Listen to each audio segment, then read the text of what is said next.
Now? Yes. Okay. So the topic of my talk is on data security and privacy issues that we have in emerging scenario, which is not too much of an emerging scenario because the society we live in today, right? For us older might be, something new. For the younger, you've been grown with it. So it's the advancements that we are witnessing and enjoying on ICT and network and infrastructure that are always more efficient, powerful, and they are available pretty much to everybody, from companies to the individual citizen. So things like pervasive computing, mobile technology, fog, edge, and cloud that have become common terms for the layperson. And of course, Internet of Things that is surrounding us. So ICT is an enabling factor for a smart society that can enjoy all these functionalities.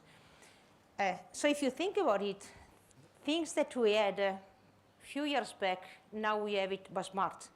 So we had a watch, we have a smartwatch. We had a phone, we have a smartphone. It's difficult actually today not to have something smart.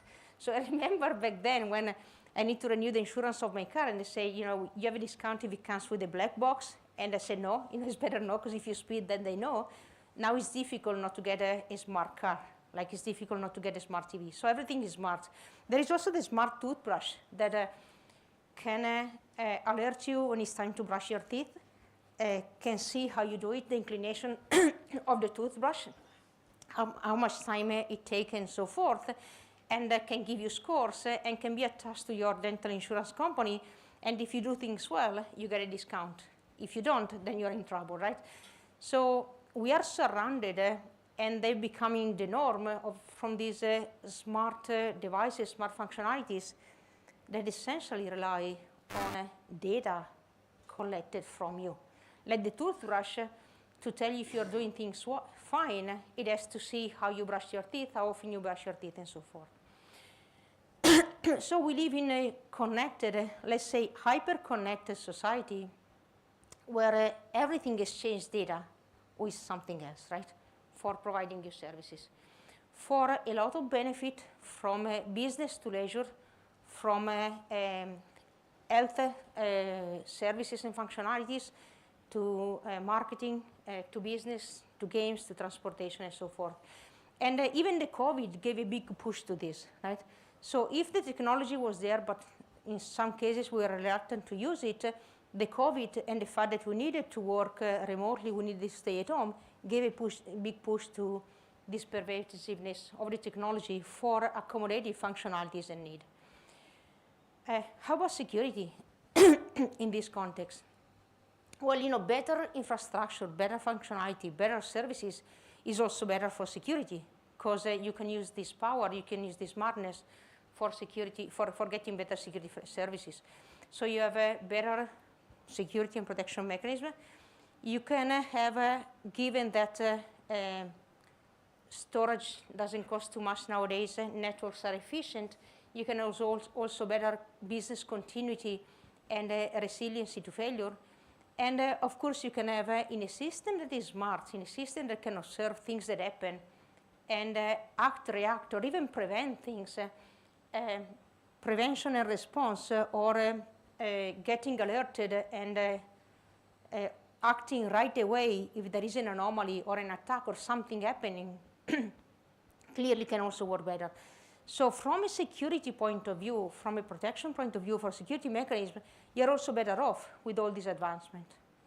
But there is always the but, right?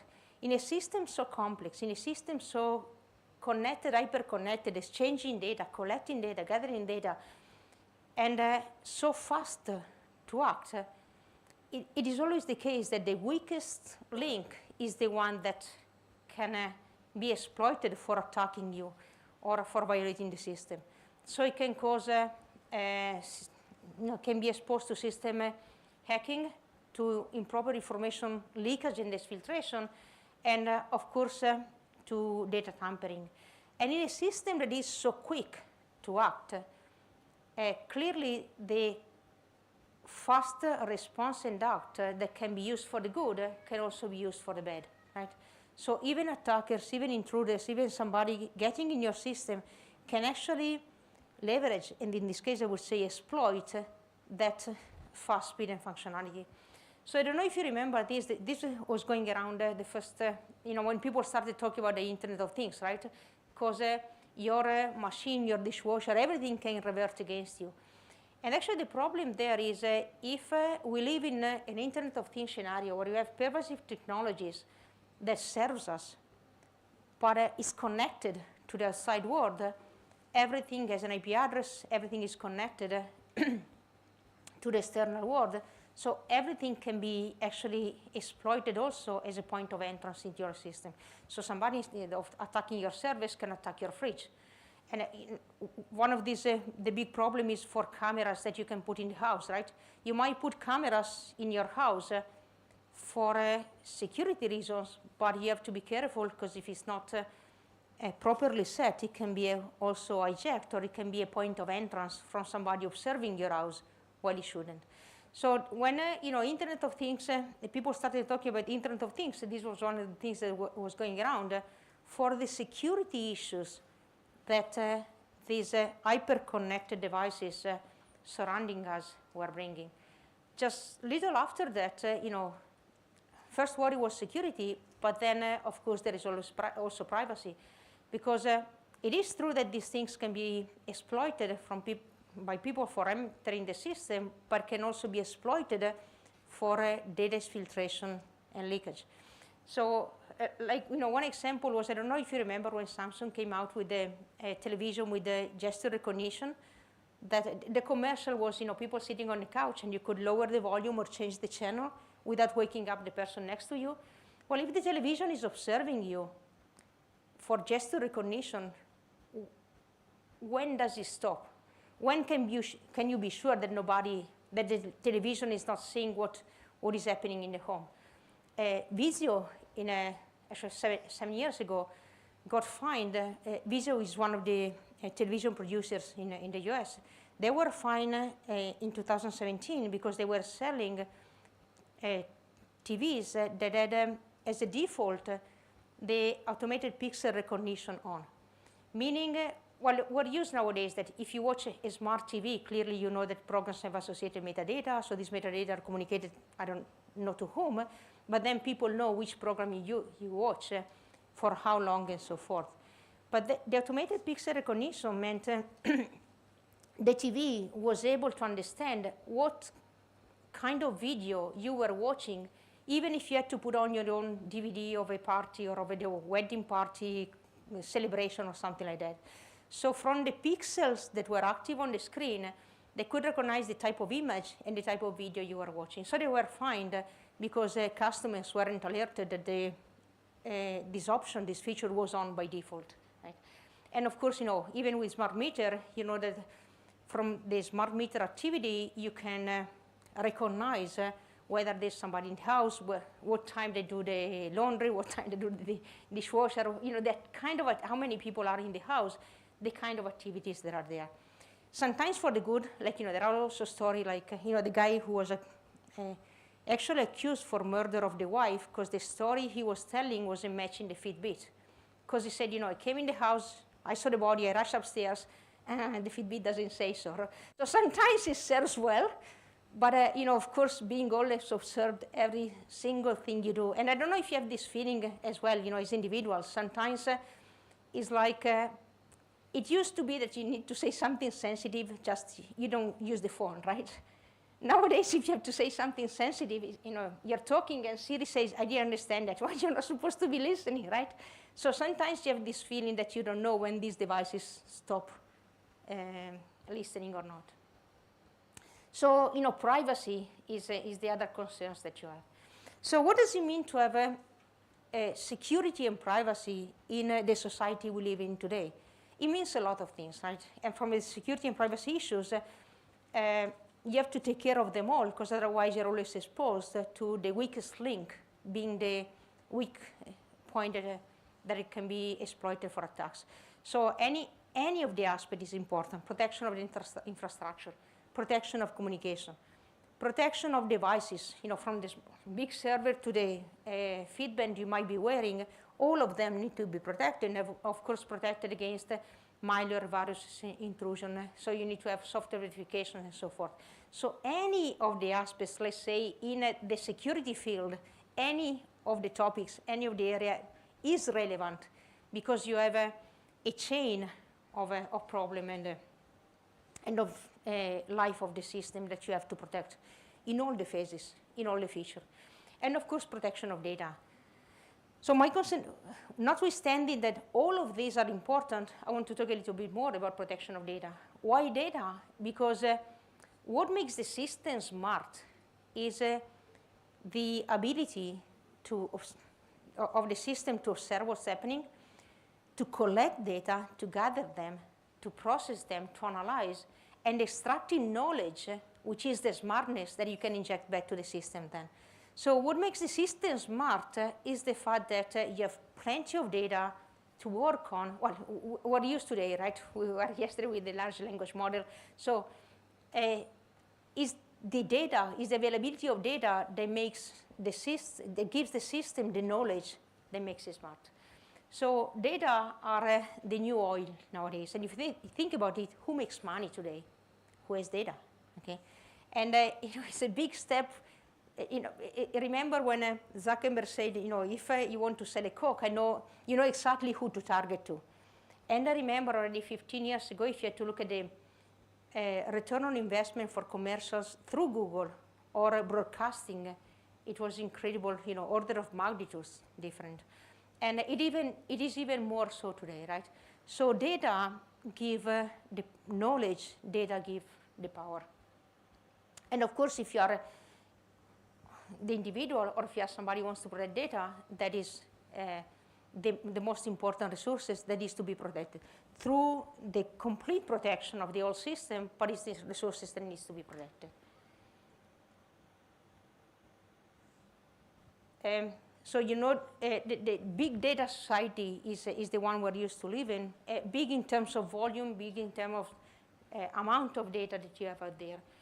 So it's common today in Europe, the concept of European data spaces, people contributing for the energy, for health, for different sectors, people contributing data for everybody to use, or individuals contributing data is today the norm, is today something that is also wished.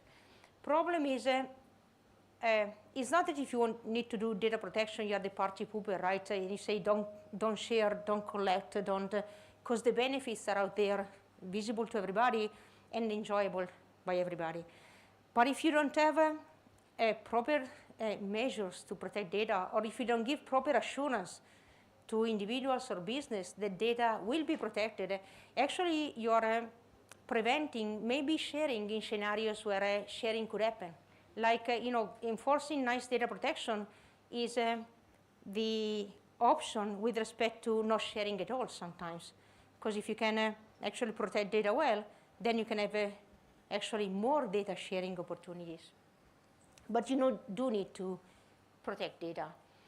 And I want to touch on a couple of aspects. So one is, in this smart environment data sharing, one is when you use cloud, and I use cloud there, but cloud fog edge, essentially it's the same problem that I'm touching there. And the other is this concept of data spaces where, for instance, in Europe, we have different data spaces being regulating for the different sectors. So when I have cloud there, of course, these things can be extended to fog edge with a slight variation. So one thing is, sometimes even when we use service, one of the worries is you lose control on the data. But even when you use a service and you pay for the service, let's say for the feedback, for collecting data and so forth, it might actually as well be that the business itself is using another service for storing data or for processing data. So the fact that data are not with you, but data are somewhere else, maybe for storage, maybe for processing, and even more so today where you need computational capabilities that often you don't have in-house. So you use external providers for computation, and then you have to feed data to this external provider. Or when you use also external provider for storage. So what are the reasons for that? Well, of course, I mentioned computational power. elastic services, because you can have the computational storage power as much as you need when you need, but you don't pay for it when you don't need.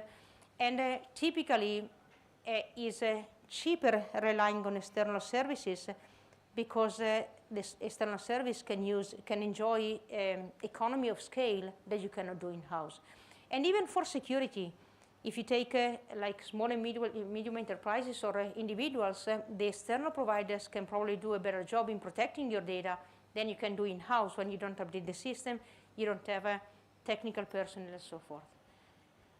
But the problem is when data are not with you, and we live in a society today where data are not with you, you lose control on them.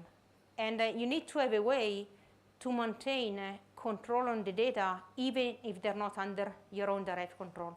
So for instance, in Europe, the European Commission has been talking since 20 years about going for the individual user empowerment.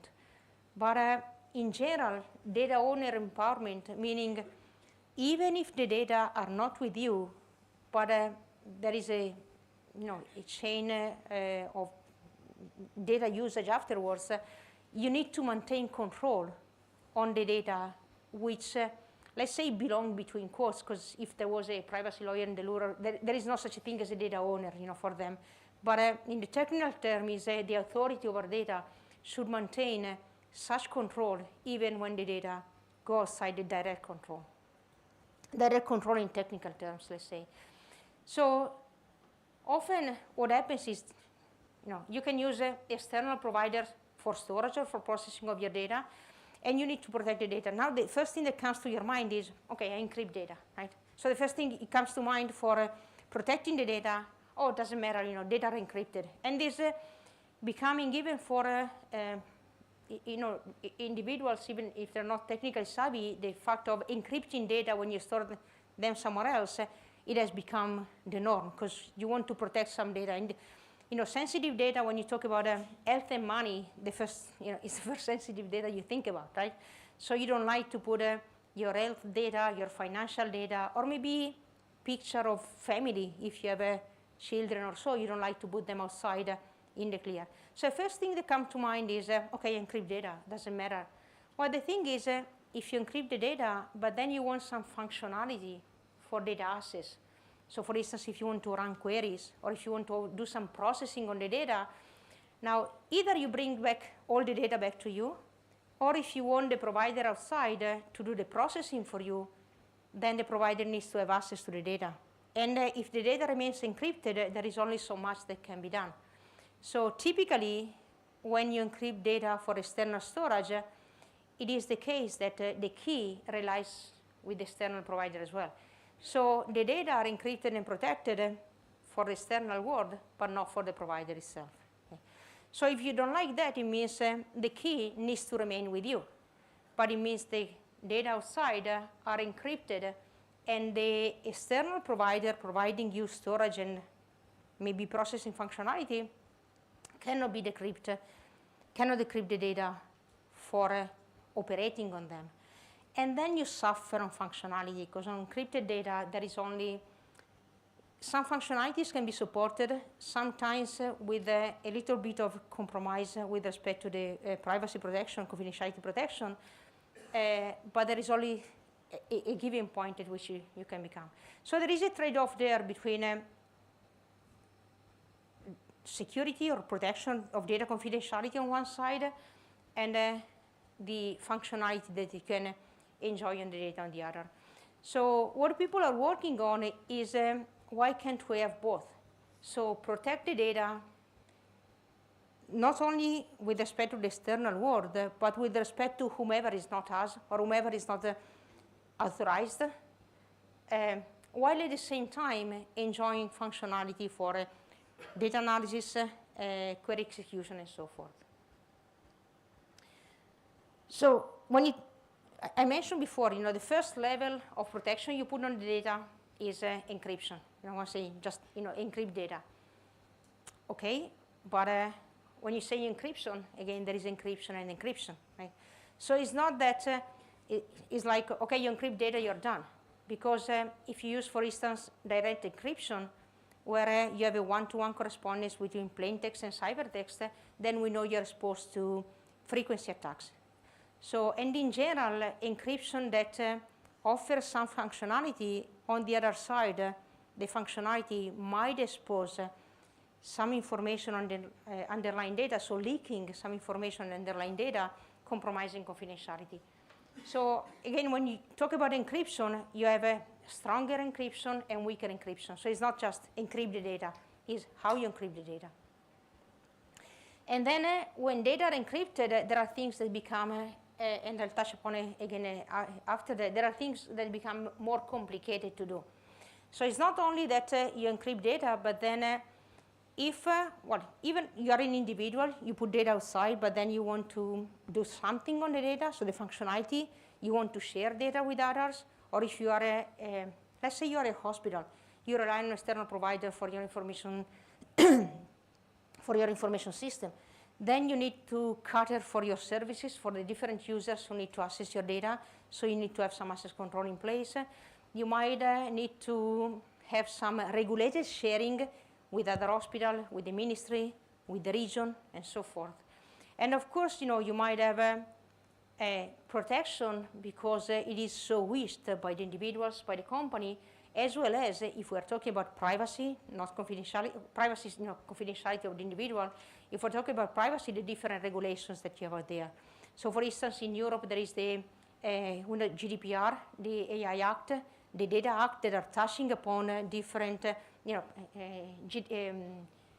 GDPR for the privacy of individuals, the Data Act, it goes also to non-personal data, and the AI Act that puts attention on AI processing of data with data, like, for instance, biometric data are considered high risk by the AI Act, so they need to have a special processing and use, and their use needs to be regulated. In the US, the same thing. You have different regulations for different sectors, like the HIPAA, the COPPA, the California Privacy Act. Now I hear there is the American Privacy Rights Act that just came out for having privacy regulations at the federal level. In India, the same, I think, in August 23, I remember, if I'm not mistaken, in India, there was the Data Privacy Act also that came out. China is the same way. I hear Brazil is even stricter than Europe in some sense. So everywhere in the world, you're having these regulations coming out saying, and these typically refer, like the AI Act, no, and the Data Act, no, goes also to non-personal data, but typically refer to protection of data of individuals. But then you have also protection of non-personal data, commercial data, and so forth. So there are regulations that say you have to properly protect data, which is, for instance, you cannot store, if you're a hospital, you cannot store patient's information in the clear at the external provider. You cannot do that because it's not due diligence in protecting the data. And the same goes for data sharing, where you have to have the disclosure. It is to be corresponding to consent. It is to correspond to a need. It needs to regulate secondary usage and so forth.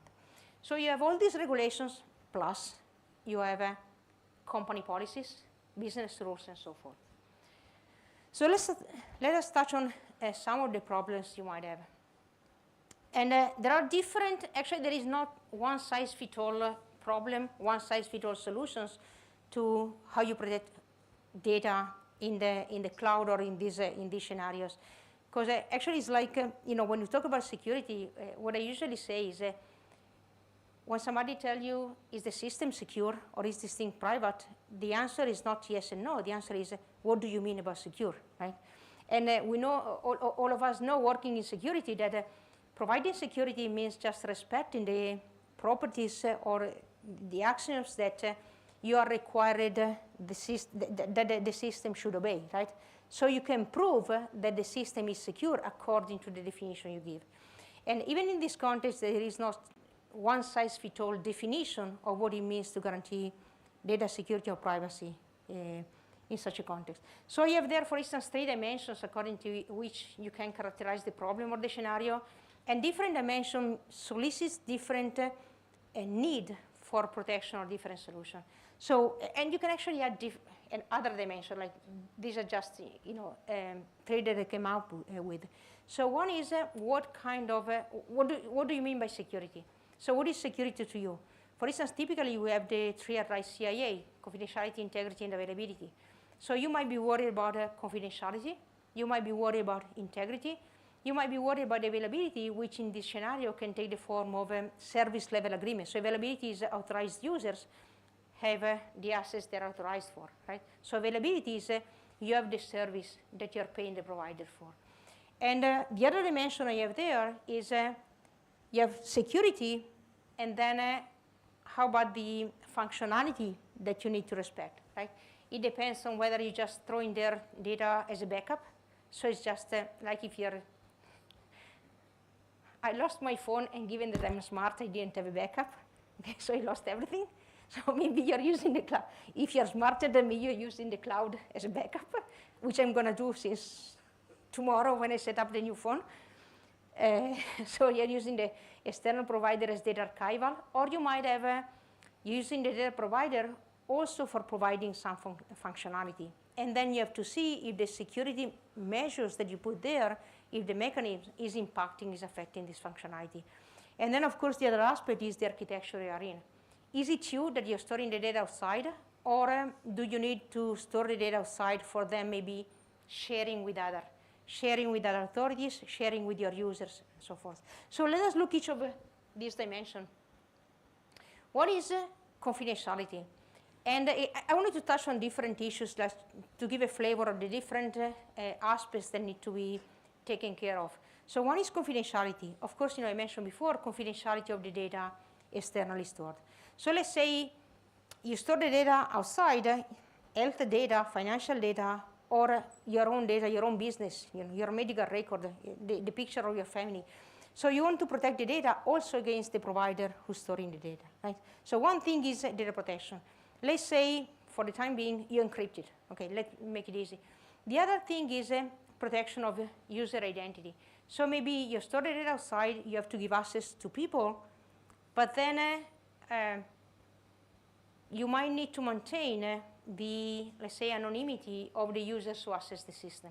So this is an orthogonal problem, and the research on that started even before people started worrying about protecting confidentiality of data in the cloud. So if you look at the work on credential-based access control, certificate-based access control, or trust management, is all on the line of, it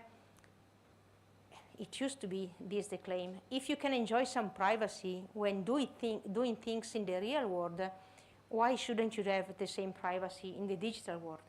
So if when you read a book or you buy a ticket, you don't need to declare who you are. Why you should do so in the digital world? So the fact of having credential-based access control or certificate-based access control was moving the controlling your access with respect to the server, not against rules that are you are authorized to do this, but based on properties that you have, on attributes that you have, that need to be certified by credential, and this is why credential certificate-based access control. So the authentication part is not on the identity anymore, but is on the property you present to the server, right? So this for supporting the anonymity or the privacy of the users accessing the data. Now, the other confidentiality issue you might have is confidentiality of the query. So sometimes it might be the case that the data do not need to be maintained confidential. The user identity doesn't need to be maintained confidential, but the specific query of the user on the data needs to be maintained confidential. And here is another line of work. If you think going back to the crypto is a private information retrieval, or a ORAM, path ORAM solution, shuffle index.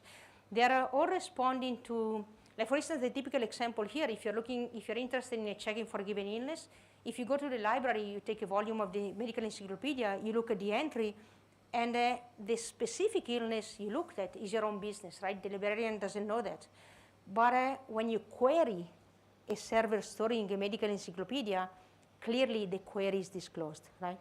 And we know that the query, like Thelma of the American Online case in 2006, tell us so, the query says much more than it directly says, right? So all the kind of work is to try to maintain the confidentiality, which, it can be a niche problem, but it is a problem, right? So it's maintaining the confidentiality of the query, of maintaining the confidentiality of these users looking at this specific data, or these two users look at the same kind of data. So it's what goes under the name, the research on access pattern, access privacy or access pattern privacy. And typically the solutions that you have there, and the challenge there is to have it without suffering too much in terms of how much serving the access cost. So typically the solutions that you have there from the more crypto around the privacy information retrieval, the private information retrieval field.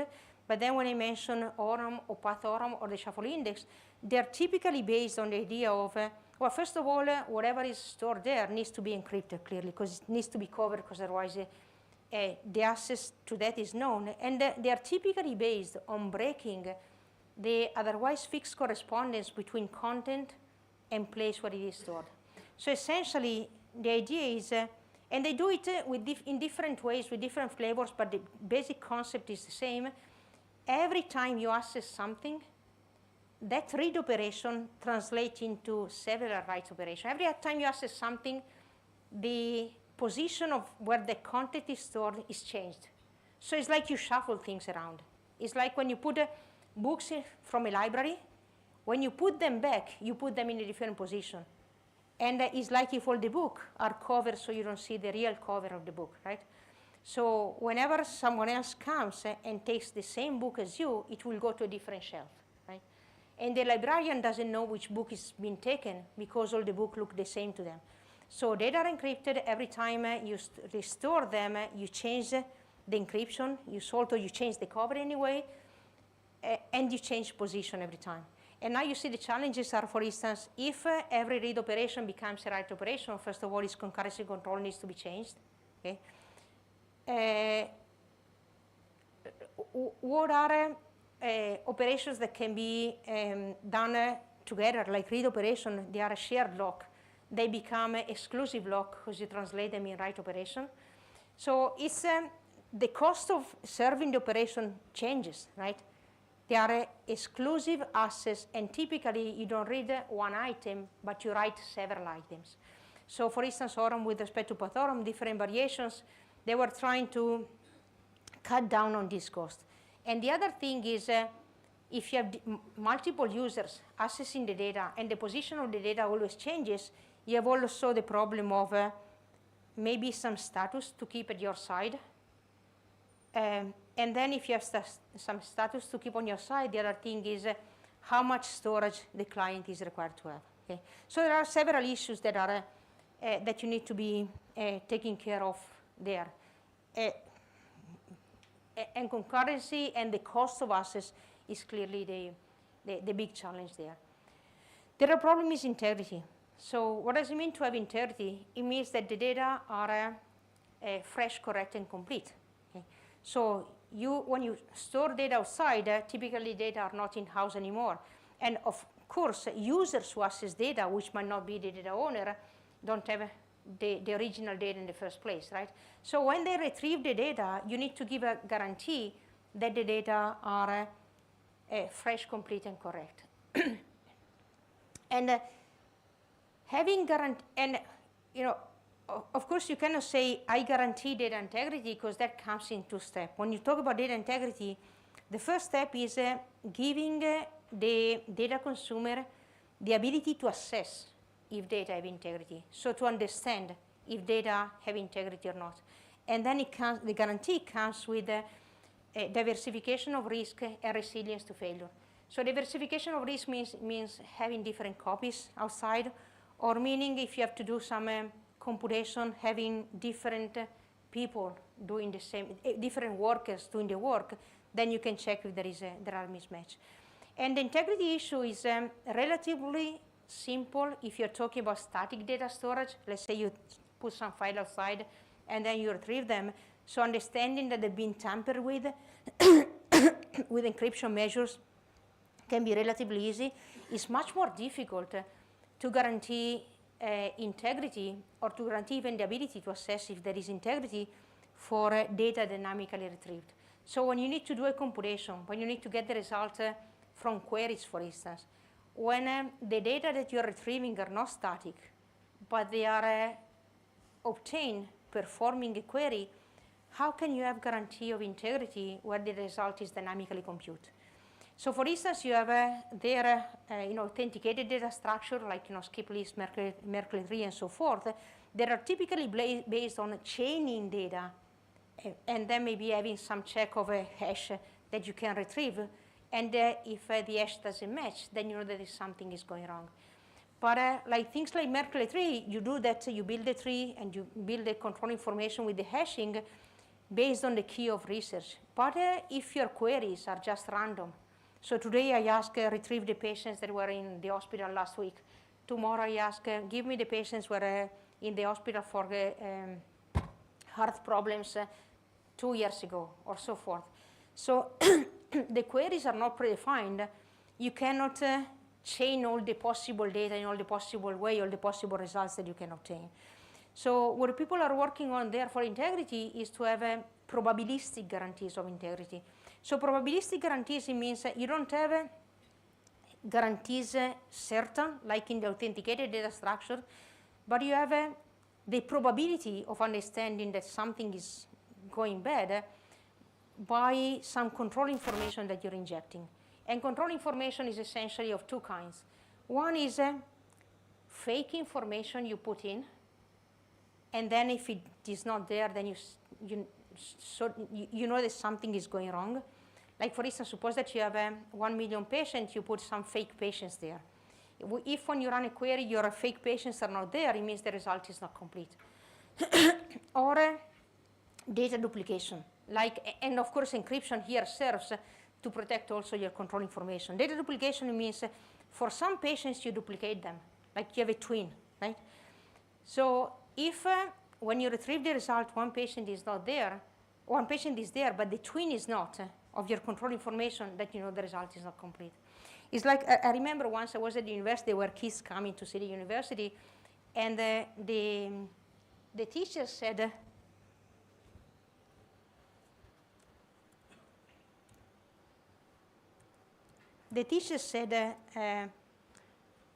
okay, kids, in line by 2 with the rest of 3. And I think it's not the math teacher, but thinking afterwards is in line by 2 with the rest of 3 is like one kid looks after another. So if you're missing one kid, then the other will alert you, right? So it's the same philosophy, like the twin checking for the other. Now, of course, the problem is twin works twice as much with respect to what is called marker or sentinels by researcher, control information that you put there. But it is vulnerable to a massive violation by the provider. Like you ask the patients who were at the hospital last week, and the provider says there was nobody. Right? So the twins will not help you. It's like if 2 kids are missing, nobody is there to alert that the other is missing. So you do need some other, maybe a handful is sufficient. So we did some work on how much control information you need to put, for instance, for external worker, for having a given probability of finding out violations. You do need a bunch of fake tuples, fake job, or something like that. Like, I don't know, if you remember when Jean Grey got lost at sea, remember Jean Grey? When he got lost at sea back then, he was the big database guy. So he was going to bring the ceneri, come si dice? The remains of, the ashes of his mother at sea, and he was lost at sea. So, you know, there was the whole community alerted and trying to find if Jean Grey's boat could be found. So you had the mechanical Turker doing the job of checking the ocean, checking squares, sectors of the ocean to see if they could find the boat. Now, of course, if you have a external worker, you know, like the miners doing this job, now it's easy to say, okay, give me 1 million of pieces of the ocean, I check. 99.9999% of the ocean will be empty, right? So you can tell, I checked empty, I didn't find anybody. And you'll pay me for the job, but I didn't do it. Now, if in 1 million pieces of ocean you give me to check, you give me 2 pieces with the boat in it. Now, of course, if I say, didn't find anybody, I say, I should have found at least 2 boats, right? So is this fake information that you can put in when you have a server you're not fully trusting, or when you have different workers outside that you're not fully trusting.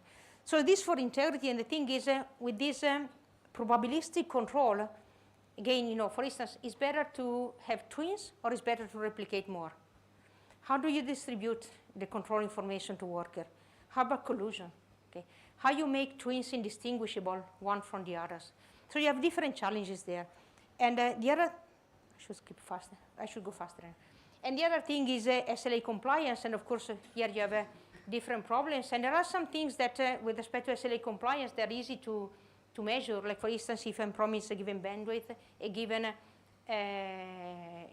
downtime that above which you cannot go, this is easy to check.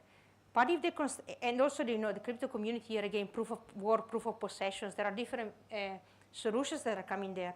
But for instance, my constraint is this data don't go outside Europe, or they are not stored outside whatever countries the citizens' data referring to. How can you make sure of that? How can you make sure this data are not stored at an external server? And of course, if these are the security and privacy issues, they are easier or more difficult to take care of depending on the scenario. Like if you're talking about just a storage issue, I store my file outside and then I retrieve them. So in terms of operation, if you look there, you have the first bullet is functionality and the second is the problem you have to take care of. So if you're just talking about storage, is upload, download, is just get and put. And the only thing you have to do is the protection at the level of file, essentially. But if you're talking about data retrieval, then you need to have a way of supporting queries. Now, if data are encrypted, how do you support queries? So now, even the layperson nowadays talks about homomorphic encryption. But the problem is, does it scale? So for real applications, for a big workload, does that scale? And when you have encryption supporting some functionality, like for instance, people talk also about order preserving encryption, where the encryption reflects the encrypted data, the encrypted values reflect the order of the plain text data. Or deterministic encryption, like encryption with functionality leaks information. Deterministic encryption or indexing with deterministic correspondence is exposed to frequency attack. Order preserving encryption is exposed to giving the order of the values. So you know that the highest for the encryption will be the highest for the plain text and so forth. And then, of course, the things are more complicated if data are dynamic, right? Because if you need to support updates as well, then even the update operation can actually expose the protection that you otherwise put. And then, of course, if you have to serve users, then is the access control that you would do in-house, you have to do it outside. How do you do it? And for instance, here, when back then when we studied, we were told that there are different security services for different aspects. Here, and this is not the case anymore. Like for instance, encryption was as a base level service. It can be leveraged actually for having the data enforcing a self layer of protection. So here you have the work again more from the crypto community on attribute-based encryption, where you can encrypt the data differently depending on the authorization needs to hold on the data. Or you can have also work that goes towards more efficiency, more database field, let's say, where you use symmetric encryption, but then is how do you regulate different access on the data. And of course, you have also problem of data sharing with different providers. Think for instance for the COVID, everybody was collecting data, but then everybody needed to trace people and do some merging of the data, but not with complete sharing. So it's sort of sharing, but not mutual complete mutual trust. And the problem is, I'll just close. The problem is you need to protect data also with respect to the provider that is servicing you. So the curious I have there is a short for honest but curious. So is that the provider is trustworthy for the service, but is not fully trusted for confidentiality. And sometimes you hear people saying it doesn't make sense. Well, I think it's the majority of the services we have today, where you do trust the provider outside for giving you the service. Think about Gmail, okay? But you don't like too much if they put the nose in the data. And then you add the data spaces, but just let's keep that. So like for the data spaces is, again, at the European level, they're talking a lot about data spaces, like energy data space, healthcare data space, like different parties contributing data for everybody to use, and of course, different parties that are coming there with different protection and the protection need of the data as well. So they are actually just, as a shorthand for this patchwork was data that are coming in sanitized, so in aggregated form, or not as sensitive as the raw data, maybe in encrypted form, and each of them would attach a policy that should follow the data to make sure that the data are protected in the whole life cycle. And there are other tons of problems that I couldn't mention, but on which people are working. Like one of the big things today also in Europe is the green computing, and then resource allocation, workflow execution, and so forth in a distributed environment where you have security constraints, energy consumption constraints, carbon emission, and so forth. And they're all requirements like the security requirements, like they're all constraints that you put. So, big advancements on society for the good and for the benefits of everybody. Lots of problems to look at for, whatever you're doing, there is some issues to look at, which is good from a research aspect for eventually, let's hope, the benefit of humanity for the advancements. And this closes my talk. Sorry, I went a little bit over time. That's perfect. Good time. Thank you.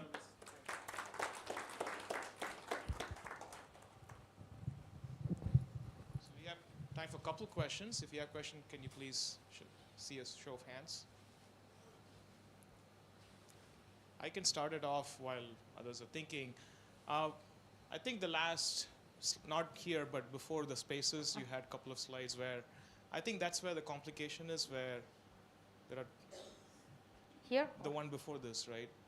I feel like there is the issue of data broker between all the fancy devices that we use and the cloud. Sometimes we do have a clear understanding of what the cloud provider is doing, because they are big companies, they provide you the policies of assuming you can read it. Sure. Yeah, so those are somewhat manageable problems with the techniques that we are developing. But things get really hairy when you have all these data brokers in between. You don't know what's happening over there.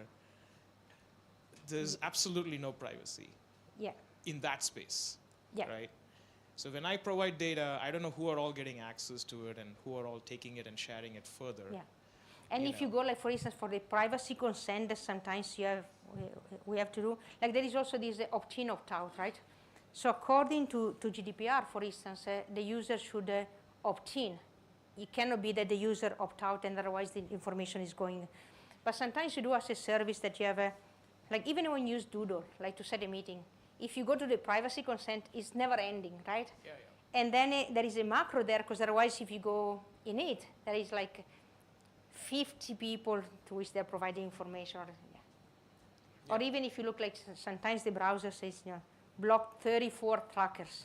It's unimaginable the amount of players that are behind the game of getting data and doing something with it. I mean, as soon as you scan the QR code, I don't know what's happening between here and the target service that I'm working with, right? So all those data brokers, they collect so much data, and that's a whole wild world. There is no real governance on that part yet, at least in the US, right? But the US is actually, like for instance, on some projects there are some privacy lawyers, and they are the one who would come up, because in the technical term we talk about data owner. It's like there is not just such a thing as data owner, but one of the claims is, and they're privacy advocates, right? Is well, first of all, one of the claims is we had a project, for instance, with MasterCard, right? So it's like, oh, you want to do anonymity, but just for the privacy washing, but then you're not really doing it, right? You're pretending to do it. But then the thing is, European business are going to be left behind because they have less knowledge, less business power with respect to the US, where if they don't obey so much the regulation, then they can have actually more advancements, right? Yeah, absolutely. Yeah. And this is a privacy advocate. Hello. Yeah, just a quick questions. There are end users involved in this process for the authorization and access controls. Is there any secret sharing and multi-party computations? Any applications are there here? Oh, yeah. No, there are, different lines. I didn't, I wanted to keep this, at the general level, but there are different, like secret sharing or multi-party computation, for instance. It comes down also here when we have different providers, and maybe they want to do some computation, like merging some information, like for instance, I mentioned before the COVID, but not fully disclosing the information there. So no, there is a whole line of work looking at that. And you started the question saying there is the user involved. Actually, funny part is often, lots of this work, part of it is based on the starting point of privacy. But in a lot of this work, like for instance, I think one of these, I had the electronic vehicles or this thing. We were doing a project with EMC, who had an agreement with the Jaguar Land Rover, so they were doing electronic vehicle, internet connected vehicle. So at the end of the chain, you do have the individual. But typically, the individual is protected by regulations, but it's difficult to have the individual being a first-class citizen in your system, right? So typically, most of the work will start protecting data here, but here is what the GDPR would call a data controller. So it has to obey to the promise of the individual citizen. Now you do have other lines of work that say the user should be first-class citizen, so the data that go out from my Fitbit, for instance, they should be regulated by me. So there are also a whole bunch of work looking at the user being the individual citizen. So if somebody needs to make money out from my data, it should be me, right? But typically, otherwise, even for secure multi-party computation, there will be all solutions operating for the data controller, for protecting the data of the individuals, but by the hospital, the company, that is or the broker that has the data of the individual. Okay, thank you. In the interest of time, I'm going to have to close. Rakesh is like... No. Yeah, one question. Okay. I like the example of the library where the books keep changing locations, right? But I would like to track the book that I own. Maybe I lent it to the library for temporarily, so that others can read it. But I would still like control, so I would like to track the book as it's changing hands. Is that possible? Is there a good solution for that? Now, the thing is, for you to try, you can always retrieve the book even if it changes position, right? So what you will have at your side is either, like for instance in the Shuffle Index, an interactive process to eventually retrieve through pointers your book, or in Aurum or Pathorum, a map that is bringing it to your book. But I would like to track the book as it's changing hand. Actually, it touches on a different problem that I didn't touch, but people have been working on. It's like, I mentioned before that these things solicits the problem of changing concurrency control and so forth. Like for instance, if we're a community using the books, now the problem is you can track the book, but maybe that confidentiality of the other readers should be preserved. So you, if you are a user, if you are a reader, shouldn't know if someone else read your book or who read your book. So for instance, for cutting down on concurrency control, you can always assume you have a single party accessing the data. And even in the case of a company, it means that all employees are seen as a single individual. But then it means everybody is visible to the others, right? So there are other lines of work for this and also for other problems for the access control. Maybe like the policy or the regulation is private, is confidential, or in your case, the user activity is confidential. So the tracking for what you have done can be okay. And if the object changed position, it doesn't mean that someone else read it in this solution, because it may be that it was moved just to shuffle things around. But I would like to track. So this is the problem of protecting the confidentiality of another reader against you. So it might be possible, but might not be desirable. Okay, I'm going to have to really cut it off. You can take a short break, and sorry, Preetham, I know you had a question, but why don't you have it offline? Let's thank Pranjala again. Thank you. Thank you. Okay, hope you have some luggage space.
Session 5. Good morning. Welcome back to this session 5, privacy and usability. This session is having 3 papers. So, and 1 hour, so each paper will be with 20 minutes, so around 15 minutes for the presentation and 5 minutes for the question answer. Of course, we are running behind late, so I request the authors if they can squeeze it within 18 minutes. Let me start from this web privacy perceptions amongst Indian users. Authors are Gayatri Priyadarshini, Anshika Saxena, Aditi De, Prakriti, and Abhishek Vijwal. May I request the authors, please?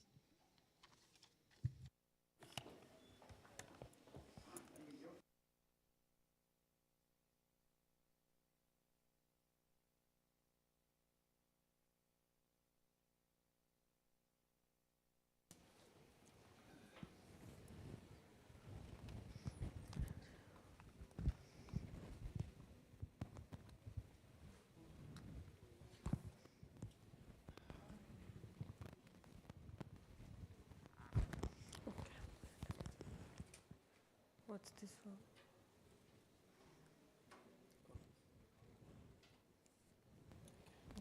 Thank you. Thank you. Good morning, everyone. I am Gayatri Priyadarshini, and I'm a PhD student at IIT Gandhinagar. I have my colleague Anshika Saxena, a MTech student here as well. We are working with Dr. Abhishek Bichawat, and he's our advisor. So, as the title suggests, web privacy perceptions among Indian users is a user study project. And let me start with why we did this user study. So, we are around 1.4 billion people in India, and only 52% or 52.4% of us are using internet right now.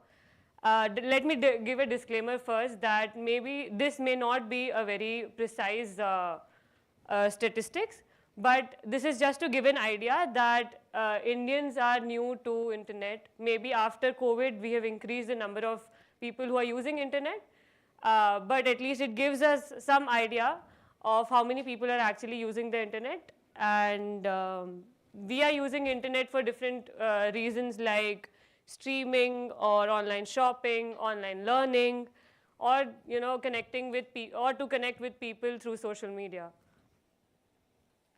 Of all the internet users, 61.5% of people are using the internet for social media.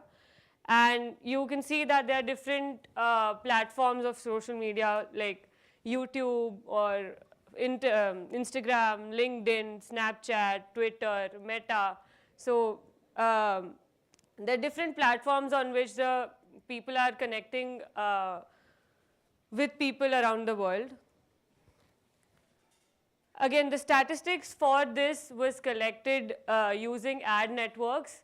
Like for example, the statistics for YouTube was collected from the Google ad tech information provided by them. And the personalized experience on these platforms involves user tracking and user profiling. So the motivation is why are we focusing on Indians? So so compared to other countries, what this data report suggests is that in general, the number of Indians who are using internet are very less compared to the other Western countries. And so it suggests that we have new users basically. We are not, we are a lot of people using internet, but we are new to this. So our idea, our perception of privacy when we are using the internet is what we are interested in. Again, even the social media usage is very less compared to the Western countries, and we also want to see if these new users are thinking about privacy settings or are concerned about being profiled on the internet or not. So we are basically analyzing Indian users' behavior across various web applications. We want to compare if it's different for social media or say e-commerce websites or some other government websites. We want to see who they trust more, what are they doing on these websites, are they concerned about privacy? Like we want to compare their privacy behavior on all of these platforms. And we also want to see if they're aware of the privacy settings. In general, are they aware about basics like cookies, browser extensions or not? And we also want to see if they know about the data protection regulations or not, since DPDP is also new to India. Then we also give some insights about possible reasons of why this behavior persists. So we started this user study with a pilot study of about 10 to 20 people who were our friends or family, and then we came up with a questionnaire, an online survey, which we got a clearance from IIT Gandhinagar's Institutional Ethics Committee. And then we had this online survey ready, which had a huge, vast area of questions, which were about browsers, cookies, their privacy settings on web applications, their usage,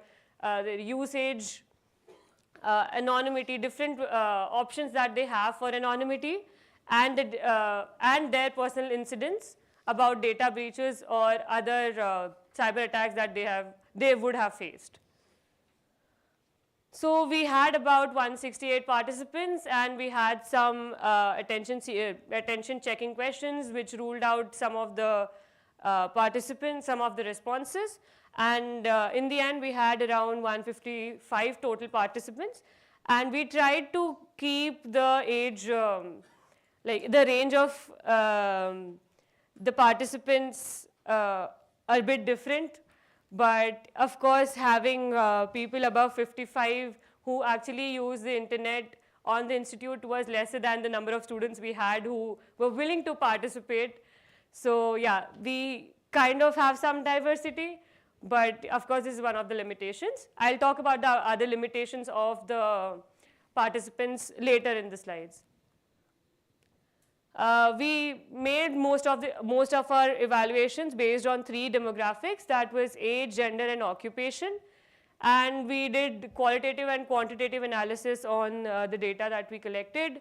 We had 2 researchers for making the code book, the basic qualitative analysis. So the first question, the broad question that we had was general privacy related awareness, where we wanted to see if they know what basic cookies are. And surprisingly, only about 52 participants actually knew what cookies were. And what we wanted to point out here is that if they don't know exactly what cookies are, will they actually be willing to delete cookies on the browser on them or themselves? Like, would they actually take the effort to go to the browser settings, delete cookies, or maybe say use an extension, because they don't even know what cookies actually do, how do they actually work. So we had the options in such a way that they know what or how cookies are communicated between the parties. Then we asked about their browser preferences to see why they choose a browser, and we found out that the user interface, the browsers that they're comfortable with, are mostly because of them being default or them having a good user interface and the number of advertisements that they see. Then we also found out that people were not aware of the various things that the browsers collect from them. They just had heard of cookies, but not the actual information that is being collected by the browsers.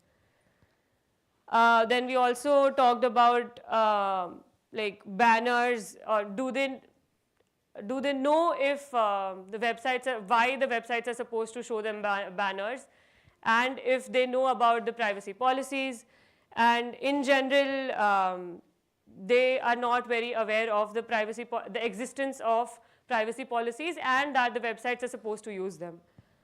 Similarly, we also talked about their data breaches. Were they aware of them? Were the organizations informing about them, about the users' data being breached? So we found out that only 25% of the participants were aware of their data being breached or were informed by the organizations.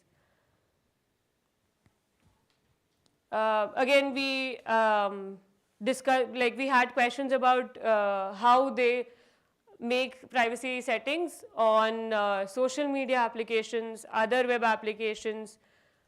I will give a summary in the end so that we don't have to go to every category. But yeah, so to have a comparison between how they behaved on social media versus other government websites. So Indians basically trust government websites or research websites more than social media platforms or news websites per se. And anything that does not involve monetary transactions, they are fine with having advertisements or say the privacy settings being default. They are more concerned about their privacy settings when it comes to monetary transactions. Once their wallets are involved, they are careful. We also, we also observed that the usability of the privacy settings also affect how they make their privacy choices. If a clear, easy choice is given to them, they do not mind making a privacy-aware choice. We also wanted to see if they actually go to the browsers or if they are careful about their privacy through browser settings or say incognito mode, or do they use VPNs? Are they aware about different anonymity choices that they have? Do they know that incognito mode does not mean anonymity? And the results were indicating that they are not that aware, and very few people actually know what provides them actual anonymity.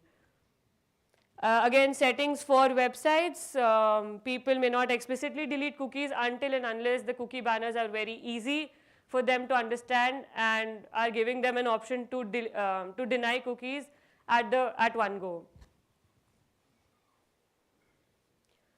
So we compare our results with other user studies as well, and a lot of user studies in the Western countries have already been done, and we try to see if there is any difference. And with respect to cookies and website policies, while there is partial awareness of cookies and policies, usability issues continue to impact users' choices globally. So we had similar results as any Western country user study per se, and our results highlight similar concerns in the Indian context as well. Coming to browsers, incognito mode and VPNs, consistent with the global studies, our results show that despite trust in platforms, there is a lack of awareness about browser-based privacy tools, particularly in the non-Western populations. Yeah, thank you. Then coming to data breaches and personal incidents, both globally and regionally, there is a trend of low awareness about breaches and poor platform accountability. Our findings reinforce the need for better breach notifications and user education. App preferences and trust across platforms differ across cultural contexts, with Indian users trusting government platforms more than social media. Unlike trends in Western studies, this indicates unique trust patterns in the non-Western ecosystems. So we also have some non-Western studies, and we try to compare our work with them as well. And one very similar study was done in 2012. We tried to update the results and had more things to talk about as well, since we have more privacy-related technology now. While the studies globally have shown privacy awareness gaps, our work contextualizes these issues in India, highlighting persistent challenges despite the growth in internet usage. So this is a summary of whatever I have just discussed. Keeping time in mind, I'll just go to the limitations and takeaways now. So the limitations, of course, are we understand that the participation is very limited, and since we could have more participation if it was just for students, because students were very enthusiastic to participate, but not the faculty or the staff of the institute.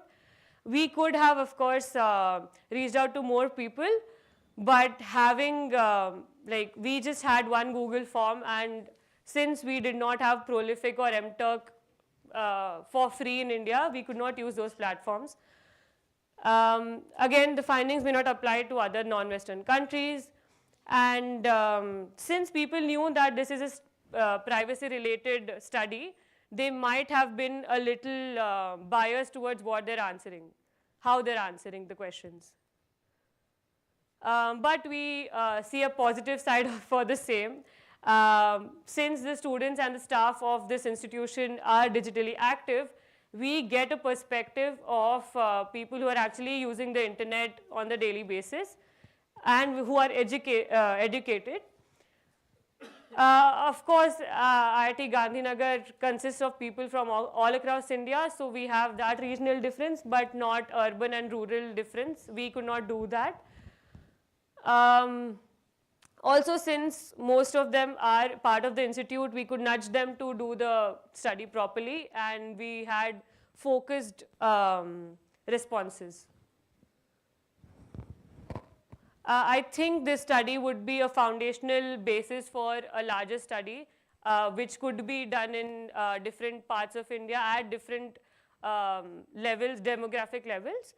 And it also will help to see how aware people are about the laws, the policies, and the different options that they have, which will basically help browser developers or regulators to make better user-friendly choices. Conclusion is that people are not aware, and we need to take measures. If no, yeah, so users enjoy enhanced browsing experience. They are fine with advertisements, and they fail to understand the implications for the same. And in the bigger picture, we see that we cannot leave it to the users to make better choices, and we cannot leave it to the servers as well to make sure that the user's privacy is not harmed.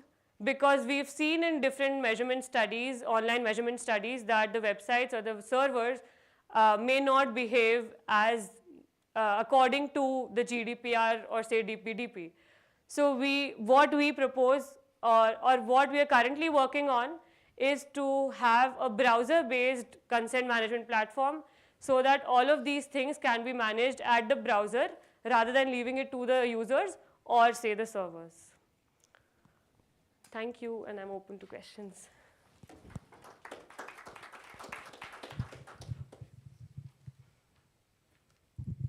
Thank you, Gayatri. Before starting the question, let me take a clarification. You took the entire feedback from how many people? So we had 168, and after removing some people, some responses, we had 155. 155, but it looks a very small number, isn't True, it so? true, true. Isn't it? Because you took a statistics of 1.44 billion people, true, but true. Isn't it? Of course, of course. This is a limitation, as I said. But the problem is we had a lot of student participation, and this would just mean that the blue portion is most of the graph. So we wanted some other age group also. All across the world. Yeah. Right. Well, of course, all across India, because you took the studies from India. True. Yeah, if any questions, please.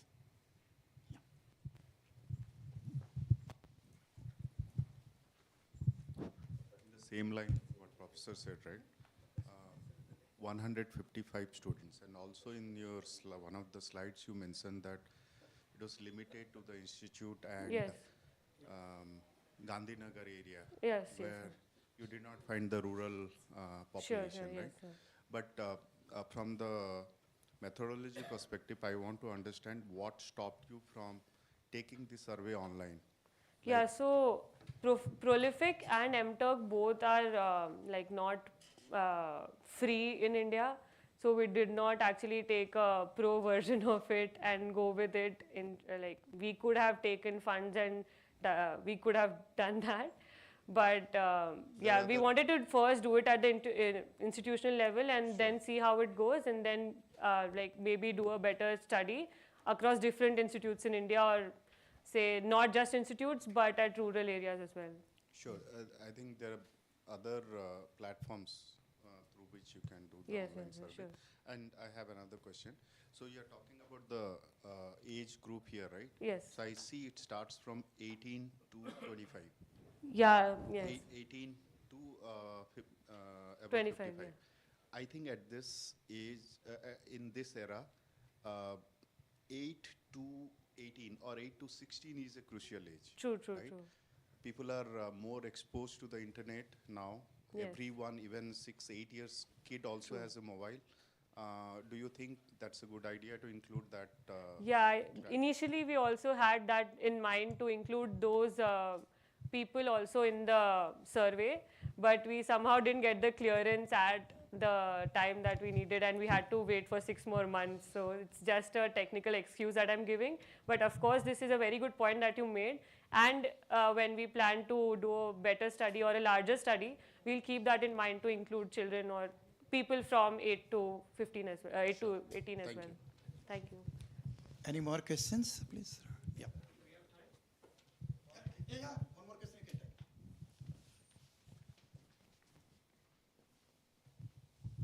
Hi, nice talk, and I know you have follow-up work to address some of the issues that were Sure, raised sure, already.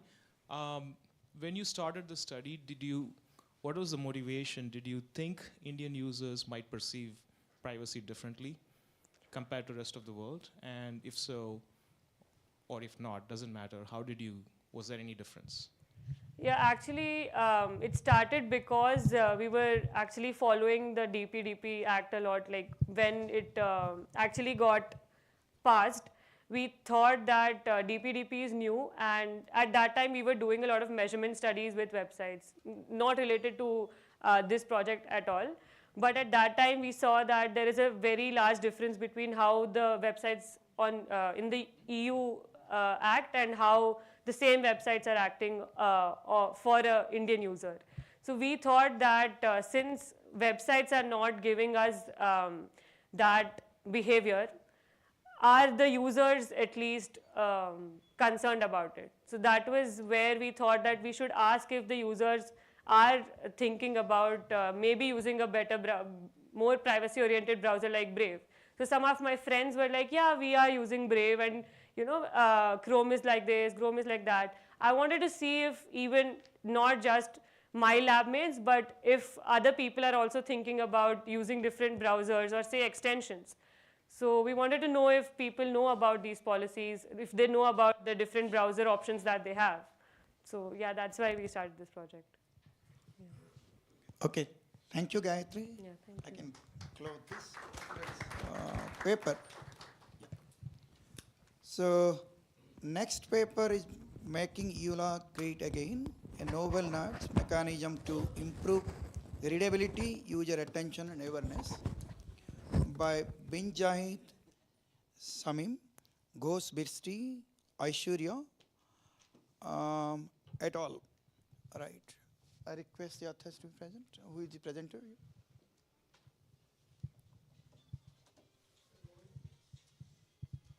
No one is here? Oh, then of course we have plenty of time for the third author, I think, third presenter. Though he was very worried that whether I will get time or not. No. After that, surely. So a decoupling mechanism for transaction privacy by Vishwas Patel and R.K. Shamsundar, and will be presented by Vishwas Patel.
Hi, good morning. So I'm going to present some of our recent works that are motivated by something that we came across last year December, and that is something called as decoupling principle. It was from Bruce Nair and Bharat Raghavan, and they proposed a very nice summary of all the things that have happened so far in terms of privacy, including VPNs, mixed nets, etc. And they give a notation to help represent those systems, how they can be modeled as that they can guarantee the privacy in a transaction setup. So after reading those works, we contemplated and applied whatever we knew so far and tried to come up with a mechanism. So that's the work that I'm going to present to you. So before that, I'll help you understand what is the decoupling principle, and then I'll help you understand the mechanisms that we use to execute that decoupling principle, and that's our work. So we are presenting a mechanism in this work, which is an implementation of a principle that I just mentioned, which is decoupling principle, and which is a type of privacy by design methodology, which is a well-established class of works in PETS domain. So what does it mean by decoupling principle? It is to ensure privacy, information should be divided architecturally and institutionally, such that each entity has only the information they need to perform their relevant functions. So even before the start of this explosion of internet and online services in the last century's end, David Shom had presented eCash to give such kind of desires that banks should know only about their jurisdiction, not about what the user is doing and things like that. So this struggle or this desire to have privacy in online transaction has been there since the birth of internet. We had some successes. The work of David Shom and the cypherpunks group has led to invention of Bitcoin, but we still don't have a general purpose mechanism or a method to integrate in our transaction, and we can say that this class of transactions can provide privacy. So this is, our work is an effort in that direction. So in other words, the decoupling principle simplifies that in the design, it should be able to separate who you are from what you do. In other words, you should be able to separate authentication from authorization. There are several angles why people combine them. At some points it's compulsion, at some points it's convenience. So as Piranjala mentioned, the whole gamut of privacy today morning, there are many things that have either the business is forcing few things on us, we don't have options at all in certain cases, and these things get combined. But we would like to bring to your attention that there are certain alternatives that the practitioners of privacy can rely upon. So she also mentioned about the DPDPA law in India, to which I also contributed a bit. And currently what we are doing is we are formulating rules sector-wise, and that's where the industry is asking us, please tell us with some examples that what can we do. If we really want to do, give us certain guidelines that how do we do that, what should we use it. So this is something in that direction. So this is online transaction, any typical transaction. A bit there are simpler transactions than this, there are complex transactions than this, but this is the one currently whatever we do in our social life, in our banking transactions, like in India, UPI kind of things. These are the things that happen. So there is a user who is seeking privacy. There are service providers who may design things that helps the user or maybe lacks for the sake of profit, or just they don't know how to do it. And then for the sake of cutting cost or several other reasons or convenience, there is a new class of service providers that has come up, like single sign-on providers like Facebook, Google, several others. So they are usually called as IDPs.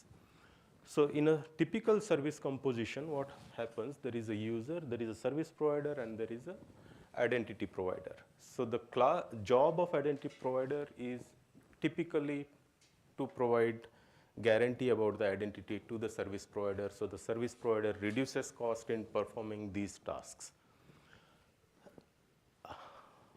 And what happens now, assume the Amazon's case or any other transaction that you perform online and which involves payment.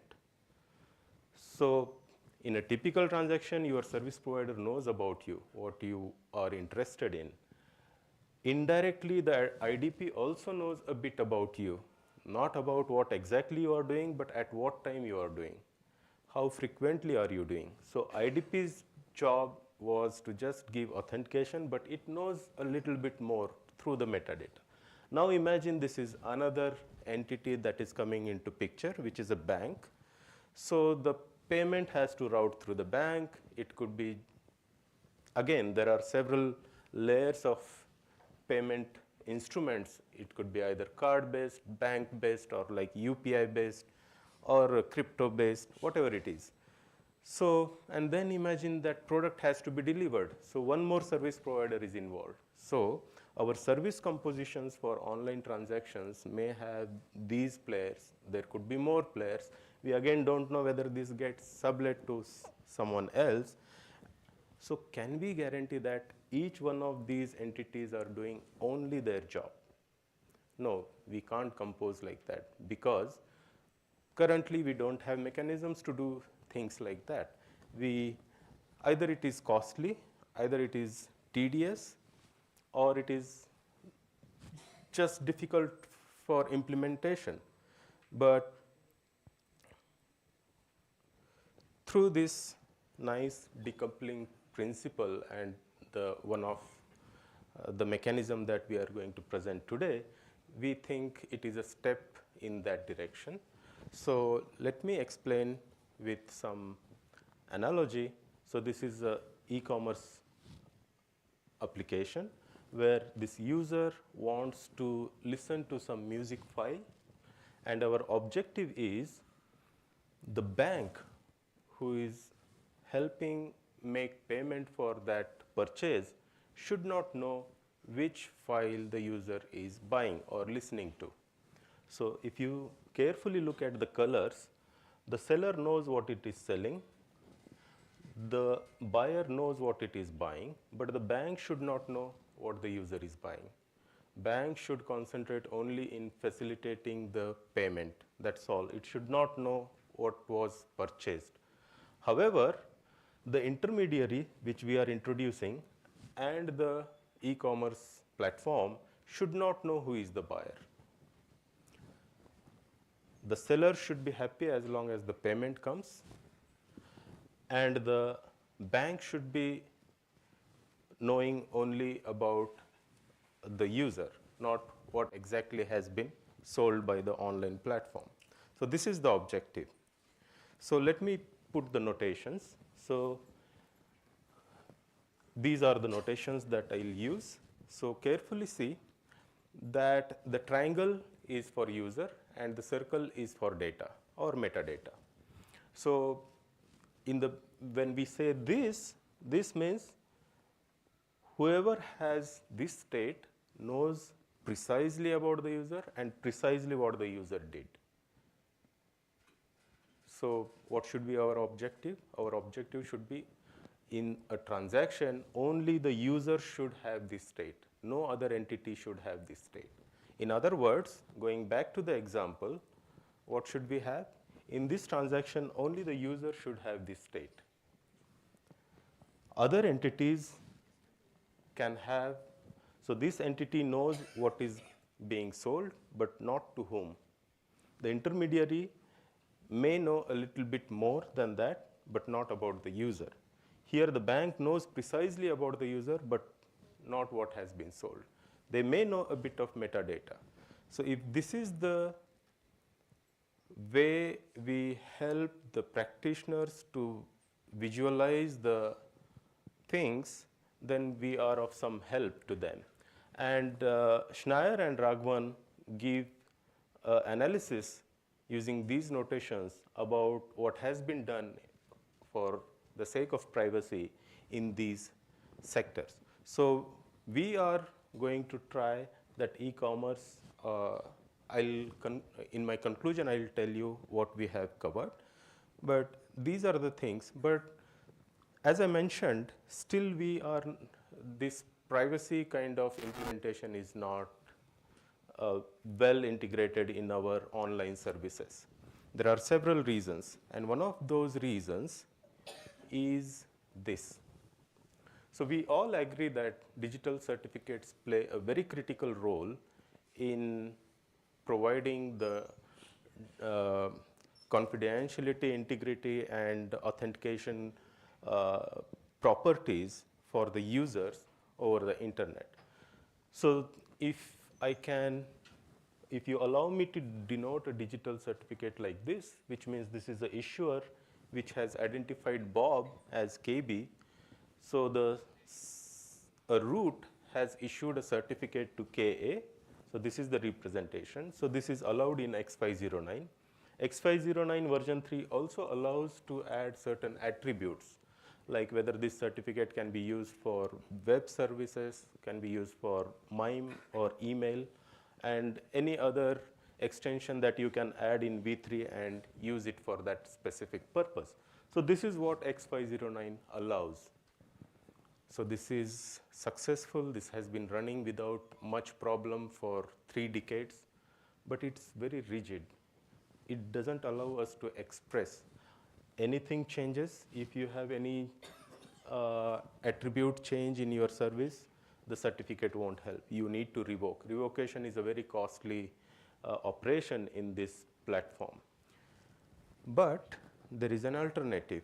There were several alternatives, but this is something around 2000, Ron Rivers, Butler Lamson, and Carl Ellison had proposed, which was active all the way up to 2004. Again, it subsided, but we would like to bring it to your attention that this PKI has certain inherent properties, what Schneier is saying about decoupling.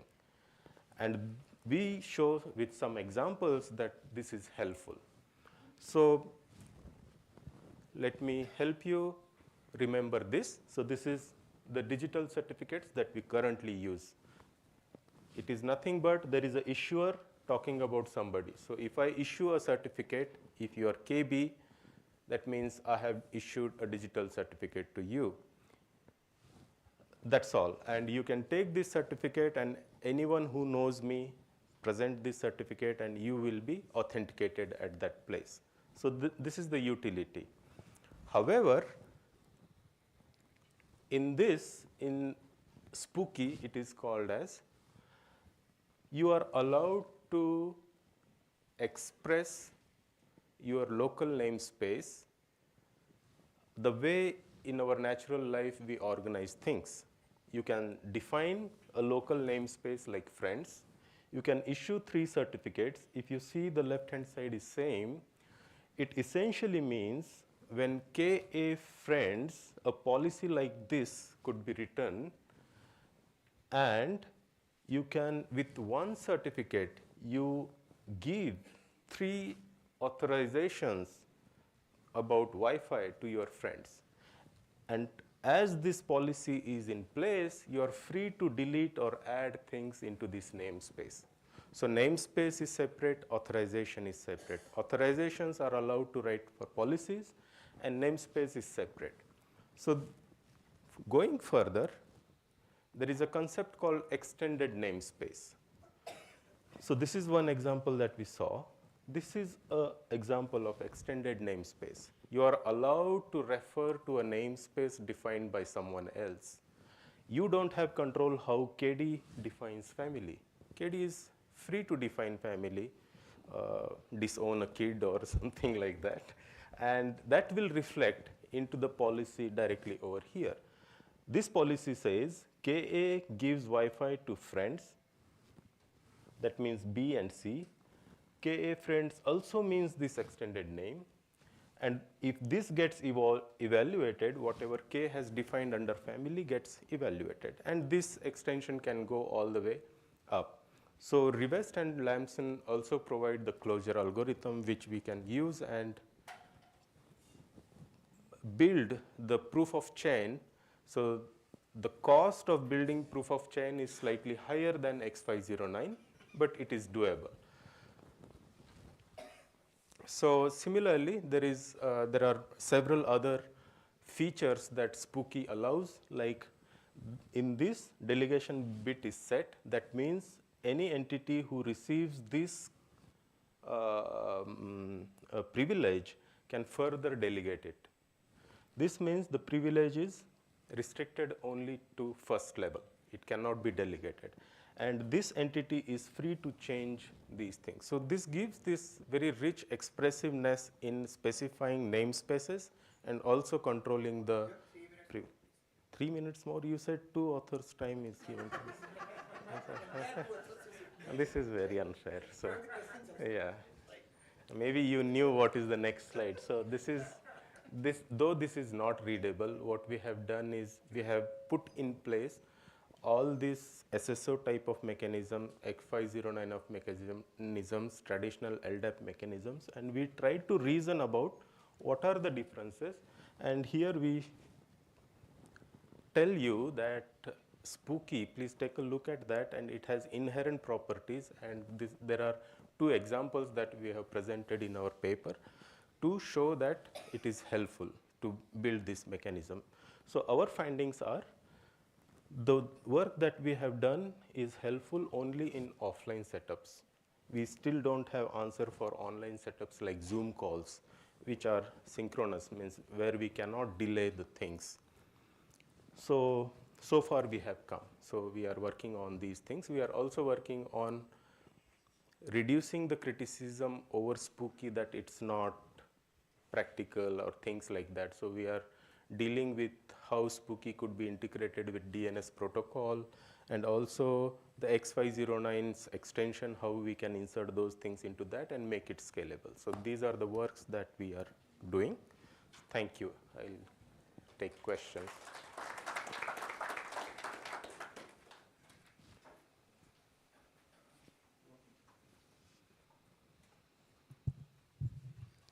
Thank you, Dr. Swas. Any questions, please, from the audience? So, nice presentation. Thank you. This Indian, this scenario, the CCA, the CA, the hierarchies we have, is there any way we can utilize this new methodology or for giving a better decoupling of these things? So again, this CCA thing is X509, right?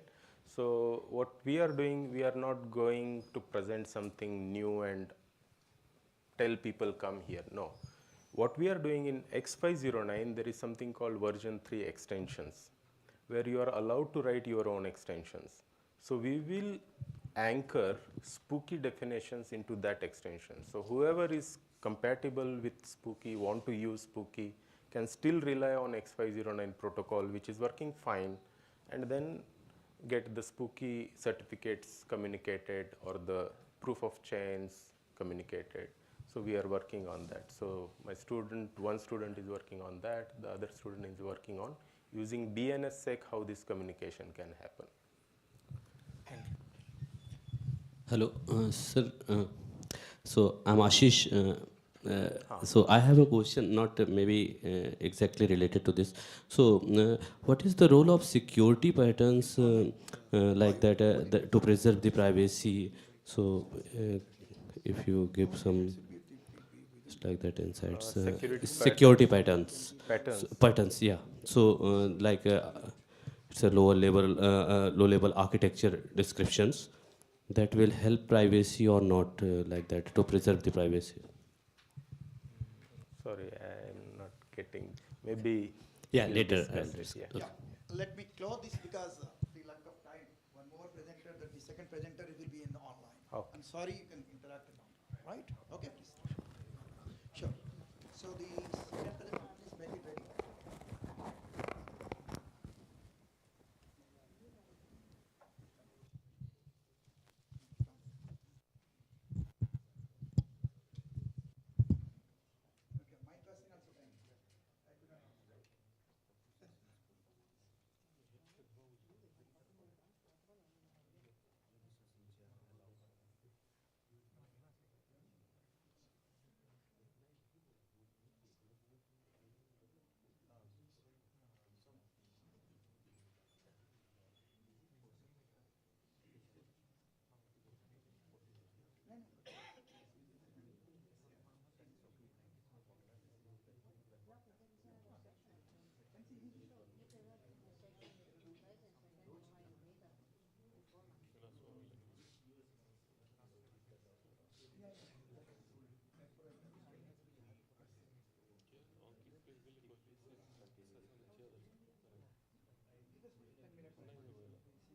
also time.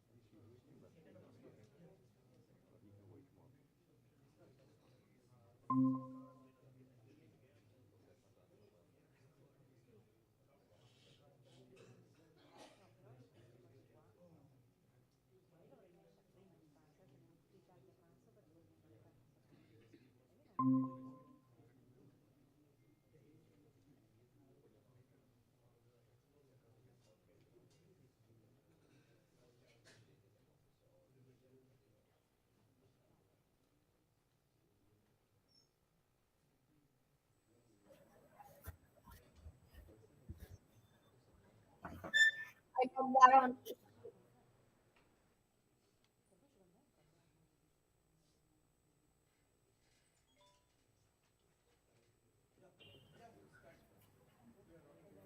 Hello, is anybody there?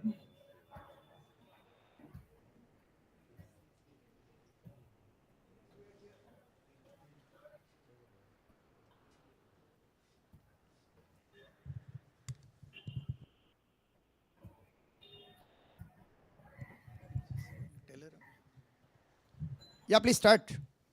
Yeah, actually, I am from the paper that was scheduled half an hour before, but because of the time zone, we could not track that properly. Okay. That was making Euler great again. Can we present it now or? Yes, please complete within 10 minutes, right? Please present. Okay.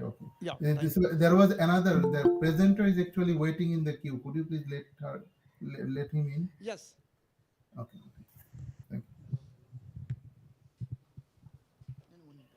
This is the last one, second one.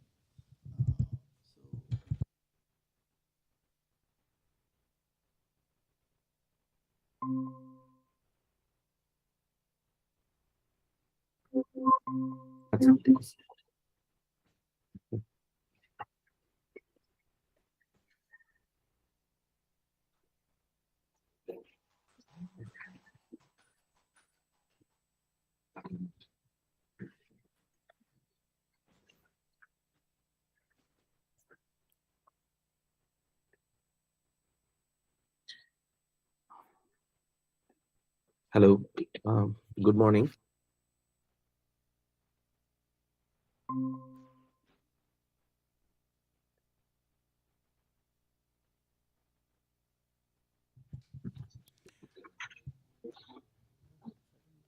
Please share your screen and start quickly.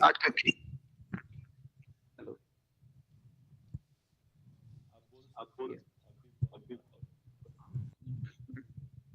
Can I start my presentation? Yeah, please start quickly. All right. And time is 10 minutes, right? Thank you so much. Please, yeah. Um,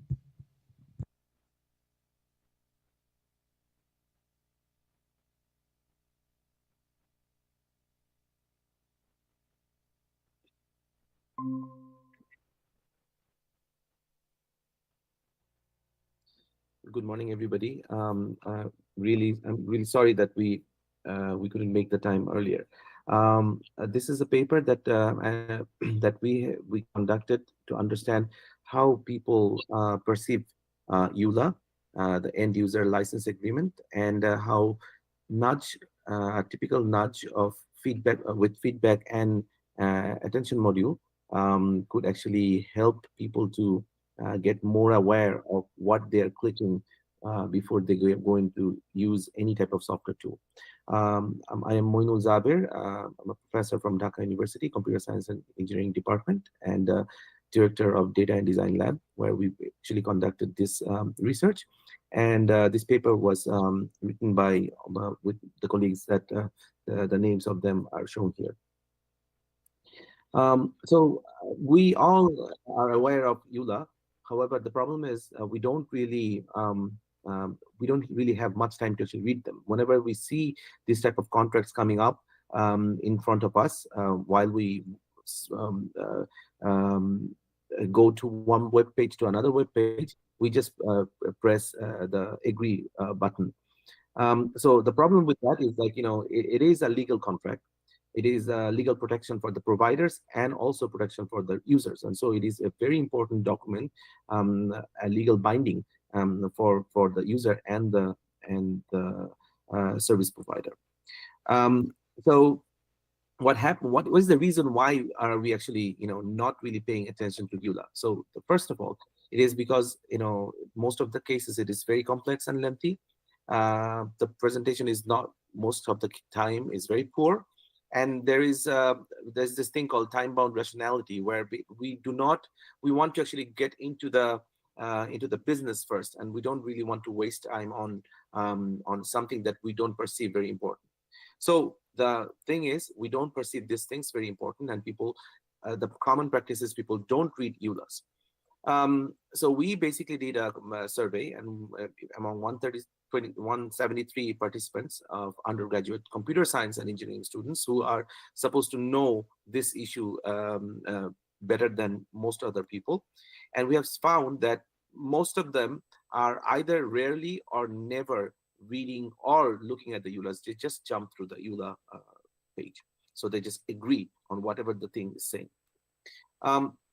So it actually engenders a lot of problems. One of them is data theft, personal privacy leakage, legal consequences with our consensus. We're basically telling the service provider that you can actually do whatever you want to do, whatever you have written. So what we did is, like, we tried to think that, okay, how do we raise the awareness of people? And we thought that, okay, there should be a nudging mechanism that we could actually test and see if it works. So we tried like two types of nudges. One is the alert nudge, which we call education. Then the other one is an attention nudge, which we call a feedback. Based on these two nudges, we actually built a tool that is available with the browser, and we could actually, if we turn it on, then these two nudges will work in unison to let us know what is the consequence of we getting into that legal bounding with that exact service provider. So what is education and feedback? So education or alert nudge is basically telling people, like, alerting people before they actually jump into something. So we basically do is that we explain what is the contract and why it is important for the person to be very aware of that. And the other one is like feedback, which is basically guiding through the user while they are surfing or while they are actually looking at the EULA. So we tried these two things by going through this overall workflow, where we basically extracted the EULA text and found some privacy related word list, and we tried them with our nudge tool to understand, like, if highlighting a EULA and educating people with the issues with EULA can help or not. We did 3 experiments. The first experiments, we basically try to see the significance of nudging with feedback, trying to see, like, if we highlight a document, does it make people more aware? The other one is the one we basically try to merge education. That is, we basically alerted them first, and then we also did the visual assistance that we did in the first experiment. And the third one is basically we tried a usability. We did a usability test of a nudge tool based on these 2 experiments. And the results came very positive. The first one, we see that the results of a t-test is very significant, which actually leads us to believe that if we give some feedback to people, they get more aware, and they basically pause and read through the EULA so that they know what bindings they are actually getting in. But in case of education, we find that education and feedback, if we have both of them together, they basically work almost as the same way. That is, there is not much of, like, difference between having a pre-awareness and the post-awareness of this case. So then we tried this nudge tool, and we actually saw that most of the users, they feel very empowered with this tool. And they basically say that they're very they actually like this tool, because they basically say that it can actually help them understand EULA easily, which is what we actually wanted to actually have an outcome. Now, if we see how it works, this is a screenshot where we actually see this EULA contract coming in, and we have this browser plugin, which you can download from in the paper. We have a link there, and we can see that it shows that it's a medium severity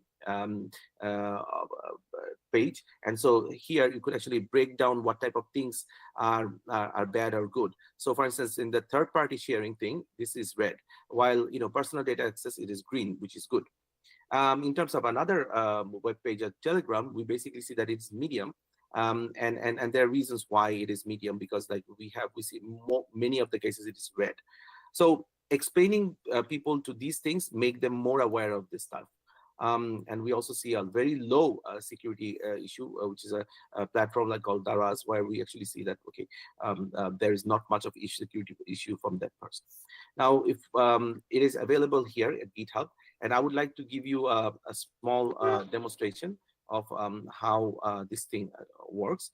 If you can see it, this is a movie that we actually made, and you can download and see how it works. So we want to browse a LinkedIn end user EULA. If we click on that, here it is coming, LinkedIn, and you will see, like, the browser tool. We open the browser tool here, and it is working right now. And as we go along, it will actually show us. Your demo is not visible. Am I right? Oh, okay. So can I? Sure. Be quick, please. Yes. All right. So I will just 1 second, please. I don't know why it's not visible. Enter screen. I'm just doing it. I think now you can see it. Is it visible? Hopefully it will come. Right now, it's a Google browser of Telegram. Can you see it?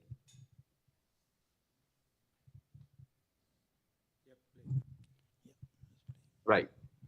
So this is a browser, and we are going to this website called Telegram, and now we're clicking on terms of service, and it shows that if we actually click on the browser plugin, analyze EULA, which is our plugin, we basically see that that it is analyzing the document and saying that there are issues here. In many cases, like red and green and yellow dots are telling them like how severe these the situations are. So basically, this is one, and So I would like to end this um, uh, talk by basically saying that this is a research that explores the effectiveness of nudges, using nudges in making people aware of privacy policy documents. We've developed this nudge awareness tool and made a browser plugin. And we basically think that if this thing actually works fine, then people will be more aware. And there is a very important policy outcome out of that as well, because we think that having this type of tool will be helpful for people who are not ready to read through these documents. And for me, to be honest, for a person like me even, who doesn't have time to actually read through these things, these type of tools will be actually help them to understand the severity of going to a binding with any type of software tool that they are actually finding. So with this, I would like to thank you all and for your patience and for letting us present this paper. Yeah, thank you, Jaipur. Just before taking question, a small clarification that Yes. how did it do the analysis, whether it do some learning technique or signature based it is? Sorry, your sound was I, I didn't Yeah, yeah, just quite something catch the not question, working. please. Yeah, can you hear me? Yes, sir. Yeah. Yeah. See, the analysis part, what you did, whether it is the learning based or signature based you did?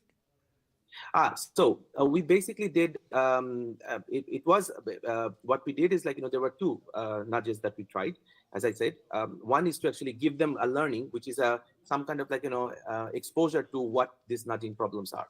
Sorry, what this the problems with going through this binding rule of EULA, privacy awareness, etc. And the other one is like giving feedback, which we show in the pictures like these, where we basically highlight these issues so that people get aware and actually so that their eyes goes to those places, then can see like okay, this is what they're saying. Otherwise they would have to actually go through the whole page. So this is what we say is like there are two learning going on. One is giving them a prior understanding. The other one is actually guiding them through while they actually navigate. Okay, thank you, Jaipur. I think because of the shortage of time, we thank this author, right?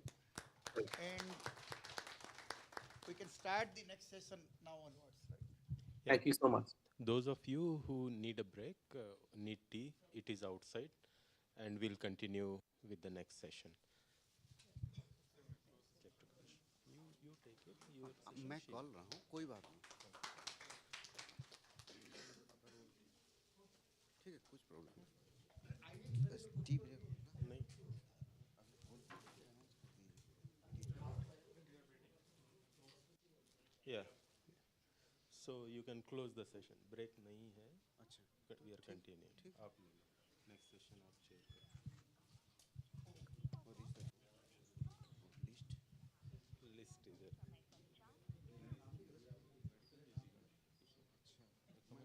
Do you have the program?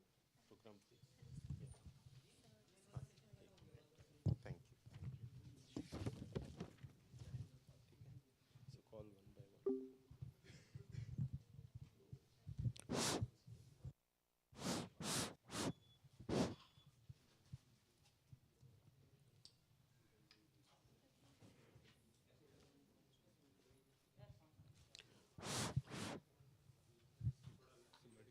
Medical हाँ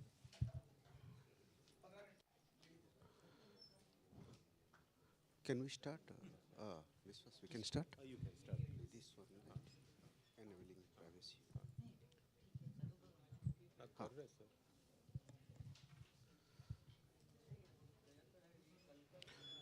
Okay, so very good morning, everyone. We can start these sessions. The first paper, the authors are, the titles of this paper is Enabling Privacy in IT Service Operations. The authors are Gupta, Rohit Gupta, Rishabh Kumar, Mandal Sutapta, Magnesh Gotte, and Sachin Lodha. So requesting this author, one of these authors, you may come here and can present your paper.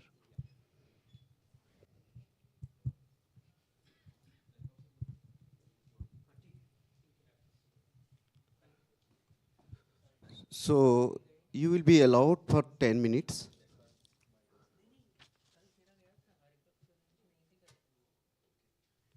Okay.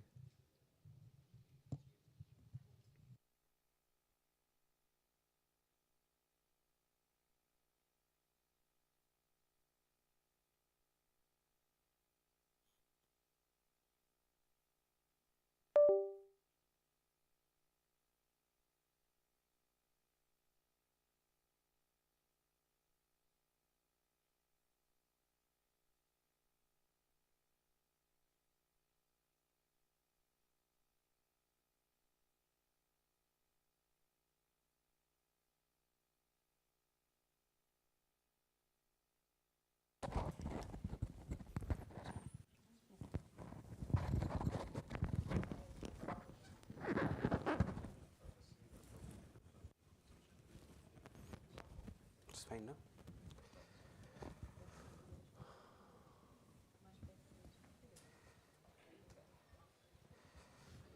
So, good morning, everyone. Myself, Rohit Gupta. I'm going to present our work on enabling privacy in IT service operations. So, I'm from TCS Research, and I have my co-authors are Rishabh Kumar, Sutapa Mandal, Mangesh Ghorote, and Sachin Lodha. So, this is my outline of my talk. First, I will introduce you to what is service operation and what I am trying to solve in that space and what are the threats involved in that space. And then I will go on to define some of the terms, and then I discuss our contribution, that is privacy aware service allocation algorithm. And then we go on to discuss the experimental setups and results. And then we will conclude. So first of all, what is service operations? So normally in enterprises, there are systems which help them manage their IT services or their various services internally or externally. Through these services, these are also called as information technology enabled services, that is ITES. So through this, user submits his task or issue into the system, that is typically a technical service, interface. And then usually this, whatever issue it is in unstructured form, that is kind of like, it can be email or something like that.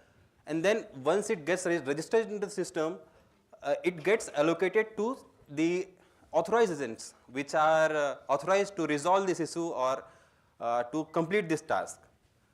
Now they can use their internal database to resolve this ticket. So the issue here is that in these tickets, very often the user submits some sensitive information or PII information about that. So that is the main issue here. So regarding that, we designed one framework that is called as privacy enabled service operations, that is called as FSO, where whenever a ticket gets registered into the system, it first gets classified into some predefined categories, and then some sensitive quantification of that ticket is done. And then there is a privacy aware allocation algorithm, which I am going to discuss later, allocates these tickets in privacy aware manner to the authorized agents. And these agents may use again internal database to resolve these tickets. And then we do monitor this whole process or the agents through this monitor and risk analysis dashboard. Now our objective here is to minimize the risk of data exposure in the system and to mitigate the risk of insider threat. So we assume that whoever agent, those are responsible for resolving these tickets are malicious in nature. So our scope is the privacy preserving ticket allocation in service help desk scenario. Now we try to optimize two objectives. First is operational objective, that is like we will try to minimize SLA breaches. So what do I mean by SLA breaches? Whenever a ticket gets registered in the system, it has a deadline attached to it, that is the SLA, and then that ticket should be resolved before that SLA ends. So the task is to minimize the SLA breaches, then maximize the task matching and maximize the load balancing. Second one is the privacy and security objective, that is like we want to minimize the data exposure happening to the agents, then minimize the risk of task linking, and then we want to do the anomaly detection. So first thread that I am going to discuss is like inference from multiple tickets. So suppose that a user submits multiple tickets, possibly in multiple categories, into the system. Now these tickets get assigned to same agents. So this agent may will get a lot of information about this user. So it can possibly do user profiling. So we want to avoid this situation. Second one is like linkage of multi-user and through the multi-tickets. So suppose that agent is resolving ticket of particular category. So multiple tickets from multiple users get submitted to these agents, and then this agent can potentially aggregate some statistical information about the organization, about the category. So we want to avoid this situation also. So now how can we mitigate this thing? So first of all that comes to our mind is like differential privacy and k-anonymity, but sadly this cannot be applied here because differential privacy and k-anonymity are designed for like situation where data corpus is available. Here only a single ticket is available to us. We want to minimize the data exposure from that data point only. So it is not well suited for real time applications. Now we can do is like we can suppress the data, sensitive data that is present in the ticket. So we cannot do the complete suppression of the data also because it will lead to the utility loss. We want to avoid that also. So we want to expose the data such that the utility is also maintained and the privacy is also taken care of. So the problem becomes that how do we optimally suppress the data? So actually we have already solved this problem and it is already published in the PST 2024. I am not going to discuss that, but we have built this framework over this solution also, using this solution. So our main contribution is that we propose the privacy preserving framework called as PESO, and we develop a privacy aware allocation algorithm to efficiently allocate the ticket to the agents, minimizing data exposure. Then we investigate the impact of privacy measures on key performance indicators relevant to service operations. Then we also design a simulator to simulate this scenario to get a better insight about the parameters. Now first of all, like I discussed these two scenarios, that user data linkage and then multi-user data linkage. So referencing to that, we have two terms, that is user misusability score. That is like the first one is the user misusability score is the risk of data exposure from the aggregated information about the user to the agent side, at the agent side. Second one is overall misusability score, that what is the risk associated with the data that is aggregated at the agent side. So overall data. This is about the overall data. And the privacy factor, it is taken from our previous work. So it is the parameter to control the privacy level of the system. So it is a single parameter using which we can tune in our system how much privacy level we want. Now I'm going to discuss this privacy aware allocation algorithm, which is the primary contribution of this work. So it is a very lucid version of this allocation algorithm. You can refer to the more elaborated discussion on this to the paper. So what we do is like whenever a ticket comes to the system, first we identify the eligible agents that is available and that caters to that category that is eligible to resolve that issue. And then for each eligible agent, we calculate a composite score that is based on some privacy parameters, that is like overall misusability score and user misusability score, and the operational metrics, that is like how efficient it is on the performance KPIs. And we calculate the composite score and allocate to the agent who has a maximum score. And then we update the agent's workload and misusability score. So we update the various parameters of the agents. So to experiment this, we came up with three scenarios. First one is where there is no privacy control, that is a vanilla service operations where a user ticket gets registered into the system and then it gets automatically allocated to the agent and agent resolves the ticket. Second one is there is a privacy aware allocation algorithm running behind. So we do privacy control in allocation, but we disclose the full data to the agents. Third one is like where we control the privacy through the allocation and we try to minimize the data exposure through the partial data disclosure.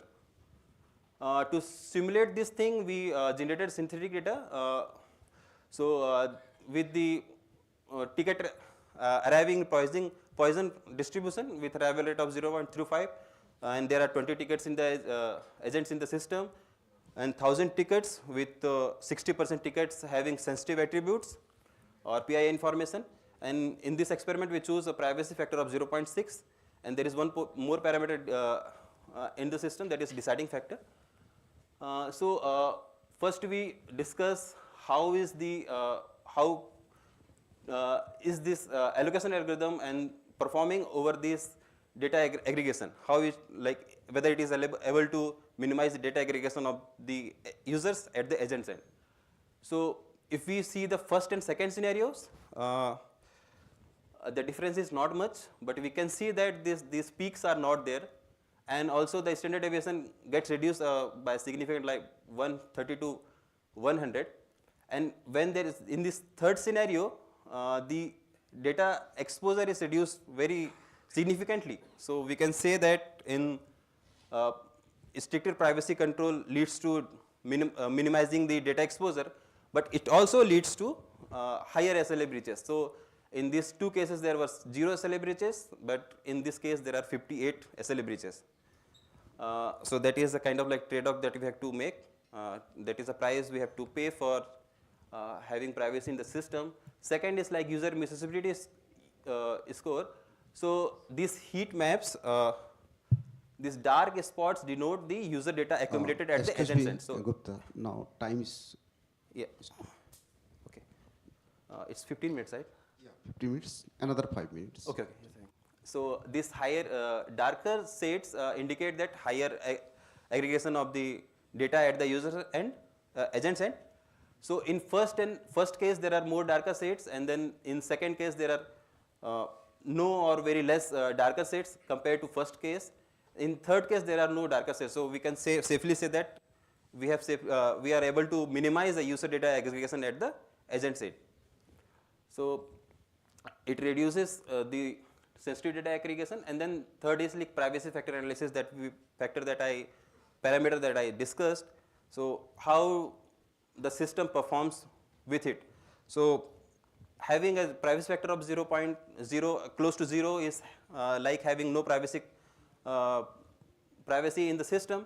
So here we have like very close to 0 SLA breaches, and when we increase, the SLA breaches increases, and it is max high at privacy factor 1, that is having like a masking all the information kind of like, and then you have no data utility at that case. So there is almost all tickets are going to breach the SLA, and the data aggregation reduces as we increase the privacy factor. So it denotes that balancing privacy factor is very critical in this scenario. So when we increase the privacy factor, SLA breaches increases. When we keep it low, so we have to somehow manage in between the utility, operational KPIs and privacy. So we have to make manage the trade-off between the privacy and utility. So we conclude that proactively minimizing the data exposure to agent is very critical, and then it is very important to balance the trade-off between utility and privacy. So that's all from my side. Thank you. I am open to any questions. Thank you. Okay, any questions from the participant sides? Anyone would like to ask any questions?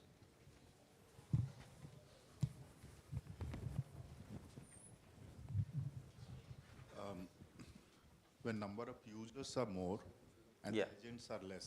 Yeah. So for example, the minimum agent could be 1. Yeah. In that case, your protocol, will it work? Like it will work, but see, if there is only one agent and there are a lot of users, the agent will get overburdened, and then there will be more SLA breaches in that scenario. No, that's a practical scenario. Today, AI/ML world, right? So it will not work. See, what we try to do is like whenever a ticket comes, we try to distribute as such that the data does not get aggregated at only one agent. So there is not only one agent who is resolving the ticket of only one user or one category. I understand. So, Yeah. so I'll give you a scenario. Let's Yeah. say the company could be 10,000 employees, Yeah. or it could be 10 employees. Yeah. When there is a company which is running with 10 employees, he can afford to hire only one. Yeah. So that's the scenario I was talking about. Yeah, yeah. So it will not work in that scenario, sir. Yeah. Okay, anyone would like to ask any questions? Okay, fine. Yeah. Okay, Thank you. Thank you Thank you so so much. much. Wonderful talk. Yeah.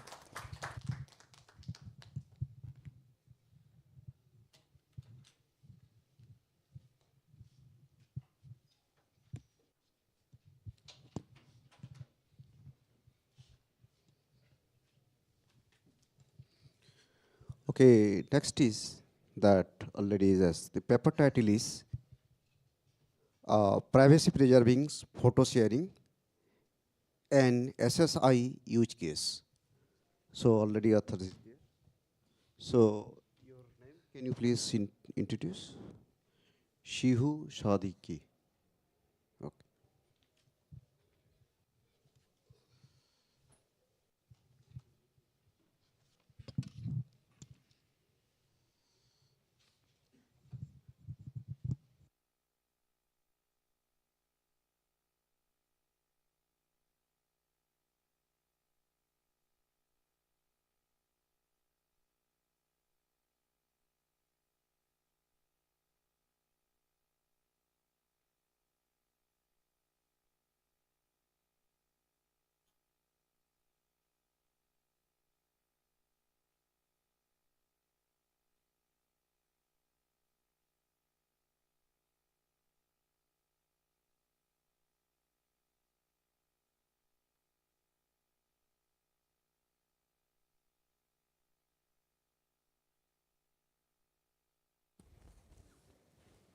Okay, thank you. Good morning. I'm going to present a work that we are currently doing, and which is privacy preserving photo sharing and SSI use case. I am Abubakar Sadiq, and I have other authors with me,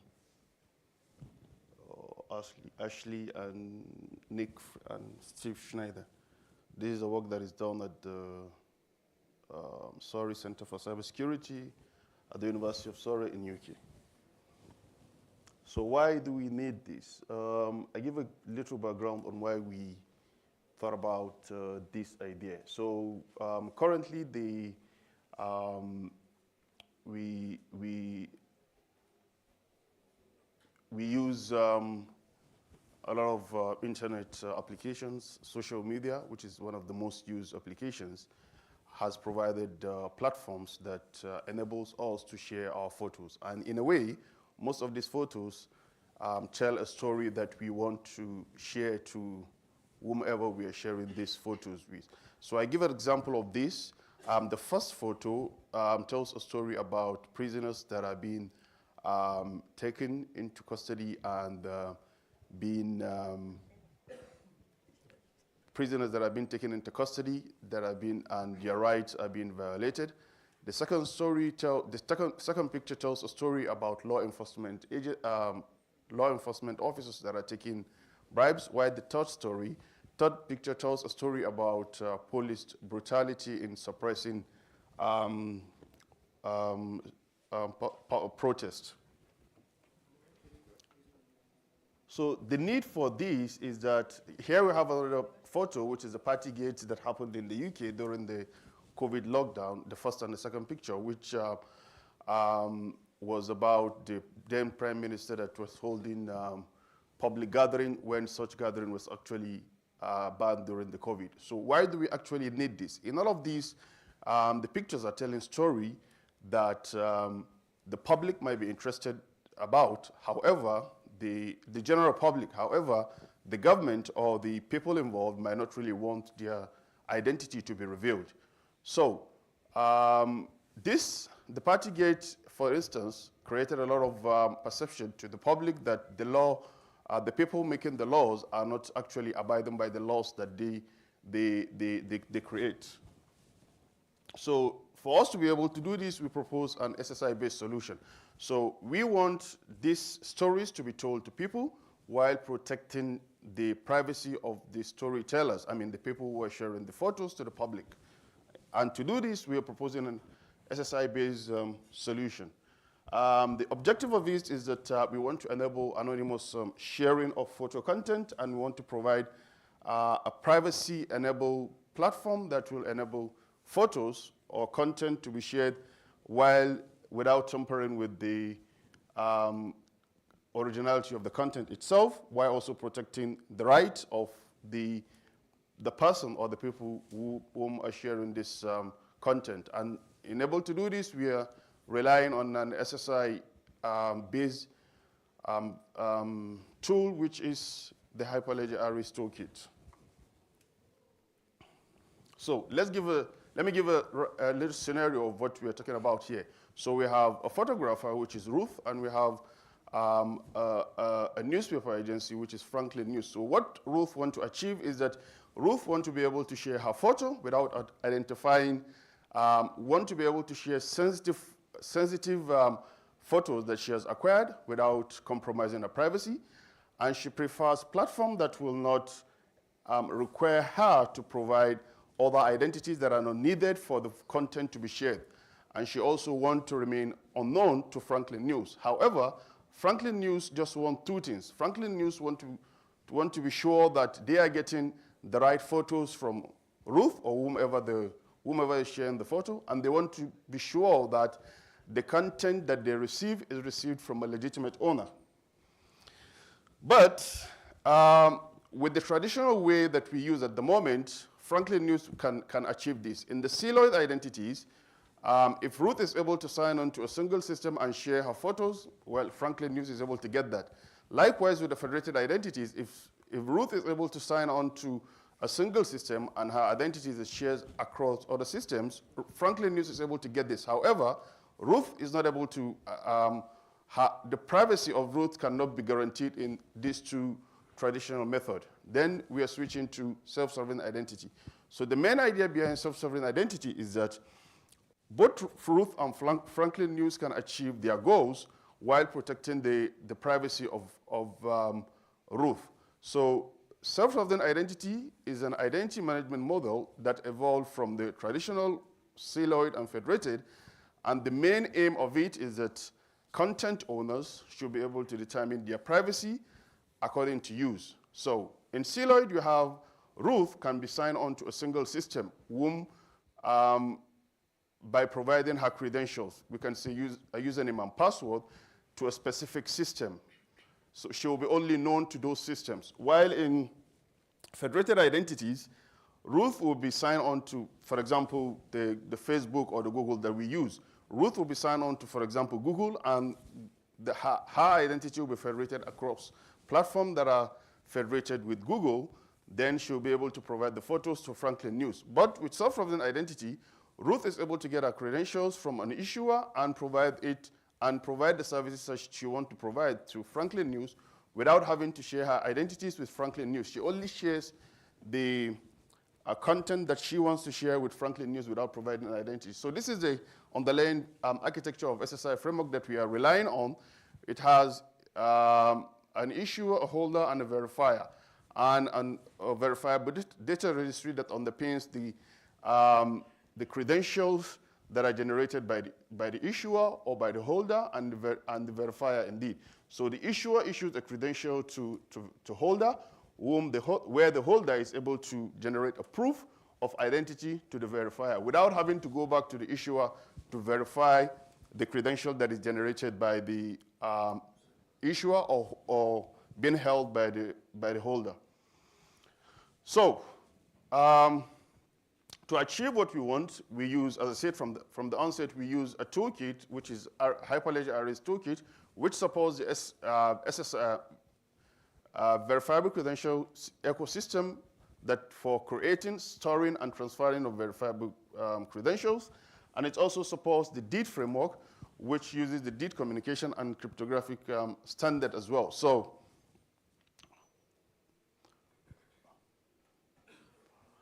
this is the generic architecture for the Aris framework that we are using.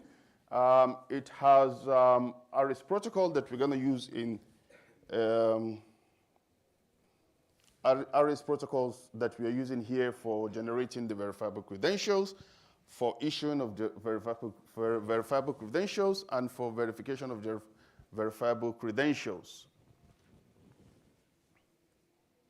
So our use case scenario here is that we So I described the underlying SSI frameworks, and here we have the use case for the photo sharing. So we assume that we have an actor, which is Ruth, which is a photographer. We have Cavendish, which is a membership organization. We have Photo, and we have Franklin News.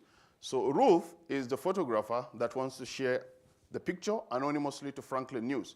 To do this, Ruth goes to Cavendish to generate her underlying verifiable credential. So she gets the verifiable credential that is used to identify herself from Cavendish as an entity, as a person. With the same credential, she goes to Photo to get a photo credential. So you can see in the first, in step one, you have just a credential. This credential that is acquired by Ruth from Cavendish is presented to Thodo, that is 2A, together with the photo that she owns. Then Thodo binds the credential and the photo and generate a photo credential for Ruth, which is 2B, that is sent back to Ruth. With this photo credential, Ruth is now able to share the photo with Franklin News. So, in essence, Ruth doesn't have to provide other identities, her real-world identity, to Franklin News. Likewise, she doesn't need to provide that identity to Thodo. The only thing that she provides to Thodo is that she's indeed registered as an entity to Thodo based on the credential that she acquires from Cavendish, and she has a photo from Thodo that is certified by Thodo, which she shares to Franklin News. So here's the implementation of what the use case scenario that we did. So the first photo shows that Ruth issues requests a photographer credential, a credential from Cavendish as a photographer, which she now gets by providing her username, a legal name, her username, so an employer, 5 minutes, and other credential. Thank you. 5 minutes. Yes. Then in the second picture, that credential that she acquires from Cavendish is now shown, and she wants to provide that credential to Thodo to get her credential as photo credential. So the first photo is a photographer credential. The second photo is a credential for her photo. Then these are the credentials that she acquires. The first one is a photographer credential. The second one is a photograph credential.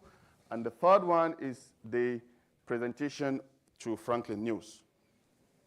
What have we achieved here? So the first, we achieved some security and privacy features by using the Hyperledger arrays underlying toolkit, which includes unforgeability through to digital signatures, the robust authentication for mutual authentication back and forth, protected communication by using the encrypted DITCOM messaging that is underlying in the toolkit. And we also achieved the security features, which is zero-knowledge proofs that enable Ruth to provide selectively what she wants to provide to Franklin News by providing only photos without a certificate that she gets from Cavendish, only the certificate that she gets from Photo to Franklin News. Unlinkability in identifiers, because in identifying herself to Thodo, Ruth doesn't provide the same attribute that she provided to Cavendish. She only provides a certificate to show that she has been verified by Cavendish. And there is also anonymous interaction, because Ruth only shares name with Cavendish and nothing more. So here we have a future work that we want to deploy this in the real world possibility, and we want a secure application to other digital assets, and we want to define security models for other developments. Thank you. Okay. So any questions from participant sides? Anyone would like to ask any questions? Okay, from my side only the quick questions, one questions. Yeah. So the credential verifications and about also the zero knowledge proof that you told, that is this, it achieves the zero knowledge proofs. how this zero knowledge proofs is achieved, and exactly what is this cadential verification? Is it the digital signatures or this method?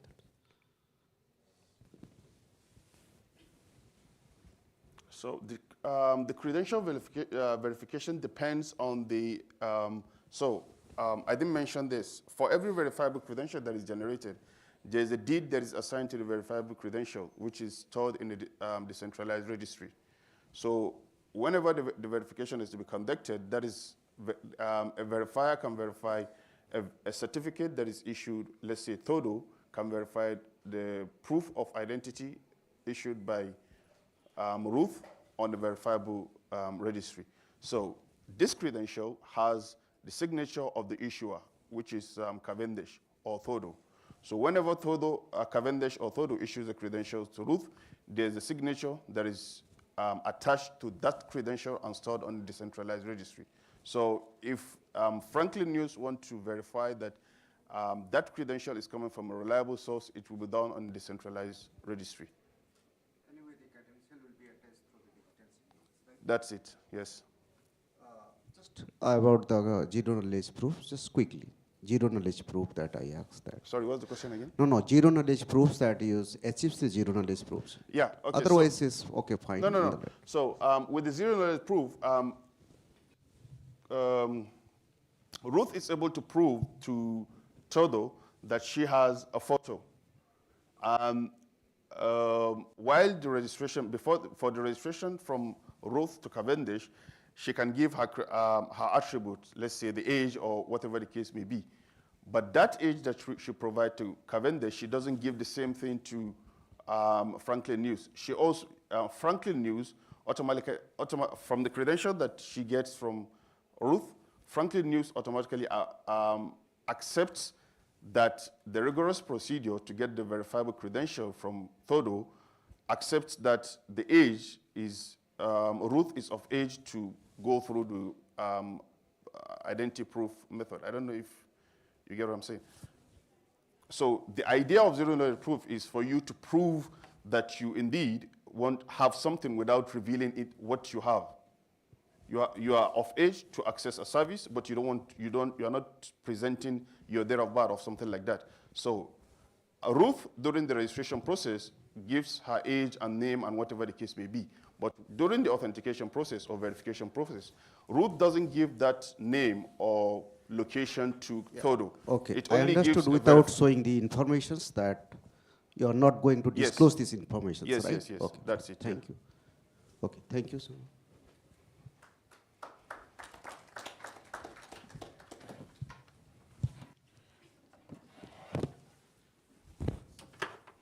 Okay, the last paper of this is that the title of the paper is Zone Recovery Attack on Secure Privacy Preserving Right Matching Projects. It is authored by Shyam Murthy, Upadhyaya, Santosh Kumar, Srinivas Vivek. One of these authors I kindly requested to come and present your paper.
Good afternoon, everyone. My name is Santosh Kumar Upadhyaya. I am a PhD student in IIIT Bangalore. I am here to present my paper, whose title is Zone Recovery Attack on a Secure Privacy Preserving Right Matching Protocol. My co-authors are Shyam Murthy from IISc Bangalore and Professor Srinivas Vivek from IIIT Bangalore. I also work as a principal engineer in Cisco systems, and mostly I work on the authentication, authorization, and accounting area for Cisco's switching, switches, routers, wireless controllers, and general controllers. Here is the agenda for today's discussion. I'll start with basics of ride-hailing services and the security, followed by a recap of the protocol by Sen et al., which was published in IEEE System Journal 2023. Attacks on the protocol given by Sen et al. Experimental setup, followed by summary and conclusions. The brief of ride-hailing services and the security. Ride-hailing services are adoption, the adoption is going rising globally, and so is now importance of the privacy of the rider and also the driver.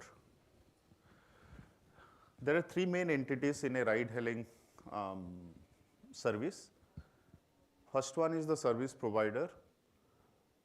And the example of service provider is like companies like Uber, Ola, and a rider. A rider subscribes to the service provider, and a driver is affiliated with the service provider. A typical ride-hailing service system looks like this. We have the rider, we have the ride providers, which is the drivers. And on the top, we have the service provider. The riders request to the service provider, and the driver's request also goes to the service provider.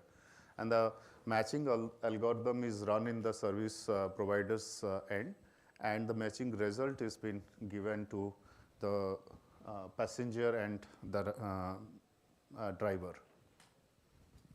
With this setup, we see that the service provider is having a lot of information, and this information is quite private and significant data. And having this unfiltered access to the riders and the drivers' private information can raise the privacy and compliance concerns. Hence, the protocols are needed to protect the driver's information and also the privacy information of the riders as well.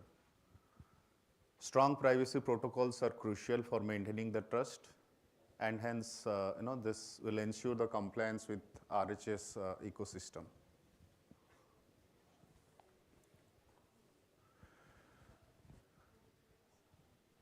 Having said that, we'll see the recap of the protocol by Sen et al. They provided, and this work is presented in IEEE System Journal 2023. A privacy-preserving matching algorithm, in short PPMA, it uses a blockchain-based smart contract where the riders and the drivers, they interact directly without having any third-party central entity. And because it eliminates the third-party central entity, it reduces the travel cost and also enhances the privacy.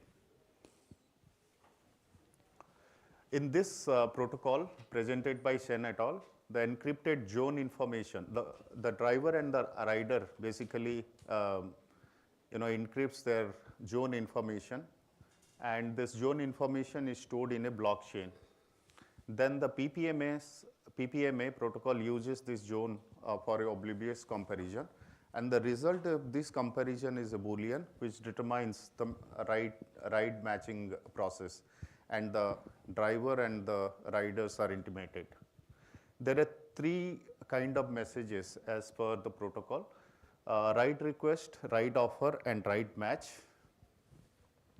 On the right-hand side picture, you see, if you compare it to the previous picture what I showed, there is a central entity, the service provider. that central entity and the service provider is eliminated in this setup, where you have the authority which is responsible for generating the system parameters, and the write request and the location updates from write request from the passenger and the location update from the driver is coming to the blockchain.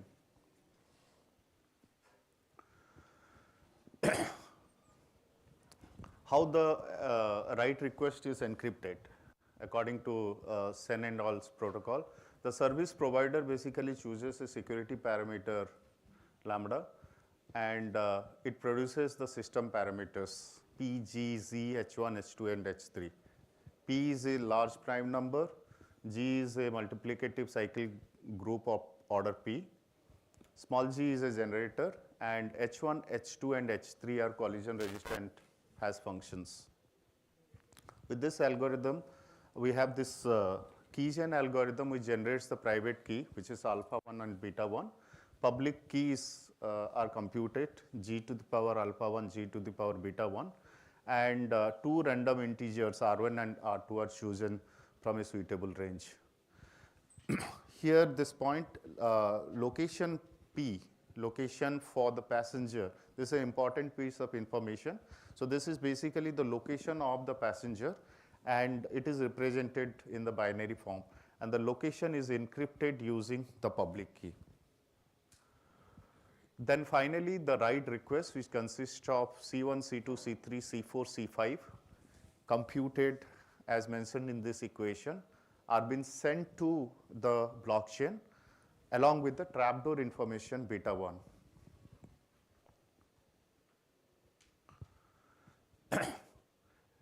So that's how the write request has been encrypted. How the write offer is encrypted. Basically, from the encryption point of view, write request and write offer is kind of treated in the same way. Just that, in the write offer, the passenger is requesting for a ride, and in the write offer, the driver is requesting for offering a ride. Rest of the things remain same. And now it comes to the write match. The moment the write request and the write offer reaches to the blockchain, it activates the smart contract associated with the blockchain, and that runs the algorithm to find a compatible pairing. And then the comparison or the matching algorithm has to equate this equation number 6, where we see that C4G H2 C2 TDP, C4H2, H2 is the system parameter which is common between the rider and the driver. C4 C2 are the passenger's information. TDP is the trapdoor information of the passenger, whereas C4 dash and C2 dash is the encrypted information of the driver, and TDD is the trapdoor information of the driver. So when these two equation equates, the match has been finalized, and the information is been sent to the rider and to the driver both. Now I come to our work, which is an attack on this protocol by Sen et al. The premises of this attack is basically, on the fact that the adversary can access the blockchain information. So whatever information is available in the blockchain transactions coming from the rider or ride offer request, this information can be accessed by the adversary. And second point is the transaction. If you see the write request slide, remember the write request slide, we said that C1, C2, C3, C4, C5 along with the trapdoor information is sent, part of the trapdoor transaction as per the SAN and all protocol. So that basically is the basic premises of our attack. The trapdoor information for the write request and the write offer is available to the adversary. And the third point is, this is the equation for the correctness of SAN and all protocol. We saw equation number 6. If we further simplify equation number 6, it turns out to be g to the power location of the passenger equal to g to the power location of the driver. Now, the next premises is the limited zone count. For a ride-hailing protocol in a geographical location, it's kind of divided into multiple zones, and the number of zone count is quite limited. In a city like New York, the zone could be limited to 4,000 to 5,000, and this limited zone count helps us to launch the brute force attack. So how the attack runs on the protocol by SEN and all is, upon receiving the transaction, the adversary proceeds to compute C4 G to the power H2 C2 TDX. Here TDX could be TDP or TDD. So if I am trying to attack the the passenger's information, then it will be TDP, and if I am trying to guess the driver's information, then this will be TDD, where TDX could be TDP or TDD. Now, I talked about this number of zones, Z1 to Zn, and what the adversary does is, this information is pre-computed and static at a given point of time. This information can be derived, and adversary can compute G to the power Zi for each of these zones, and it compares with the M, whatever it had calculated earlier, and if it is finding a match, then Zi is the zone for that particular request. And a semi-honest adversary recovers the zone ID from the transactions. This little animation how this attack works. The passenger and driver information request is being given to the adversary. So this could be the request from the passenger's point of view and offer from the driver's point of view. So the adversary is having this information, and the request contains C4, C2 and TDX. All this information is part of the request which is going from the passenger or driver to the blockchain. So the adversary is having all this information, it calculates this M, okay? And then in a loop, it calculates G to the power Zi and compares it with M. Now if it's finding a match, then Zi is the zone. Yeah, I'm done almost. Now the attack algorithm runs on order of n complexity. In case if you are going to, it can be further optimized by computing the G to the power Zi pre-computed and cache it in a hash table. We can reduce it to order of 1. Experimental setup. The code location, code is uploaded to the GitHub, and the code is run in the SageMaker environment, as it provides the tools for performing arithmetic in finite field. The experiments are conducted using various combinations of the prime number and different zone counts, and the accuracy of the result was confirmed to be 100%. Conclusions and summary. Attacks possible because of the trapdoor information was given in the blockchain, and the second point was the few zones allowed to have the brute force attack. Having said that, the individual information still stays undisclosed and secure. So this attack is to get the zone information only. Rest of the informations are still protected. Future studies may adjust the protocol to have this attack resistant, even to protect the zone information as well. Protocol changes aim to counter identified attacks, and enhancements need thorough security checks. And in-depth security analysis is crucial for this validation. These are few of the references for our work. Okay, that's all. Thank you. So I am actually wondering one question. Yeah. I want to ask you. The security is based on the discrete log problem, right? Yeah. Discrete log problem. So you have chosen the cyclic group, and Z is equal to Z1 to Zn, And how is it possible to compute this ZI because of it is the discrete log problem, right? Yeah. So it is a challenge to compute this particular values ZI as far as the discrete log problem is concerned. Okay. So I am surprising how this adversary can compute this ZI because, No. yeah. Okay. So, okay, if you see this algorithm, what is happening is, No, algorithm is okay, fine. no, I understood your question. So your question is about given g to the power zi, it would be difficult to figure out zi. Yeah. Right? But yeah. it's not that. Because the G is the generator of the cyclic group. Yes, that M is- is this value. Now you need to compute this ZI. Yeah. So giving this parameter G and M, and it's computationally basically infeasible to compute this ZI. No, okay. G to the power zi is computational. G to the power zi is not computationally. Yeah, that's fine. The inverse is computationally challenging, right? I'm not calculating the inverse here. So if you see here, what I'm doing is, see, I get the write, I get the write request. Now from the write request, I have computed M, okay? Now I have all the zone information, location information. Then I'm calculating the G to the power Zi and comparing it with this. So basically your point is right. Given G to the power Zi, it would be difficult to find out Zi. But I am applying a brute force attack for all the possible zones. So I'm just guessing that it could be coming from zone 1, zone 2, zone 3 or zone 4.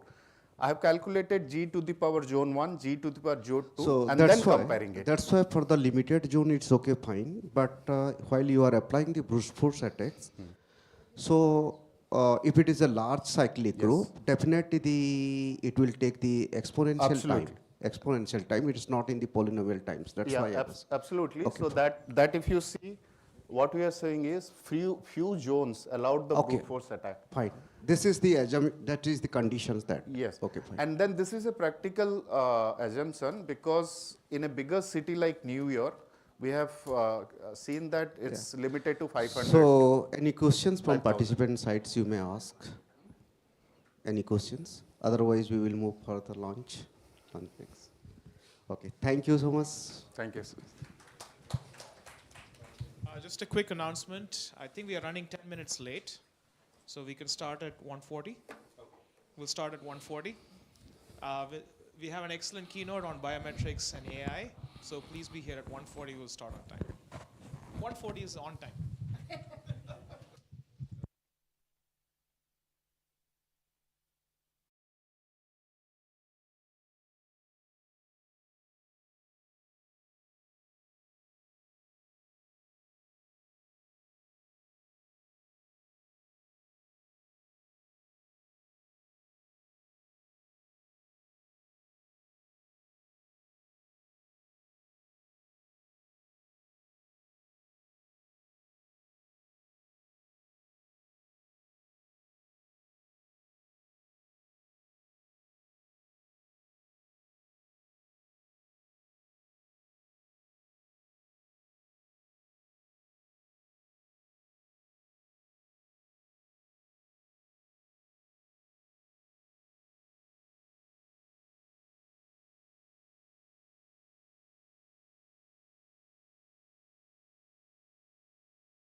Okay.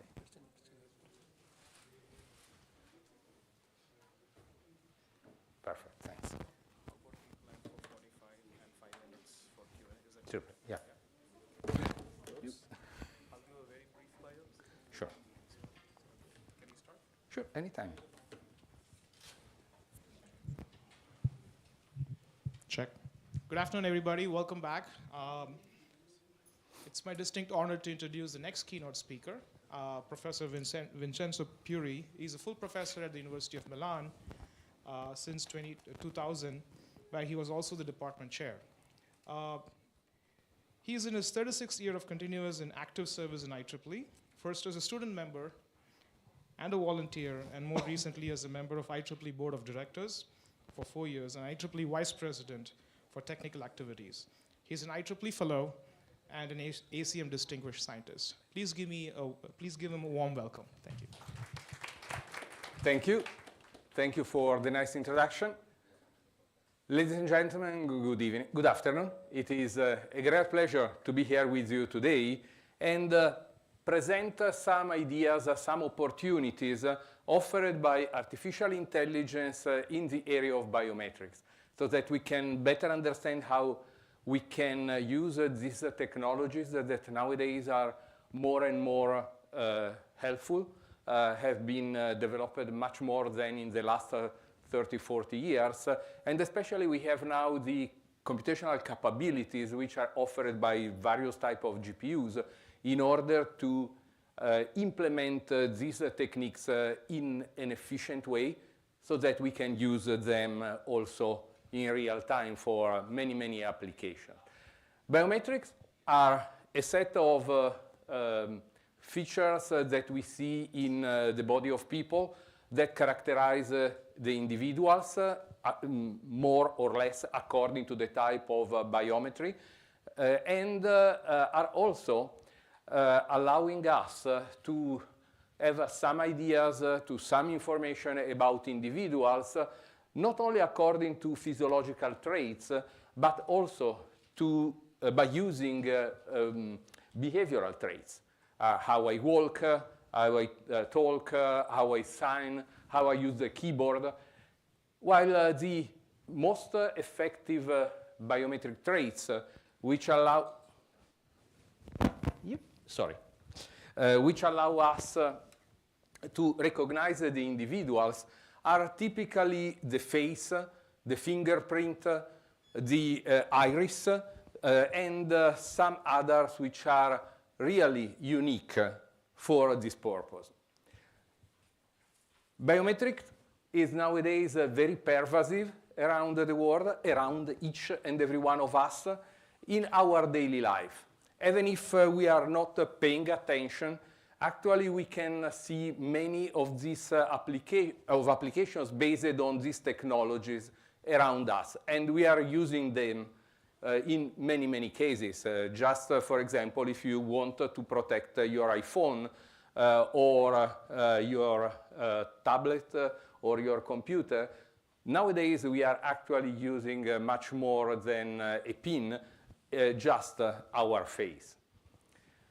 There are many challenges for using effectively and in a secure way these techniques. We need, first of all, performances, since we need a speed in identifying the people. We need accuracy as well. We need scalability, robustness of the techniques. We need also to use a different kind of sensors, obtaining the same quality of the recognition, or more or less the same quality, but a quality that allow us to trust on the level of the recognition. And we need to have also usability. We need to preserve the privacy of the data representing the biometries, and we need to preserve the utility. We cannot lose the utility in order to protect the biometry and vice versa. So we need to find solutions which are able to satisfy these conflicting needs.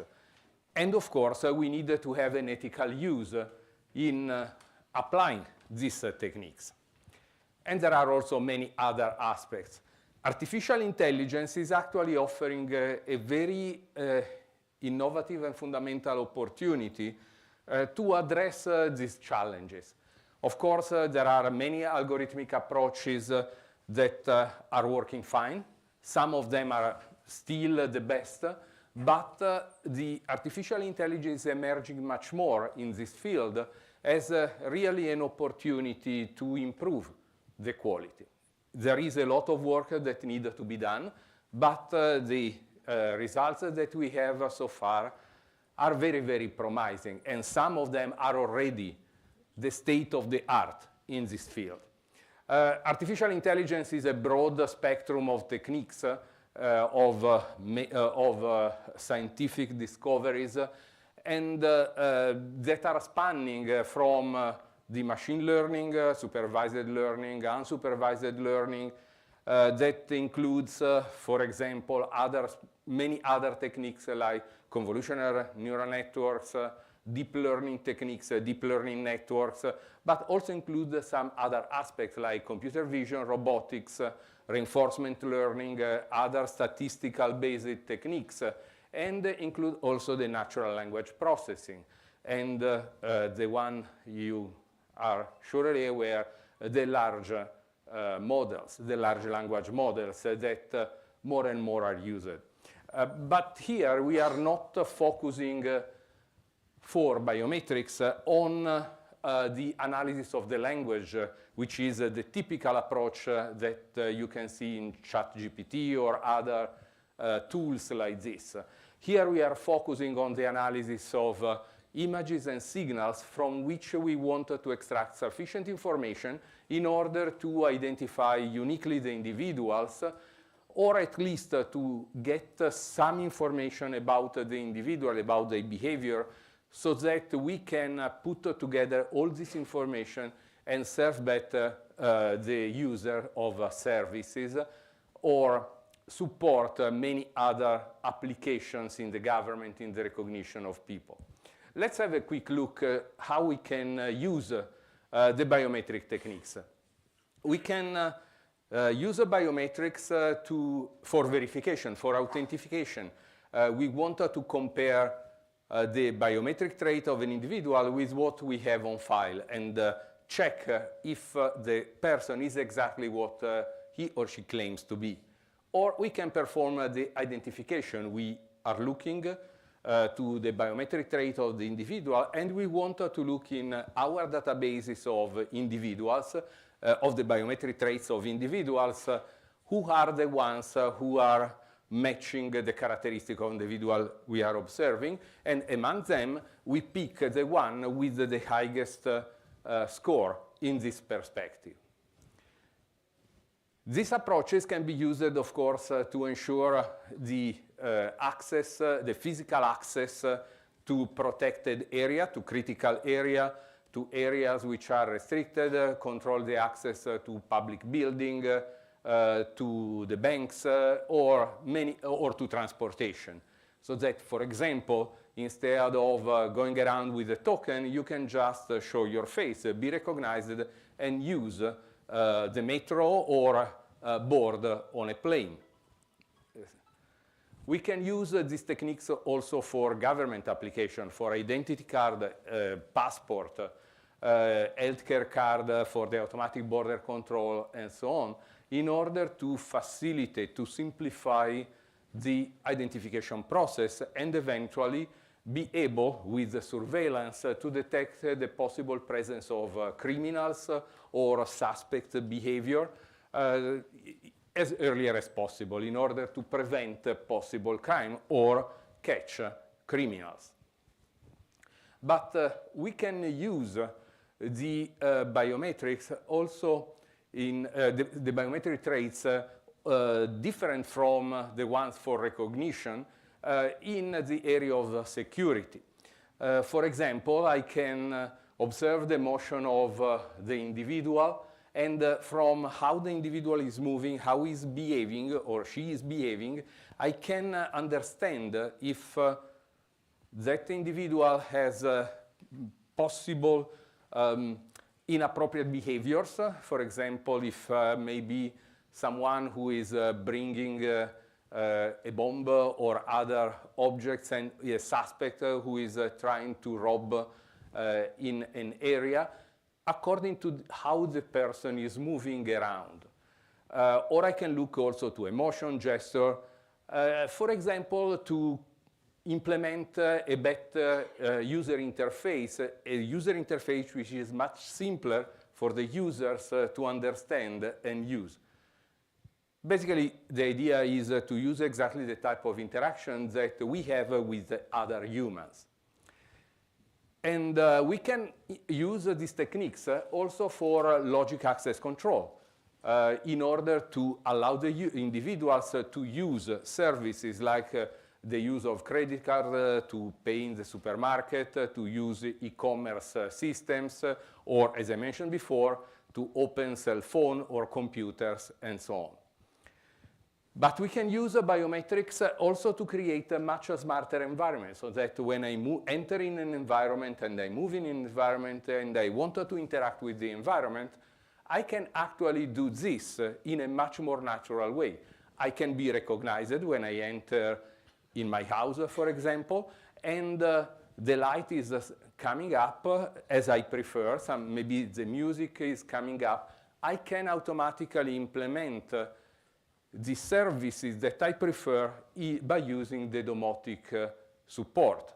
Or I can use it for smart transportation, for rental services, to implement intelligent traffic management so that I can monitor if there is a person who may need more time to cross the traffic light, and as a consequence, I can adapt the behavior of the environment. Or I can use for personalized interaction. For example, in the social networks, when I have a virtual assistant to improve the interaction with virtual assistants, with marketing, and to analyze the social behavior in the network, for example, in the social network.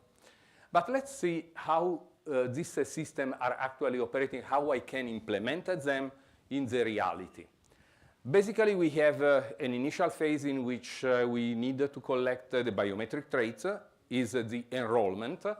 And I presented a biometric trait. I have the analysis of the data collected from SIM samples. Here is, for example, a finger. I obtained the image, I checked the quality, and I extracted some relevant features from the biometric trait, since I cannot store the information as it is, and then it will be too difficult to process and match with the data that we have. So we extracted the relevant features and we store them in a standard format for that specific biometry in the database. And then when I wanted to verify a person, I do exactly the same operation, and I compare the template, the coded representation with what I have in the repository in order to see if the person is exactly what he or she claims to be. And I will do with some threshold when I do the matching, since it is not usually feasible to collect exactly all biometric features from the sample that I have. Even if we have some which are missing, that is really not important, since we have so much redundancy in this information that the match is anyway allowing to identify the person. And similarly, if we have the identification, we, instead of comparing with the information that the individual claims to be, we can search in the database and extract the template of an individual which is the best match with respect to the individual who is presenting the biometry. How the artificial intelligence can help? I was mentioning before that may give many new opportunities to develop flexible, adaptable, evolvable solutions for the biometric systems. And we can see that artificial intelligence actually is useful in all steps of the analysis I was mentioning before. In particular, when we acquired the biometric traits, we need to check if the quality is sufficient in order to perform the verification or the identification of the individual. If the quality is very poor, like in the picture at the bottom, we need actually not to use that image, but collect another one. Similarly, we need to check if the individual is showing its own biometry, really the biometry of the individual, or, for example, if he's not taking a picture of the face of another person, putting in front of himself, herself, and show the picture to the camera. Or use a silicone finger on which I reconstructed the fingerprint of the individual who I want to allow to enter.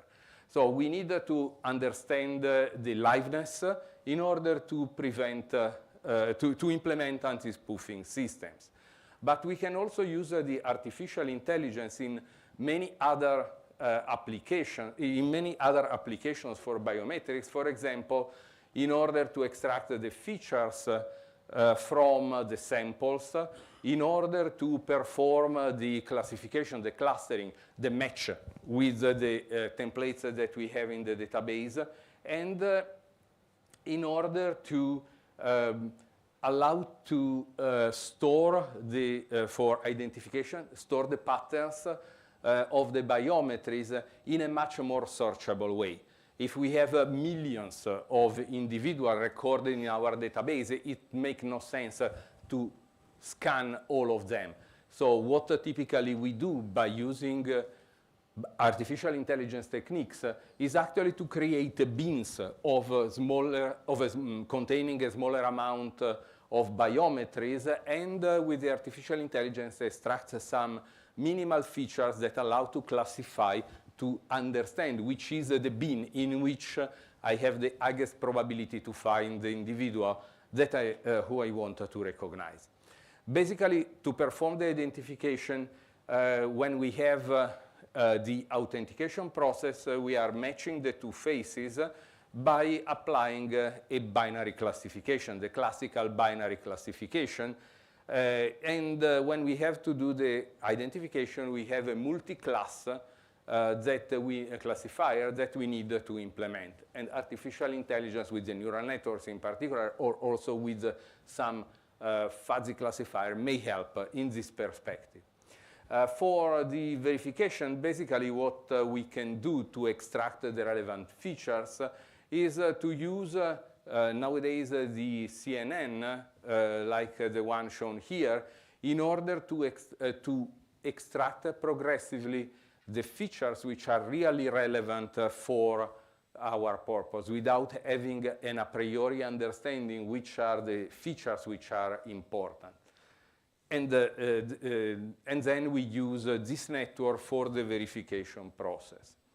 The use of the biometries for identification in the real world actually require a much more complex approach. Since, for example, if we are using the face, we need, first of all, to identify where is the face in the picture. And as a consequence, then we are reducing the area of the image we are collecting to the portion which contains the face. And then we process that portion, even if it is a portion extracted from a much bigger picture, for example, collected by a surveillance camera, like in the example here. So basically what we need to do first is to understand with a simple binary classifier which is the portion of the image containing the face, and then we, if we want to perform the identification, we can use the multi-class classifier in order to look in the repository in the database who is such a person. And here is an example of convolutional neural network which has been used exactly for this purpose, to scan the image and focus on the very critical part which is containing the face. Data augmentation is also very important when we need to train a classifier when we needed to train the artificial intelligence tool that we adopted for the identification for in our system, since we may not have enough samples of the individual. So using appropriate techniques to replicate with some distortion, a little bit change of the direction of the face, changes in the illumination, changing the position of the face with respect to the camera, we enrich the knowledge extracted by the artificial intelligence technique from all these images, and as a consequence, we allow to achieve a much better recognition in the real world. Sorry. Another important opportunity offered by artificial intelligence is the increase of robustness of the recognition process. The reason?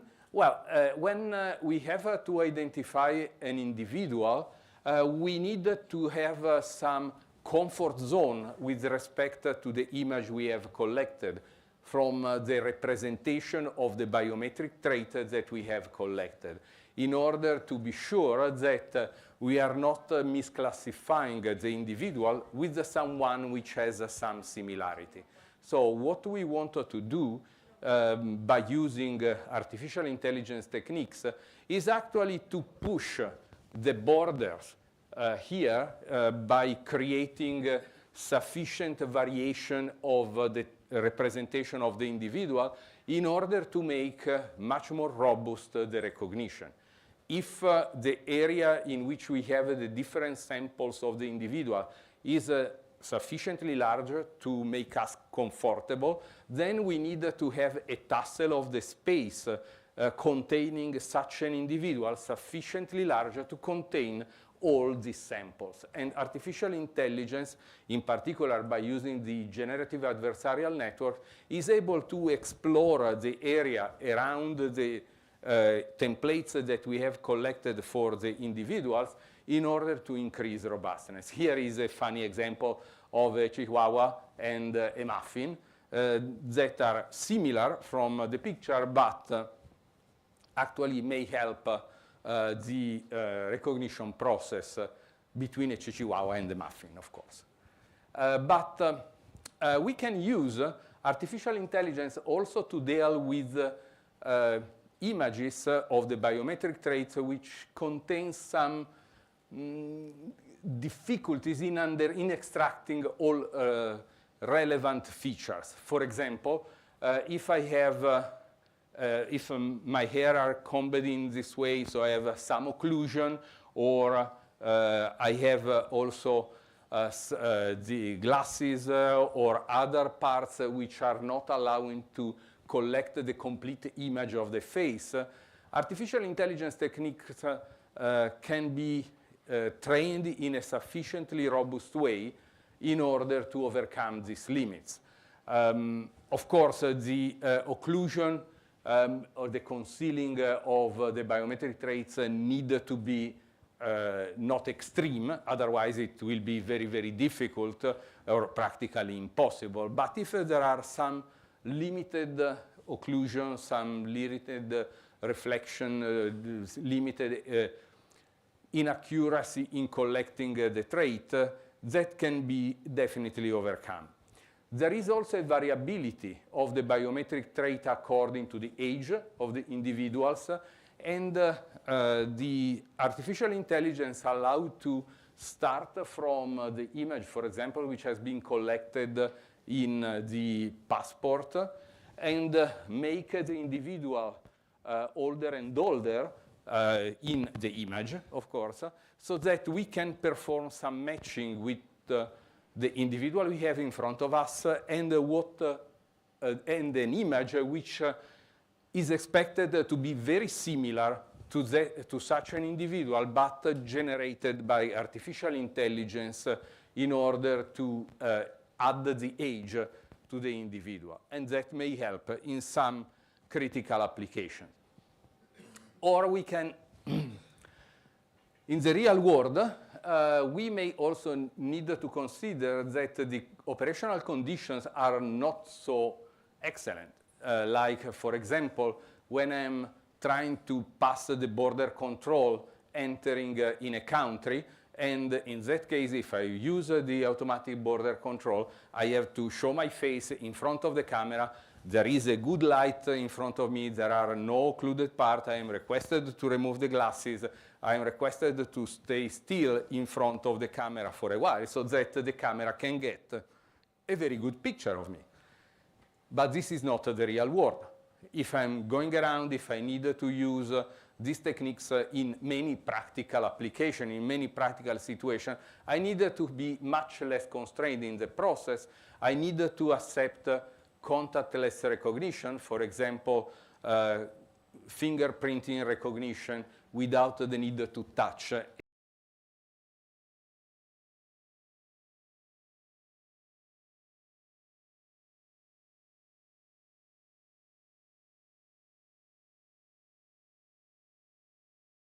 To be recognized, or the face. However, one biometry is usually not what we are used to use in the real world as humans. In most of the cases, we are actually using together many different biometric traits. Some may be very accurate, others may not be so accurate, but altogether they can give us a better understanding of the person. For example, I can use the face, the voice. I can look to the gait of the individual. Of course, the gait is not so unique, but if I attach it to the face, even if it is at a very distance, or I attach it to the voice, even if the person is very distant, I may recognize the individual. And how I can do this? Well, from a technical point of view, we can use different approaches. We can have two different sensors. We can have different biometries. We can collect the same biometry, but process it in different ways with different type of algorithms.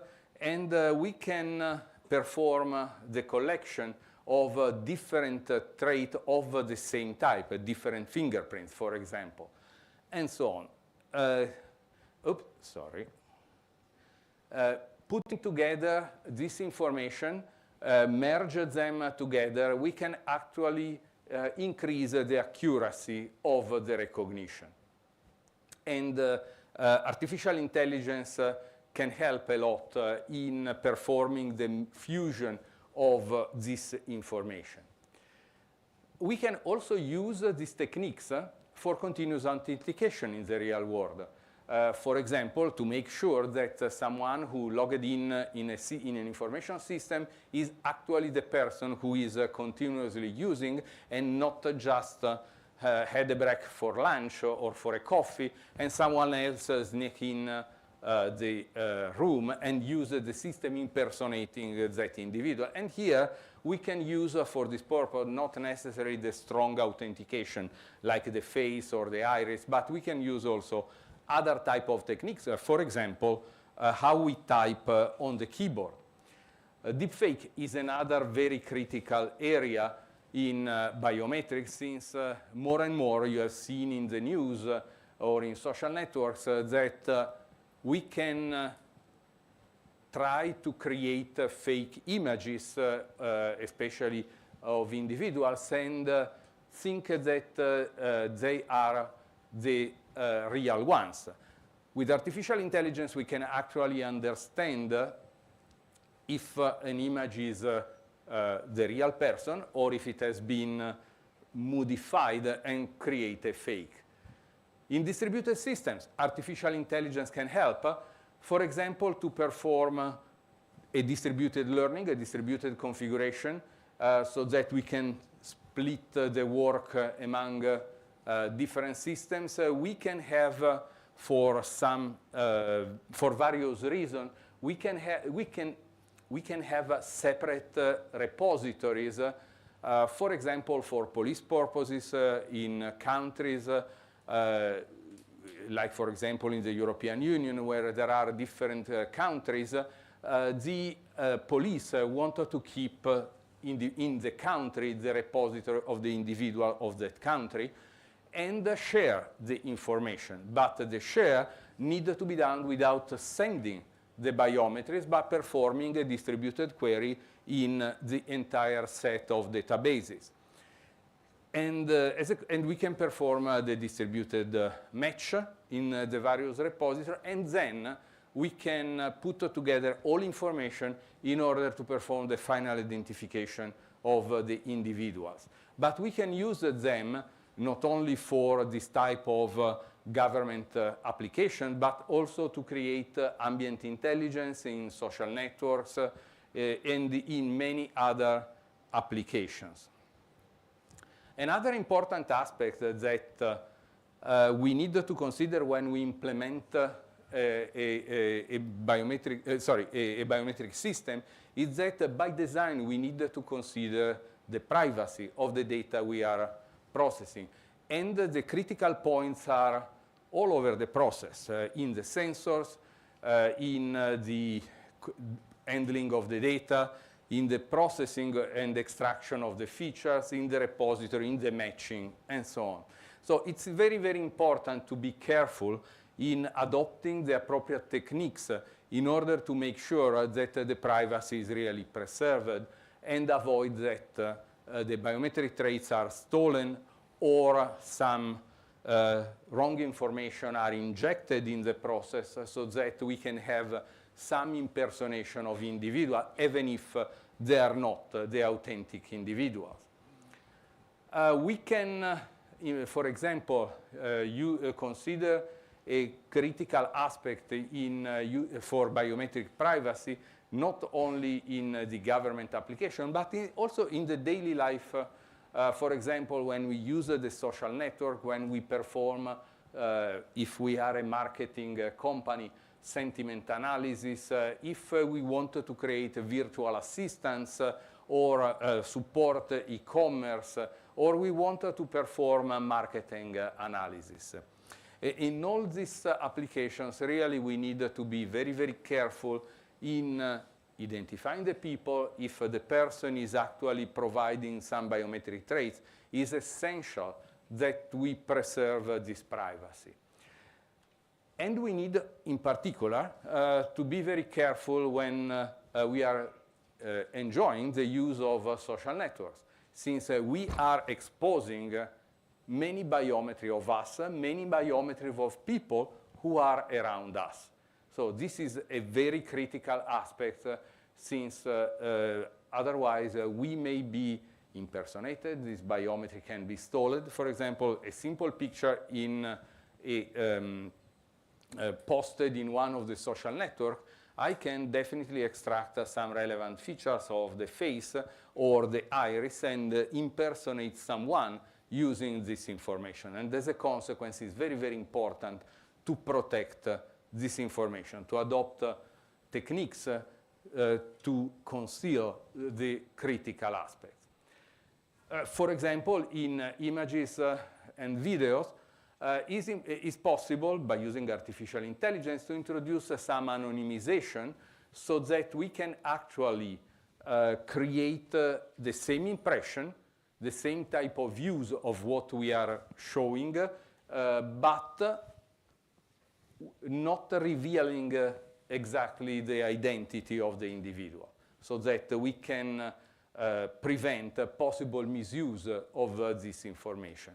And in social network, we need also to be very careful, since we can create a graph of the individual's connection graph, and this may create problems if we associate too many personal information, including the biometries, to this graph, since this may be misused by people in performing some analysis of what is happening in a geographical area, what is happening in a group, and so on.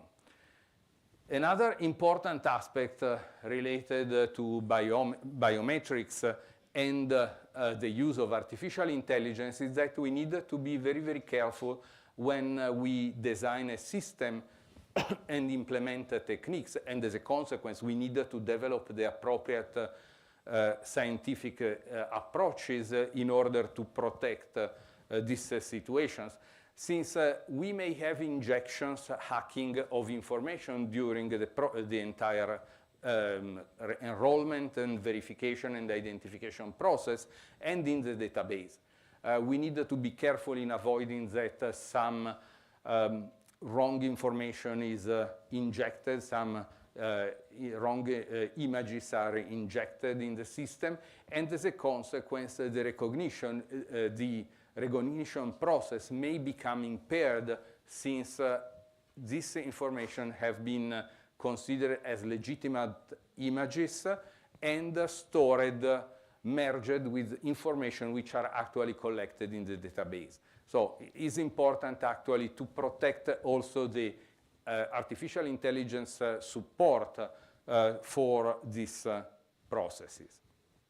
The last item I would like to mention is that, of course, when we use biometrics, we need to conceive the application, conceive the use of biometrics in our application in order to ensure an ethic use of artificial intelligence and an ethic use of biometrics.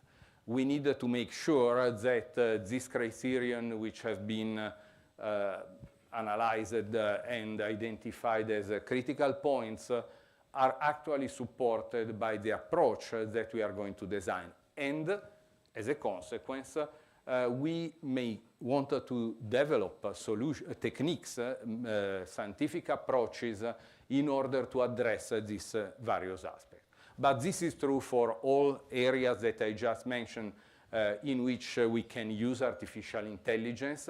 Of course, I just have shown some examples of the use, but there is really a lot that can be done at the scientific level in order to understand how to improve these techniques, the artificial intelligence techniques, to better support, to address the challenges posed by the use in a biometric system. And really, there is a lot in this area for research, as well as for technology transfer in the practice, and for the industry, for entrepreneurs who want to create new solutions, starting from the achievement of the advanced research.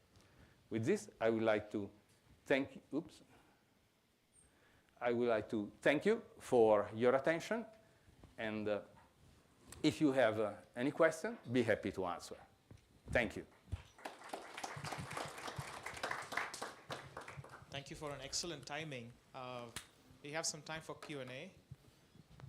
Well, this is the reason for which I was keeping Excellent. my cell phone.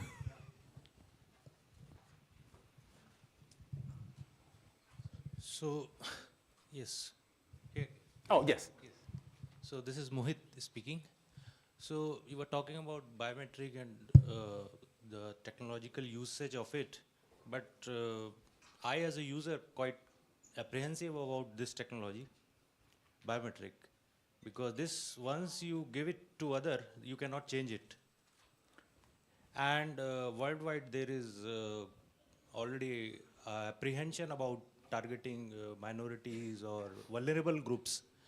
And for democratic country, it's quite opposite for it, which it is based on.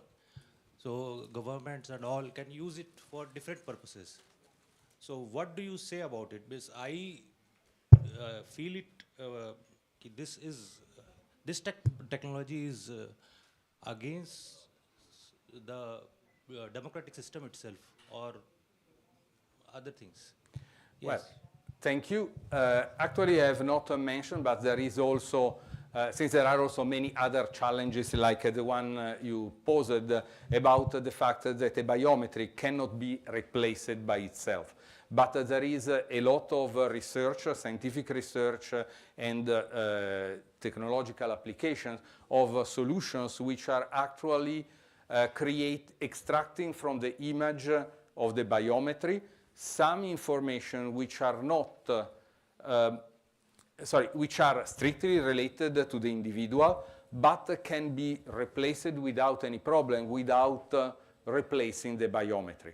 The process are what is called revocable biometric representation or other similar techniques, so that basically I can take the face of the person, extract the features, and create a representation which can be replaced without any problem in the case it is stolen, without asking the individual to undergo, for example, a facial surgery to replace the shape of the face, which is not something that we wanted to ask. As the possible misuse of biometrics in some geographical areas, absolutely agree that the biometric techniques should be used actually to support a better life of people, but this is a problem of ethic use of the biometries. And the technique itself can do little. Like any other technology, any other scientific discovery that we have. It's up to the people to use these techniques, specifically the biometry, in an ethic way, not to harm people. And this artificial intelligence has actually, I mean, the cases that you mentioned are cases in which the biometry, the biometric traits are misused, sorry, for this type of non-democratic treatment of people, but this has nothing to do with the use of artificial intelligence. Artificial intelligence, since anyway we need to extract information. We can have the same use of biometric even if we are not using a computer-based system, but just the old fingerprinting can be used exactly for the same purpose. But fully agree that we, as a scientist, professional in the field, we should educate the generation and the user and support the government in an ethic use of the biometry. And not only the government, but companies as well, the society in general, for an ethic use of biometries. Other questions? Just one No, second. he has a follow-up, if I understand. Yes, quick, please. So I didn't get, so suppose somebody is collecting my biometrics, so like Aadhaar and many other things are happening. So we know and nothing is completely secure, so it can be breached. So once it is breached for forever. So what is happening is, you can see if you go to airport, they are using various apps to collect that data, and that is sold. And the same thing is used for that land registry and many other. So there are cases in India where land registry is changed completely. Lot of fraud, lot of things are happening due to this because you cannot change it. So how is this will be? I think that's the problem with the technology itself, not with. I mean, No, but he likes to have comments. Well, I believe that what we need to do, well, it depends where the biometry is stolen. If it is stolen from the database in which we stored it, well, this is our fault as scientists and technologists, since we should have instructed the industry implementing the system actually to protect the database with the various security for the information system, for the network, and for the appropriate encoding of the biometries. If the stolen occur, for example, since I'm moving and a picture is taken of me, and then this biometry is misused, well, understand, but how you can prevent this in any case? This is not something which is related to the scientific development of biometric techniques or the implementation of biometry. This could happen in any case. Yeah. Since, for example, if you leave your fingerprint on the bottle, and you have someone coming with the appropriate technologies, the powder that the police is using, they can collect the fingerprint, create a silicone finger, and try to impersonate you. There are techniques, anti-spoofing, which address exactly this issue. For example, looking to the temperature, looking to the pulse of the vein, which can be detected since there are very small variation, and other techniques like this, which prevent this kind of situations. Welcome. Any other questions? So can you go to slide 37?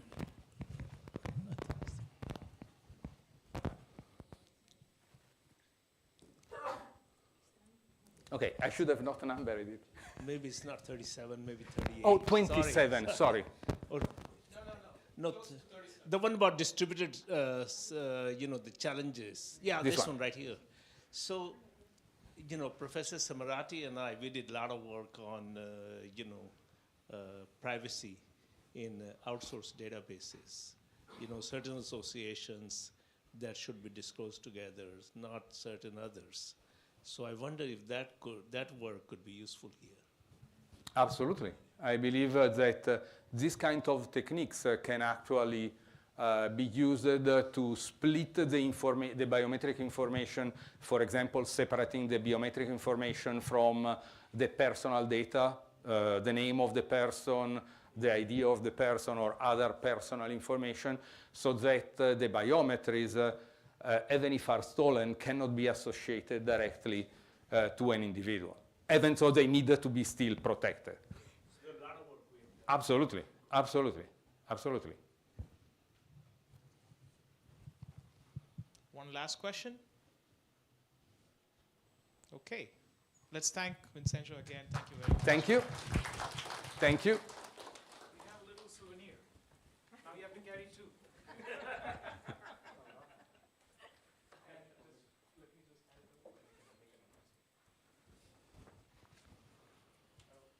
I'm sorry. You?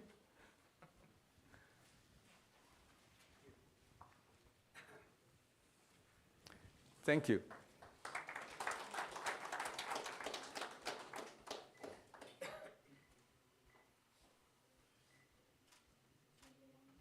Thank you. Thank you. Thank you. Thank you again. You can Yes. Let me help you. I'll hold it. Yeah. Let me just remove this so that I avoid. Thank you.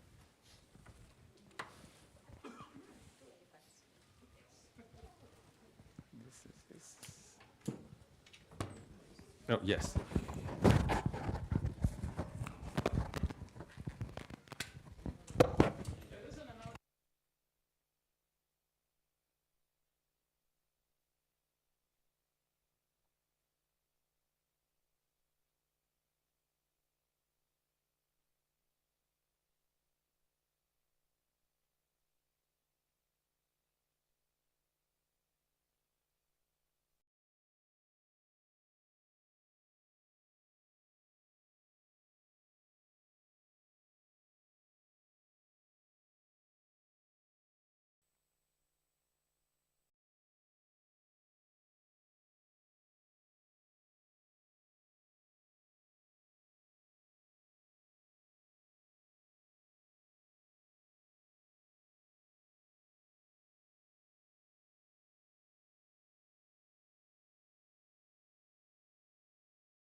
is Okay. here with us. Please continue. Yeah. Thank you. Good evening, good afternoon. Thank you for the introduction. I'm Shungo Sato from National Defense Academy of Japan, and today I'm going to talk about protected ownership of trained DNA model with zero knowledge proof. And here is the contents of our presentation. First, sharing the high performance model is important for development of AI technology, but the trained model is the intellectual property of owner, and so protecting the ownership of a trained model is an important issue. And there's two known solutions. First, the trained model is provided by as a service. So in this case, the details of trained model are not open. So this type of providing the trained model, we say a black box model. But black box model is out of our scope. And second, the trained model is provided by itself, so the details are open. But to protecting the ownership, some secret information are used. And the known solution is digital watermarking, and also our focus is white box model, this white box model. So let's take a closer look at digital watermarking. This is provided by Nagai et al. Let W be the parameter of this trained model, and B be the watermarking, and X be the parameter for extracting this watermarking. In training phase, the watermarking B is embedded in parameter W by modifying the cost function as shown. And in detecting phase, the watermarking B is extracted from X and W, and then compared with the original watermarking. And in this algorithm, we can easily understand the degradation of performance. And also, there are two problems. The first problem is that an adversary can embed arbitrary watermarking. The reason this works is because the original watermarking is the secret information that only the owner knows. So the verifier, such as a third party, doesn't know whether the extracted watermarking is the same as the original watermarking. And as problem, as I said, problem one, a verifier, when the verifier checks the watermarking is the same as the original watermarking, the owner need to show the original, what is original watermarking and how to extract the watermarking. At first verification, there's no problem, but after the first verification, the previous verifier may leak the watermarking, what is watermarking, and then how to extract to the adversary. Then this means that the secret information is leaked to adversaries. So to solve this problem, we applied the stack, which is one of the zero knowledge proofs. And the stack stands for scalable transparent argument of knowledge. And suppose here is the brief description of stack. And suppose there is a statement, and then this statement is represented as a polynomial constraint as through AIRs, which stands for algebraic intermediate representation. And then the secret information is the statement is that the prover knows this polynomial C of x and Q of x, which satisfy this constraint. And then the prover interact with the verifier by this procedure. And first, prover send a commitment to verifier, and verifier send a challenge value, and last, prover send back the evaluation of the polynomials for this challenge, and verifier check the equation. In the stack, they need to invoke additional procedure named FRI, which stands for First Reed-Solomon Interactive Oracle Proofs of Proximity. So here is our proposal. We focus on the parameter of trained DNA model. And then W prime is calculated from this parameter in order to apply stack. And then the statement is configured. The finally statement is proven by using stack.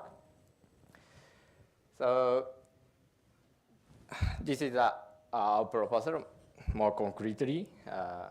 We focus on the parameter of trained model as in the same way as related work does. And then we focus, we reduce the number of parameters that we use based on the weight pruning and so on. The figure below is the simple example for selecting a significant parameter by based on its magnitude, and then this parameter is mapped onto two elements on a finite field F, and then this W prime. From this W prime, the prover chooses the polynomial f1 to fm prime, and then B is calculated from this W prime and the polynomial by substituting xi. And now the statement is the prover knows these polynomials that satisfy this B is calculated from. And then now in this statement, W prime and B are the public information. In the applying stack, we set the C of x as shown, and we can easily understand that this C of x has a factor x minus xi, because C of xi equals 0.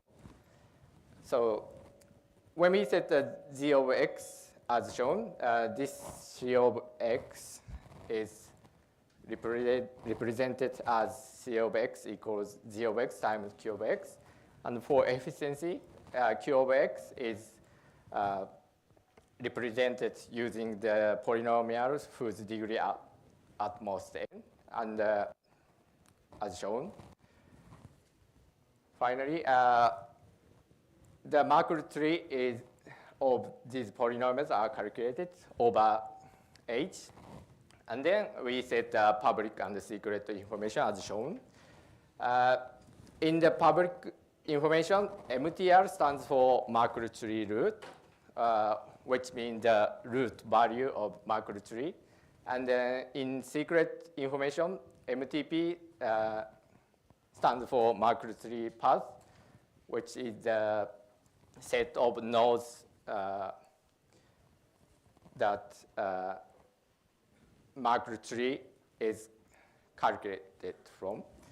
And then here is the simple example of Merkle tree. And then Merkle tree is a binary tree whose node is calculated from its right and left node through hash function.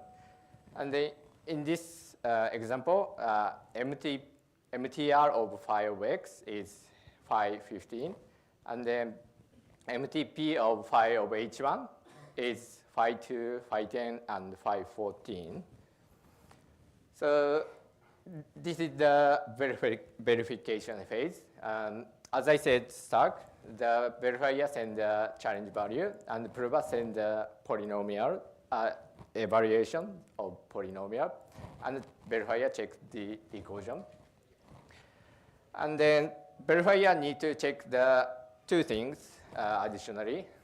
First is these polynomials are the degree of these polynomials are at most n, and the values from prover is the value of prover are actual evaluation of these polynomials for the challenges.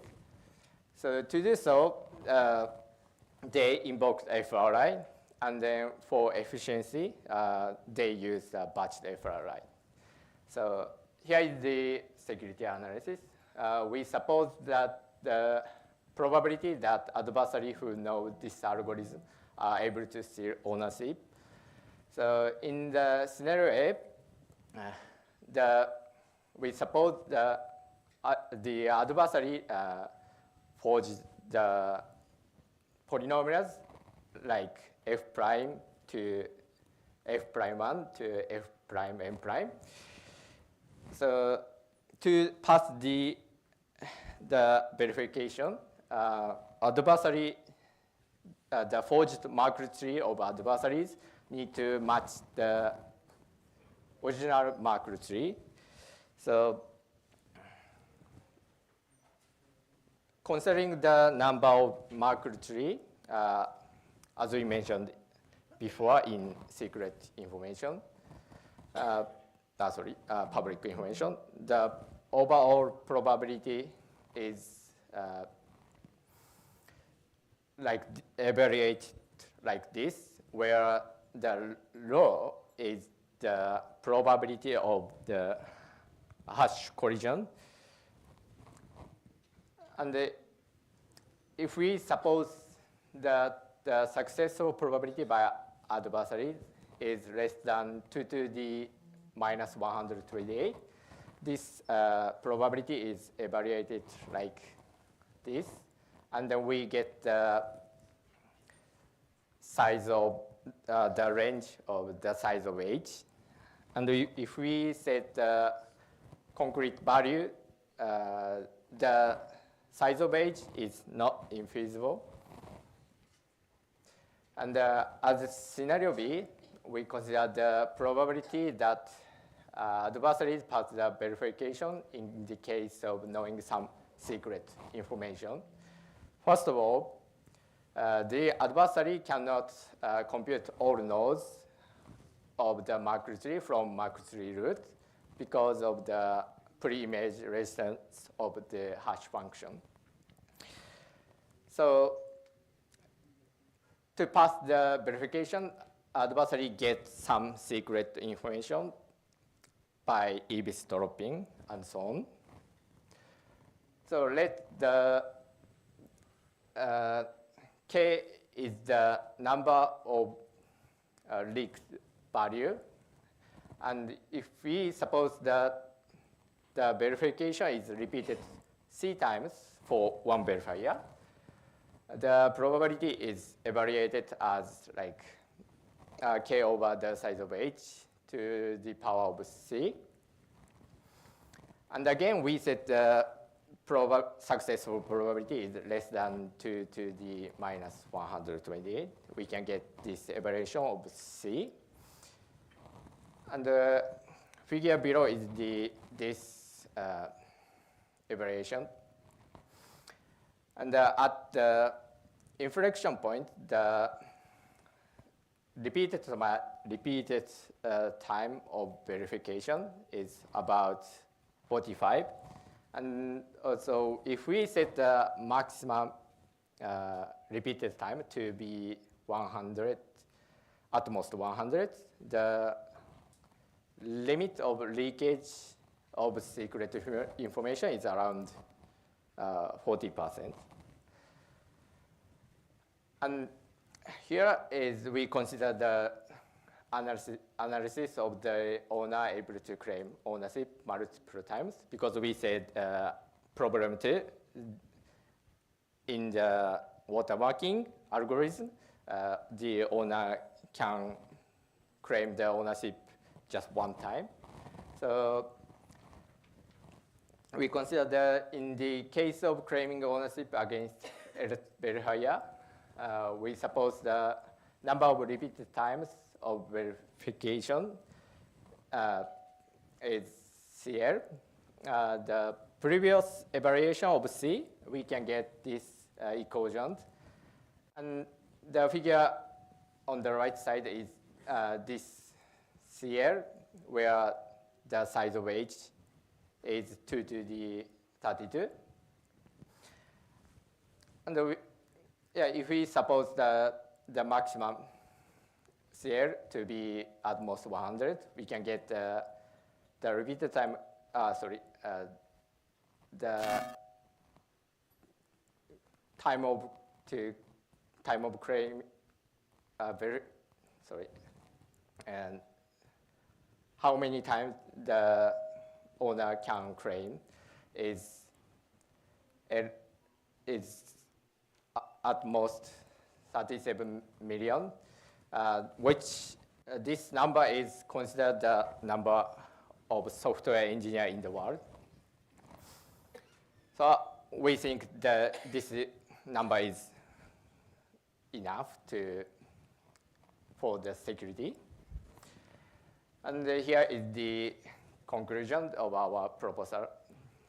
Our proposal are dealing with the parameter of trained DNA model without impairing the performance, and preventing an adversary from stealing its ownership and making the owner to claim its ownership multiple times. And our proposal is not relying on third parties. Our future is analyzing the efficiency and the security, and also further attacking scenario. And the final future work is transformation for a non-interactive method can be achieved by applying Fiat-Shamir transformation. So, okay, that's all. Thank you for your attention. Thank you. Any questions from the audience?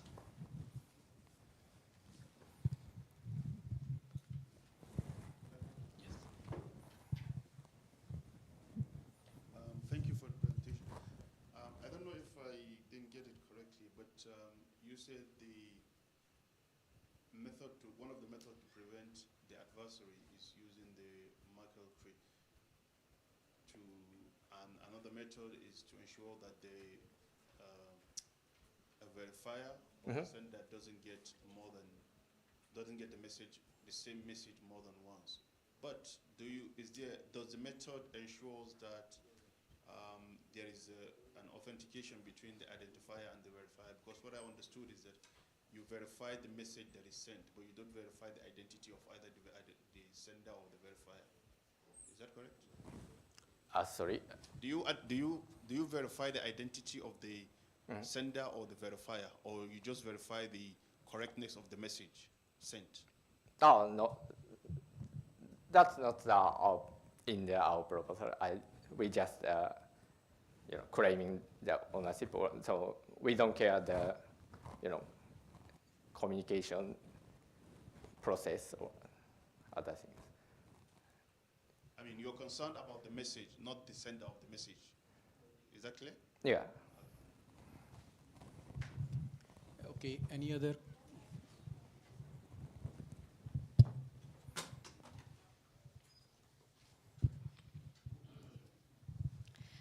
Hi, this is Anjul. Great presentation, thank you. I have a question. Did you consider using snarks instead of Stark, or was there a reason that you choose one over the other? Because you do mention that one of your future works, you do want to make it non-interactive. So basically, all the interactive proof can be transformed into non-interactive proof through Fiat-Shamir transformation. So the interactive or non-interactive is not important in this proposal. Then why I choose the stack is just for efficiency or under the statement settings. And then, so if we set the other statement for claiming ownership, we can apply the other method for zero knowledge proof or other interactive proof. Okay, thank you. Okay, thank you, Shunjo. Let us have the next paper now, ML AI, ML-based attack on learning with error problems. C. Shrikant Yadav is here.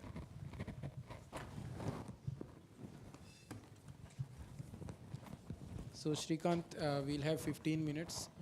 I'll raise the banner when 5 minutes will be left.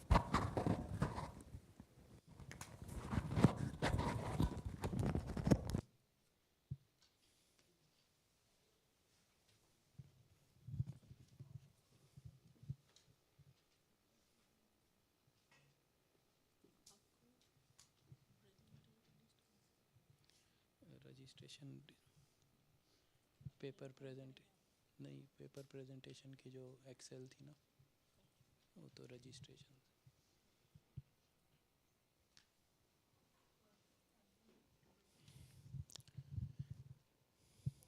Okay, so welcome Shrikant. We are starting the timer now.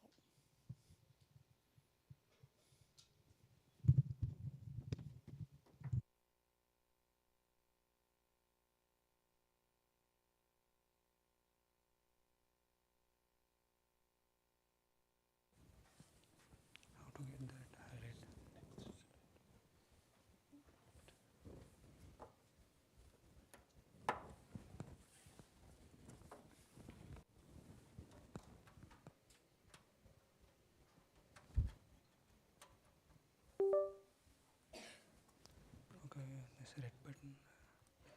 Okay. Thank you. Good afternoon, everybody. I am Shrikant. I am currently pursuing my MTech in IIT Bombay, and I am here to present my work, our work, Malai, machine learning-based attacks on learning with errors. And these are my co-authors, Mandu Sumashri, Tikaram Sanyasi, and Professor Virendra Singh. And just before going to the details of my work, I want to give a brief summary of our work. First, as we know, presently we are using standard encryption schemes, which are not broken by classical computers. But once quantum computer comes into picture, these encryption schemes will be broken. So we need encryption schemes such that they are quantum secure. So and those encryption schemes are called as post-quantum cryptography. So and most of the actually NIST recently conducted a competition for this PQC. Now, most of the submissions were based on lattice-based cryptography, and it is considered quantum secure. But there is ongoing research work done by Meta AI team. They started writing papers on SALSA series. In that, they are trying to attack one of the application of this lattice-based cryptography is learning with errors, one of the hard problems of lattice-based cryptography, and they are trying to attack and retrieve the secret using transformers. Since they are using a transformers is a huge extensive model and it requires huge number of samples and huge training time and huge computational resources. So it is one of the limitation of that work. So we thought, why can't we develop an simple linear models to retrieve this private key secret using public key pairs of LWE. So we achieved state-of-the-art recovery rates, same recovery rates as the SALSA or state-of-the-art with a significant reduction in required samples. Since they are using transformers, it requires 4 million number of samples, but since our is a linear model, 1 million samples are suffice. And next, we reduce the pre-processing computation by 75%. So there is a need of pre-processing to make 4 million samples. Now it got reduced by 75%, and we slashed the recovery time from 2 hours to 1.5 minutes. And this is the outline. Let's go into the details of the work. We're starting with the background and next state of the art, our technique Malai, and conclusion and future scope. So let's start with the basic definition of what is cryptography. We can say transmitting a message from one entity to other entity in a secure channel. This is all we are aware of this. For example, Alice and Bob want to communicate, and they will be having private key with corresponding public keys, and public key will be available to publicly, and private key is restricted to the owner. And now if Bob wants to communicate with Alice, now he'll encrypt his message with using the public key of Alice, and now by using private key, Alice will decrypt and read the message. And next, now currently we are having some standardized encryption schemes like RSA, defilement key exchange, but recently Wang Chu from Shanghai University claimed that we can break RSA encryption with a quantum computer. So there is a need of post-quantum cryptography. So we need encryption schemes which cannot be broken, even fully standardized quantum computer comes into picture. And now, what is a post-quantum cryptography? As we mentioned before, full-scale quantum computers can break present encryption schemes because, let's say RSA, we are relying on RSA because of its math hardness on prime factorization problem and defilement key exchange on it discrete log problem. But once quantum computer comes into picture, and if we use Shor's algorithm, it makes the exponential time complexity to the polynomial time complexity. So these can be broken easily. So we need a PQC, and this is the culprit, quantum computer. So NIST, National Institute of Standards and Technologies, they conducted a competition for standardizing schemes for PQC, and 3 among the 4 standardized schemes are based on lattice cryptography. So it proved that lattice cryptography is one of the key components in PQC. Now let's see what is a lattice. Lattice is a grid-like structure. It consists of discrete points in an n-dimensional space. Here we are seeing an example of 2-dimensional lattice, where the lattice points are made based on these basis vectors b1 and b2, and these two are linearly independent. And next, there are hard problems in lattice, and all the points are based on the linear combinations of these basis vectors. And the hard problems in lattice are, first one is shortest vector problem. In shortest vector problem, you will be given a lattice, and the goal is to find the shortest non-zero vector. And next, there is a closest vector problem. You will be given a lattice and also a target variable, not necessarily in the lattice. The target need not be necessarily in the lattice. And now we need to find the closest vector to this target. And next, learning with errors. Learning with errors is a computational problem where the noise will be added to the linear equations. And now we need to retrieve the secret. The goal is to retrieve the secret from the linear equations. And solving a LWE is proven as solving the hard worst case of shortest vector and closest vector problem in higher dimensional lattices. Next, what is learning with errors? As I said, like it is recently NIST standardized this crystal Kyber, which is based on LWE. So it is believed quantum and classically secure. And next, let's see whether can we rely on this LWE or not. So these are the equation looks like B equals to AS plus E mod Q, where A comma B are LWE pairs and S is the secret. We can simply assume A comma B is a public key and S is the private key, and E is error and Q is a huge prime number which will be doing modulus on this AS plus E. And next, must verify whether LWE security before it's potentially standardized. So now just see what is learning without errors. It's just a simple linear equations. So if you are given these many, for example, 4 dimension and 4 equations were given, so you can easily retrieve those values by using system of linear equations. But what when errors get added to it? Now these B values get changed, and now let's apply the modulo. Now it becomes quite difficult to retrieve those values x, y, z, w, even if we have overdetermined system. Here overdetermined system is if it is n dimensional and you have even n plus 1 equations, it is quite difficult to retrieve the secret. And now this is how matrix looks like. So this A, B is public key, these will be given. These are publicly available, A comma B, and secret is the private key, and we need to retrieve the secret. So there are traditional attacks on LWE. Most classical attacks on these LWE are like lattice reduction algorithms, based on lattice reduction algorithms, BKZ and LLL. And attacks also, there were one traditional attack, that is unique shortest vector problem. Here unique shortest vector problem recovers the secret by finding the shortest vector, as I explained, one of the hard problem in lattice. And next, apart from these traditional attacks, the Meta team started working on this using ML, using transformers. So they wrote series of papers named Salsa, Picante, Salsa Verde. So here Salsa means secret recovery attacks on LWE via sequence to sequence models with attention. Sequence to sequence model with attention is nothing but transformers. So, and they contain these modules, 3 modules to recover that secret. First, they train the model, they use the transformer machine learning model to do this. And here the input is A. Since I said A comma B are LWE pair, A is the input and B is the target variable. Here secret is not the target variable. Our main motive is to recover the secret, but secret is not the target variable here. So just A is the input and B is the target variable. And next, since our motive is not the target, I mean here secret is not the target variable, so they started using other algorithms, secret recovery algorithms, to retrieve that secret from the target variable B.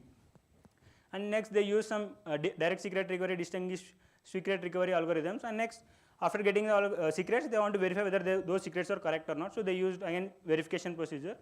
And next, the disadvantage with this SALSA model is, since to train a transformer model, you need huge number of samples, that LW pairs, you need huge number of samples, and that is approximately million number of samples. But in real life scenario, nobody will provide you millions of samples of public key pairs, I mean LW pairs. So it's quite tough. So then they came up with advanced version Picante. So here they introduced data preprocessing technique, where you just required 4 n LWE pairs. For example, n is 256 dimensions. Then just 1024 LW pairs are enough. From that 1024 pairs, they are generating matrices of 2 million by n matrices, each of size n cross n. And then they are applying lattice reduction technique BKZ and converting into 4 million by n matrices, and where each matrix contains n LW pairs, and such that we will be getting 4 million samples at last. So just from 4n samples, they are converting it into 4 million samples, and then they are training the model. And here we are recovering the secret only binary, whether the elements in the secret will be either 0 or 1. And next, they came up with a more advanced version, SALSA Verde. Here they went up to ternary secrets. The secret can be ternary -1, 0, 1, and also narrow Gaussian distribution with a standard deviation 3, such that 99.7% times of the time, the values, elements in the secret can be -9 to 9. And next, they use the verification and same thing. So this is a comparison of the state of that. So they started with the dimension 128 and they reached 512 dimension, and this is the traditional attack 256, but it's taking 560 hours traditional attack, and these were taking approximately 2 hours per epoch, in the best case 2 hours, worst case 40 hours, 20 epochs to recover the secret. And Verde went up to binary, ternary and narrow Gaussian distribution. And Hamming weight is nothing but number of non-zero entries in the secret. So then Verde, at last, the final version, they said we require at least 67% of no mod data for a successful recovery. Here, what is mod data and no mod data? Since I explained like B equals to AS plus E mod Q. If, for example, if B is previously itself between 0 to mod Q, I mean 0 to Q, even if you apply mod Q, it stays remain. So those samples you are considering as no mod, so mod is not required. So it is a linear equation. So if there is 67% no mod samples, then they were able to successfully recover. So then we came 2/3 of the data is quite like a linear equation. Can't we try linear models? So we tried linear regression, elastic net, and OMP, orthogonal matching pursuit, to recover the secret, and we succeeded in that attack. And this is Malay. So as we all know, linear regression just minimizes the residual sum of squares. And next, since we cannot because there is an error involved, so we can't rely on only linear regression. So we want to try other robust and regression models for precise recovery. So we went with elastic net, which contains both L1 and L2 regularization. So here L1 just adds L1 norm to the loss function as a penalty, and L2 adds L2 norm for the loss function as a penalty. And next here, Lasso improves the number of non-zero entries in number of zero entries in the coefficients. So it makes some of the coefficients to 0, and so it helps in the feature selection. And next, Rage, it helps into shrinking the coefficients, so there won't be much variance between the coefficients. So it helps in the stability. And this is the equation. Here we are adding L1 norm and L2 norm. And next, orthogonal matching pursuit. It's a greedy algorithm. It is quite used in sparse signal recovery, and it iteratively, since it's a greedy algorithm, it iteratively selects the most correlated coefficient value, I mean most correlated column, and it makes it as 1. And next, it incorporates modular reduction, where in the calculations the values should not go beyond Q value. And next, it helps in sparse secrets, and it widely used in compressed sensing and signal processing due to its efficiency in handling sparse data. And next, secret recovery. Since here also our linear models doesn't output secret, so our target variable is not secret. So here also our target variable is B. So and our coefficients of these linear models can be recovered as secrets, because since it's an AS plus E equals to B, so the coefficients will be our secret. And we need to convert those secret will be in decimal, so we need to convert it into binary. So we are using this threshold formula, min plus max by 2. So minimum value and the maximum value in the coefficients, and we are keeping that threshold and making it to 1 or 0. So this is the experimental setup, and this is the LLM data set we have used, and it is public available, given by Meta IIT, and the dimension is 256, and modulus Q value is 2/20, and Hamming weight we have from 3 to 40, and approximately for each Hamming weight we have 10 distinct secrets, so approximately we have 380 distinct secrets, and next number of samples 4 million. And next, when we processed this data set and we tried, then we came up with this analysis, like x-axis is the Hamming weight and the y-axis is the percentage of no more data. So as the Hamming weight increases, the percentage of no more data is decreasing, because the number of ones in the increases, the b value will get more and it will be applied mod. So as the Hamming weight increases, the no more percent get decreased, and this is what we concluded. No more percent in preprocessed data decreases with increase in Hamming weight. And next, secret recovery versus the samples. So here x-axis is number of samples and the y-axis is the percentage of secret recovery, and here we used from Hamming weight 16 to 40, and each Hamming weight has 10 distinct secrets. So we tried for 250 distinct secrets. And next, you can see that pink line, which is no more 80. So we are able to recover almost most of the secrets with less number of samples. Just with the 10,000 samples, we are able to recover 100%, I mean all 250 secrets if there is no more 80%. And next, it slowly, it is decreasing. If you go to no more 60%, we are able to recover only 50% of the secrets. Out of 250, approximately we are recovering only 124 or 125 secrets, even we have 1 lakh samples. So from this we concluded that high no more percent leads to few required samples for successful recovery. So if you have high no more percent, then just less number of samples are required to recover the secret.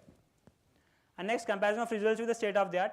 So for all Picante, Verde and Malay, the dimension is 256 and the Q value is 20. And then for transformers, they are taking 2 hours for each epoch, and after 20 epochs it will be giving a result whether the secret is verified or not in the worst case, and the best case it can recover in the first epoch itself. And the samples required are 4 million, and for these linear models we were able to recover in 1.5 minutes, and the number of samples required are 1 million. And coming to the conclusion, linear models recovered binary secrets with 80x faster with 4x fewer samples, from 2 hours to 1.5 minutes, and 4 million to 1 million samples than transformers, and reduced preprocessed computation by 75%. And no more percent in preprocessed data decreases with increase in Hamming weight, as we shown in the figure. And next, here no more percent plays a vital role in efficient secret recovery. Higher percentage leads to fewer required samples. So if you have less no more percentage, it becomes quite difficult to recover the secret. If you have high no more percentage, then it becomes easier to recover. And next, OMP orthogonal matching pursuit excelled with lower Hamming weights because of its effectiveness in sparse secret recovery. And next, our future scope is to adapt recovery techniques to handle practical test cases like ternary, to go to ternary and secret Gaussian secret distributions, because till now we are trying with only binary secrets. So we want to go for ternary like -1, 0, 1, and also Gaussian secret distributions. And also we want to scaling our models to attack real world systems, since now in real this crystal skyber they were said multiples of n should be multiples of 1024, but we are having just trying 256 and reducing Q and increasing the H value, Hamming weight, number of non-zero entries in the secret. And thank you. Thank you, Shrikant. So questions from the audience? Yes.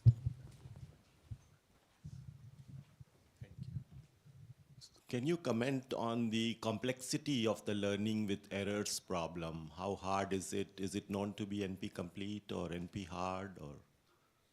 NP hard, sir. NP hard? Yeah, because it is considered as hard as SVP, shortest vector problem, and SVP is in NP So hard. there is a direct reduction between those two problems? Yeah, yes, sir.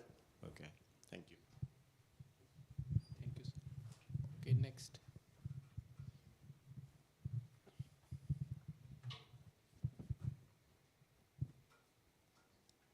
Okay. Can you tell me what is quantum secure? Quantum secure. I mean, which way? So like the encryption. You said it has to be quantum secure. I wanted to know what is quantum secure. If you don't know, leave it.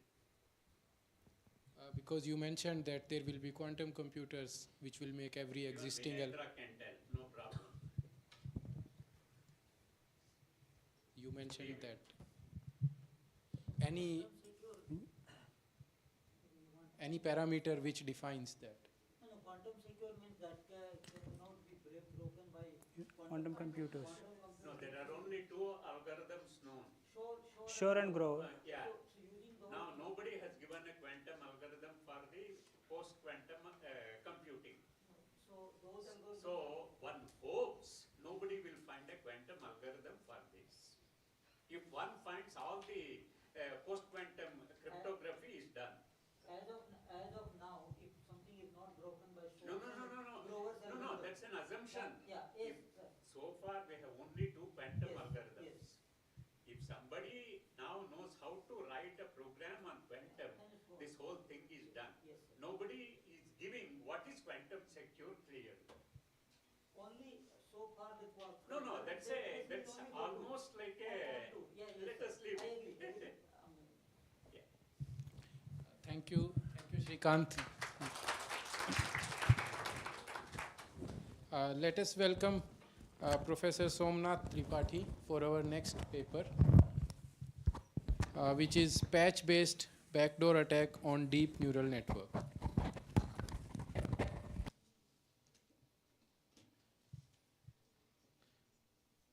Okay, Debsmita is going to represent.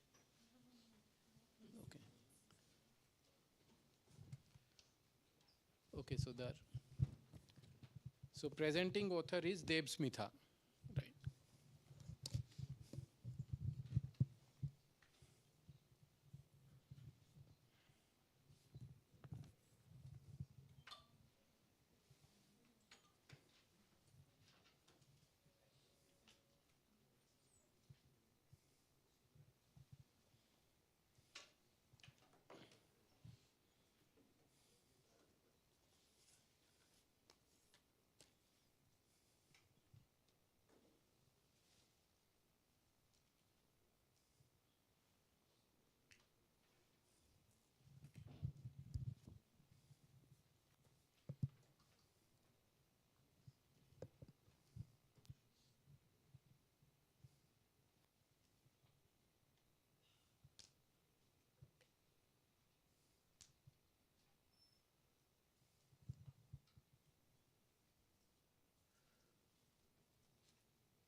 Good afternoon all. I am Debashmita Manna. I am a PhD student of IIT Patna working with Professor Somnath Tripathi sir.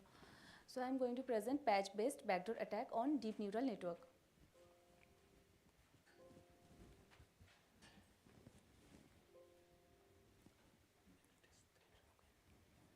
So those are the outline of the presentation. So basically, right now, nowadays, machine learning is widely used in every field. So in computer vision domain, in the self-driving car, it is used to detect the traffic signal whenever it will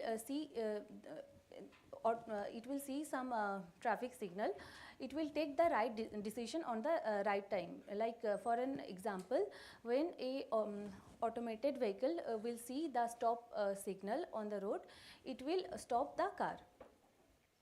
So next, the example is in the domain of healthcare. So deep learning algorithm is used to detect the skin care, and also you can see that the robot also can perform the surgery on the human body. In 2016, there was a story that Google's AlphaGo beats Go Master at that time. And we all know that ML is used in the speech recognition system through the voice assistance. So now I will discuss about the real world adversarial threats against machine learning. In 2017, hackers steered a Tesla into oncoming traffic signal by placing 3 small stickers on the road. Similarly,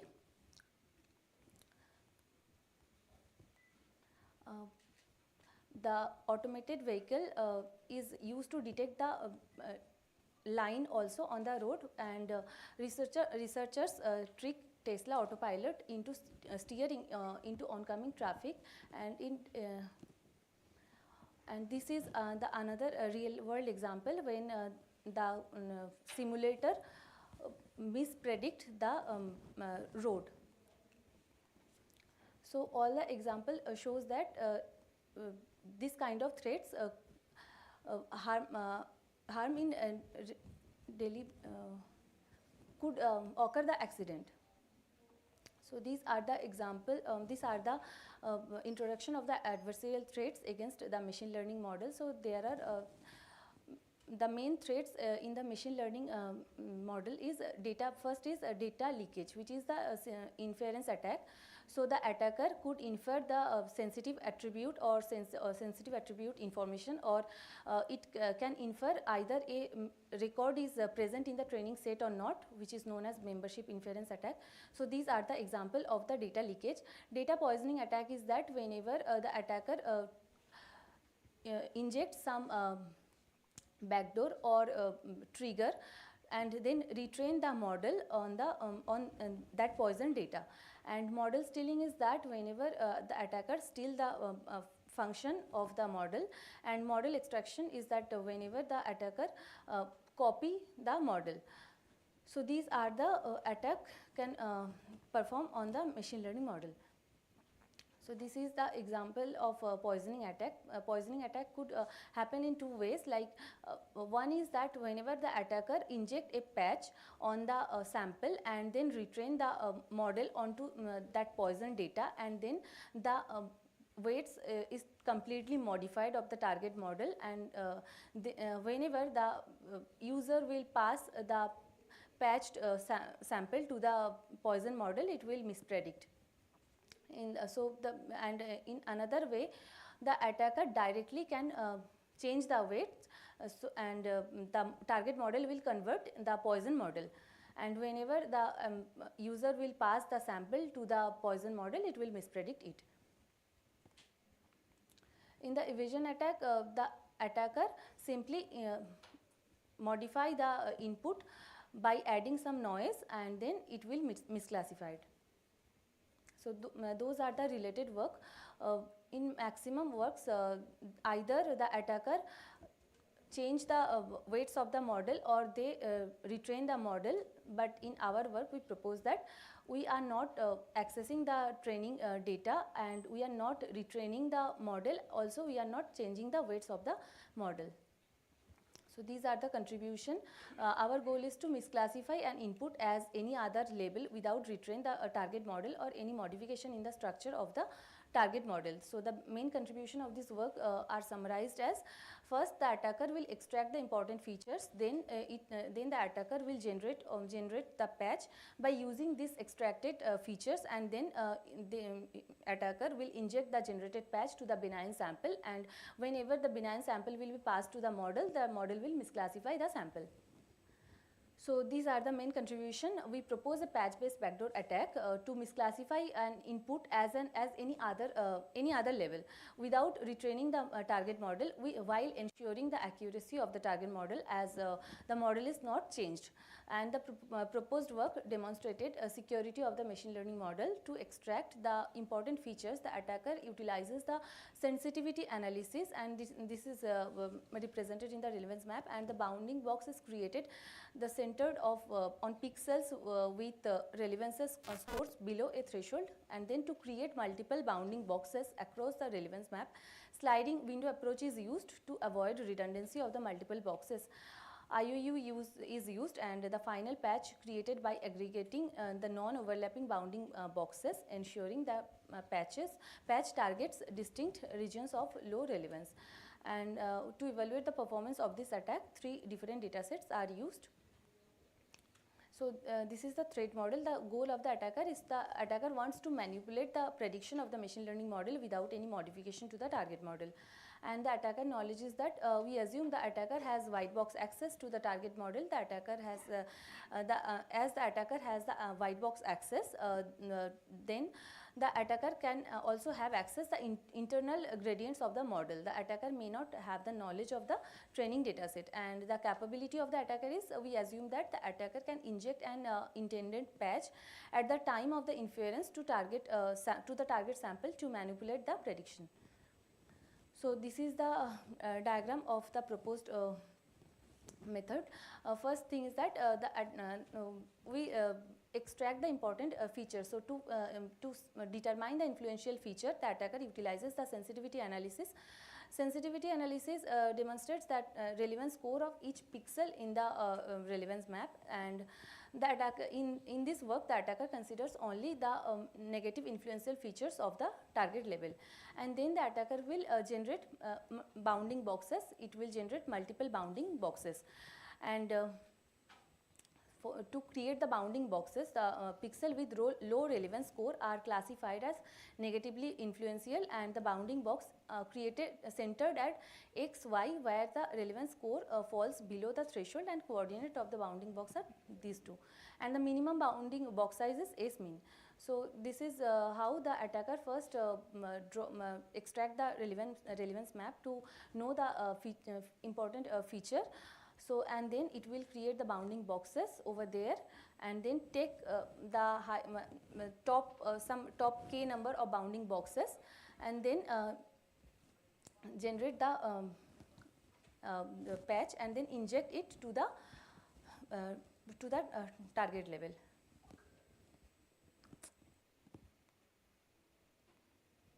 So this is how, and then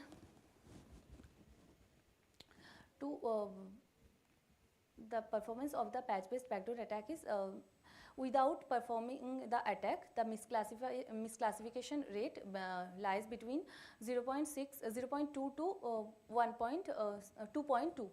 2.5%, and then when the attack happens, then the misclassification rate lies between 60 to 70% for GTSRB dataset, and then the accuracy after attack lies between 95 to 97%.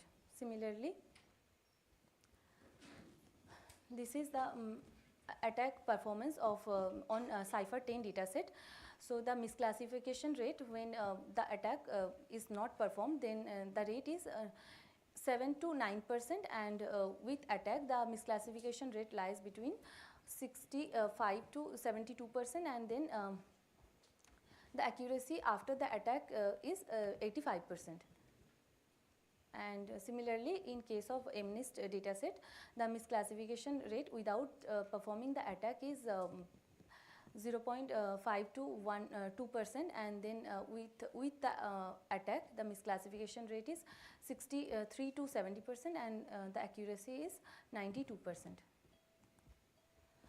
So we also analytically analyze the attack using utilizing the chi-square test. So chi-square test is basically hypothesis test that is performed to establish the correlationship between the patch insertion and the misclassification.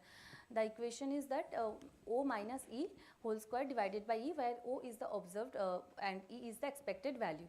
And in such way we can see that the p value is 0.05 and the degree of the freedom is 1. So the corresponding tabular chi-square value is 3.84 and all the values which we calculated is greater than that value. So we can assume that it is observed that the chi-square value is as the chi-square value is greater than the tabular chi-square value. So in every cases, so it rejects the null hypothesis. So we can say that after injecting the patch, it could misclassify. And this is the comparison of performance with existing work. And the conclusion is that we propose our proposed technique is its independence from the model retraining and or any modification to the underlying model structure. And it could achieve 63, 65, 60% for MNIST, CIFER-10 and GTSRB dataset. Those are the references. Thank you, Debsmita. Interesting work. I hope there will be a lot of questions. Yes. Any questions from the audience?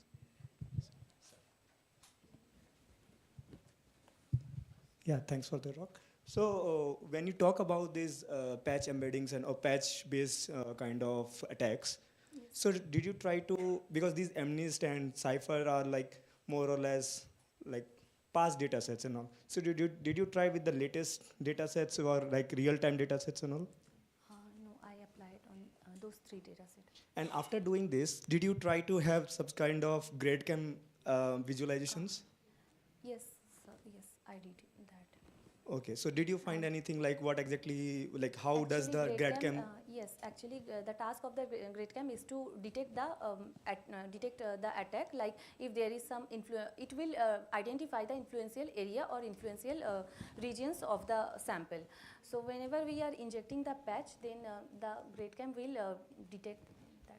Okay, and one more last question. Yes. So when you talked about like just go to the last slide. Yeah, you said about like that you are not retraining the model. So it's kind of frozen model. You are going to check the attacks and all? Like you are not retraining, right? No. So it's like when the model is available, yes. You are just like a VGGNet is available right now. So you're just using that yes. Without any kind of retraining or any modification. Okay, so you're just using that. Yes. So you are whatever changes you are trying, it's on the frozen model, right? Yes. Yes. Okay, thank you.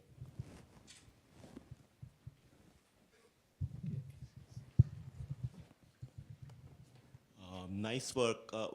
What are the models you are attacking? I didn't get that. I have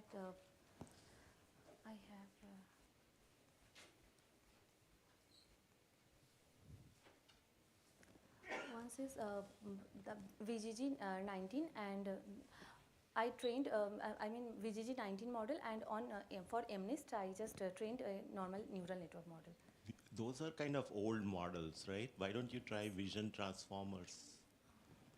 Okay, sir, I will try on the next one. Thank you for the suggestion, sir. Any other questions? Okay, thank you, Debsmita. Thank you all the authors. I would call. Thank you, Dr. Sandeep, for chairing this session. We would like to present you with a small memento.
Or hi, Kari.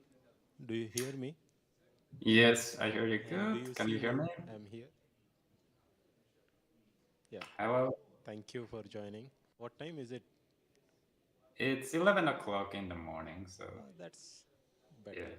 Okay. Mhm. So Almost lunchtime. lunchtime. Okay. Almost. Okay. Not yet. Okay. So Should I try sharing my slides? how you can try? Let me see.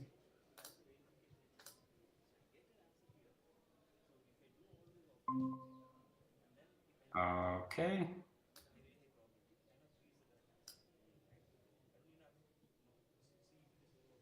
Yeah, I can see. Okay, Yeah. great. Okay, great. So I think we are set, and Mhm. you have 30 minutes. So once we start, and should I give you a hint when it's 25 minutes or something like that, or you'll Yeah, manage? you can do that. Okay. Okay. Yeah, Okay. a few minutes before the time. Sure. Yeah. Sure. Sure. Okay. I have a little bit like an optional part in the end, so if I have time, I'll go over it. If I don't, I can skip it. So let's see how it goes. Okay. Okay. Do we take questions in the middle or in the end? Towards the end is better, or Yeah, I think so. ah, okay. So we'll reserve maybe 3-4 minutes or 2-3 minutes. It's not a problem. It's not a very hard time constraint. It's okay. If these are interesting questions, we'll indulge. Otherwise, we'll skip. Okay. Yeah. So we'll start in another 5 minutes. Okay, good. Okay. Yeah. Okay. Okay. Thanks. How has the conference been so far? All Very good? good. Nice. Yeah. Yeah. Nice. It would have been great if you could have joined. Yeah, it would have been lovely to travel. Yeah, this time it wasn't possible, but At least I can do this. Okay, sometime next year, maybe you can visit us at IIT Bombay. Yeah, we have colleagues, for example, Shweta Shinde. I'm not sure if you know her. Right. That NUS Yeah. PhD, and she's Yeah, with you here. Shweta gave me good recommendations and told that Jaipur is a nice place to visit this time of the year. So I was tempted, but this time I had to stay in Zurich. No problem. Yeah. Next year it will be in Indore, so Okay. you can think of. That's also a nice city. Yeah. So let's see. Okay. Okay, so I'll let you guys have a tea break and then we get started. Sure. Give me 4-5 minutes and I'll be Sure. back. That's good. Thank you.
Hi, Kari.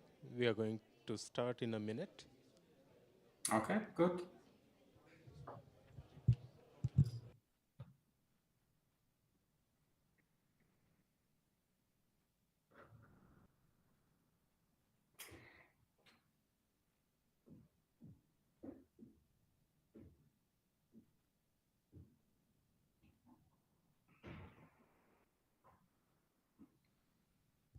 Good afternoon, everyone. It's a pleasure to have with us today Dr. Kari, and he's from ETH Zurich. He's a senior scientist there and director of Zurich Information Security Center. He's a PhD from University of Aalto, and he works in system security, blockchain, etc. So let's hear Dr. Kari on CBDCs today. So over to you, Kari. All right, thanks for the introduction. So let me first say that it would have been lovely to travel to Jaipur. This time it wasn't possible, but at least I can give this talk online. So yeah, I'm going to be talking about central bank digital currencies. And the motivation behind this research is that the way we use money is changing. People don't use physical cash anymore. Many people don't bother to carry cash around. There are many shops that don't even accept cash. And the use of cash has been largely replaced by digital payments. In different countries, this takes a little bit different forms, but for example, in the Europe and US, it's usually use of cash has been replaced by smartphone payments, credit and debit card payments. And essentially these digital payments, they move around bank deposits from one bank account to another. There are also in some problems with these digital payments that we have today. They can incur high fees for the merchants, no privacy essentially for users. And they also rely on big tech companies like, for example, Google, Apple, Visa, MasterCard. What we have also seen during the last 10, 15 years is the emergence of cryptocurrencies, but these are not really viable alternatives for day-to-day payments. And all this development has made central banks to think that are they losing control and sovereignty? So central banks have been issuing money and cash for centuries. And now, for example, in a place like Europe, central banks notice that they are in a position that people don't anymore use the money that they issue. Instead of people make payments using systems that are controlled by large American tech companies. And the idea to tackle this problem, this loss of control, loss of sovereignty, is a notion called central bank digital currency. And now what would this CBDC be? So essentially, here's one example from the European Central Bank. And their plan is to issue something called digital euro. And if you go to their website, they say that the digital euro would be essentially like a digital equivalent of physical cash. It should be available to all the European people, and you should be able to use it as for day-to-day payments, business, and so on. And the European Central Bank is certainly not alone in these ideas. There's a nice website called cbdctracker.org. And if you go to their website, you notice that there's close to 100 countries that have some forms of plans or investigations whether they should issue a digital form of their currency. And if you hear this for the first time, you might be now wondering, like, how is a digital euro different, or digital central bank money any different from the digital payments that we already have? We pay with our smartphones and so on a day-to-day basis. So let's look at a little bit the types of money that we have traditionally had. So first, we had physical cash, which is essentially a direct claim to the central bank who issued it. So if you hold a banknote of $100 or francs, you have a direct claim to the central bank. Now, on the other hand, you have had bank deposits, that is a claims toward a commercial bank where you have a bank account, and the commercial bank in turn has reserves from the central bank. The nice thing here is that now you can move around these bank deposits in a digital way using digital payments, but it's still a claim towards the commercial bank. And in the case, if the commercial bank goes down, there's a bank run, in principle, the user could lose all of his money, which doesn't happen with cash. So the idea of CBDC, or central bank digital currency, is to provide, in a way, the best of these both options. So it would be a digital money in the digital form. You would conveniently use it with your smartphone or similar device, but it would be also a direct claim to the central bank instead of a commercial bank. So that's what the CBDC is trying to do. Now, what other requirements are there for CBDCs? When we started this work 4 or 5 years ago, it was not very clear how should such a system look like, what do you need from it. We went through many documents from central banks, their position papers and so on, and noticed that there's 3 common themes appearing often. So one stated property is that these systems should provide strong privacy for the users. So if you make a payment, the identity of the sender and the recipient should stay anonymous. The payment amount should be hidden from authorities. So in a way, it should provide privacy that is similar to cash. Of course, this system should be also highly scalable. So if the US Fed would, for example, release a digital dollar, or if the European Central Bank would release a digital euro, these systems should scale to hundreds of millions of users, thousands of payments happening all the time. So the system should support high throughput, low latency. The payment should be completed in a second or two. And also, the download requirements for clients should be reasonable. We cannot, for example, assume what is common in the blockchain space is that the client will download the entire ledger that is potentially terabytes of size. And the third common theme that we saw in many central bank documents is that these systems should be somehow regulated. So for example, many countries have rules like if you receive more than $10,000, you need to report this to the authorities. And similarly, if we have a privacy-preserving CBDC, there should be some limits of how much money you can either receive or send privately. And if you go beyond these limits, then you need to report your activities to the authorities. There's another interesting requirement of holding limits. So the central banks do not want that the introduction of a CBDC would destabilize the financial system.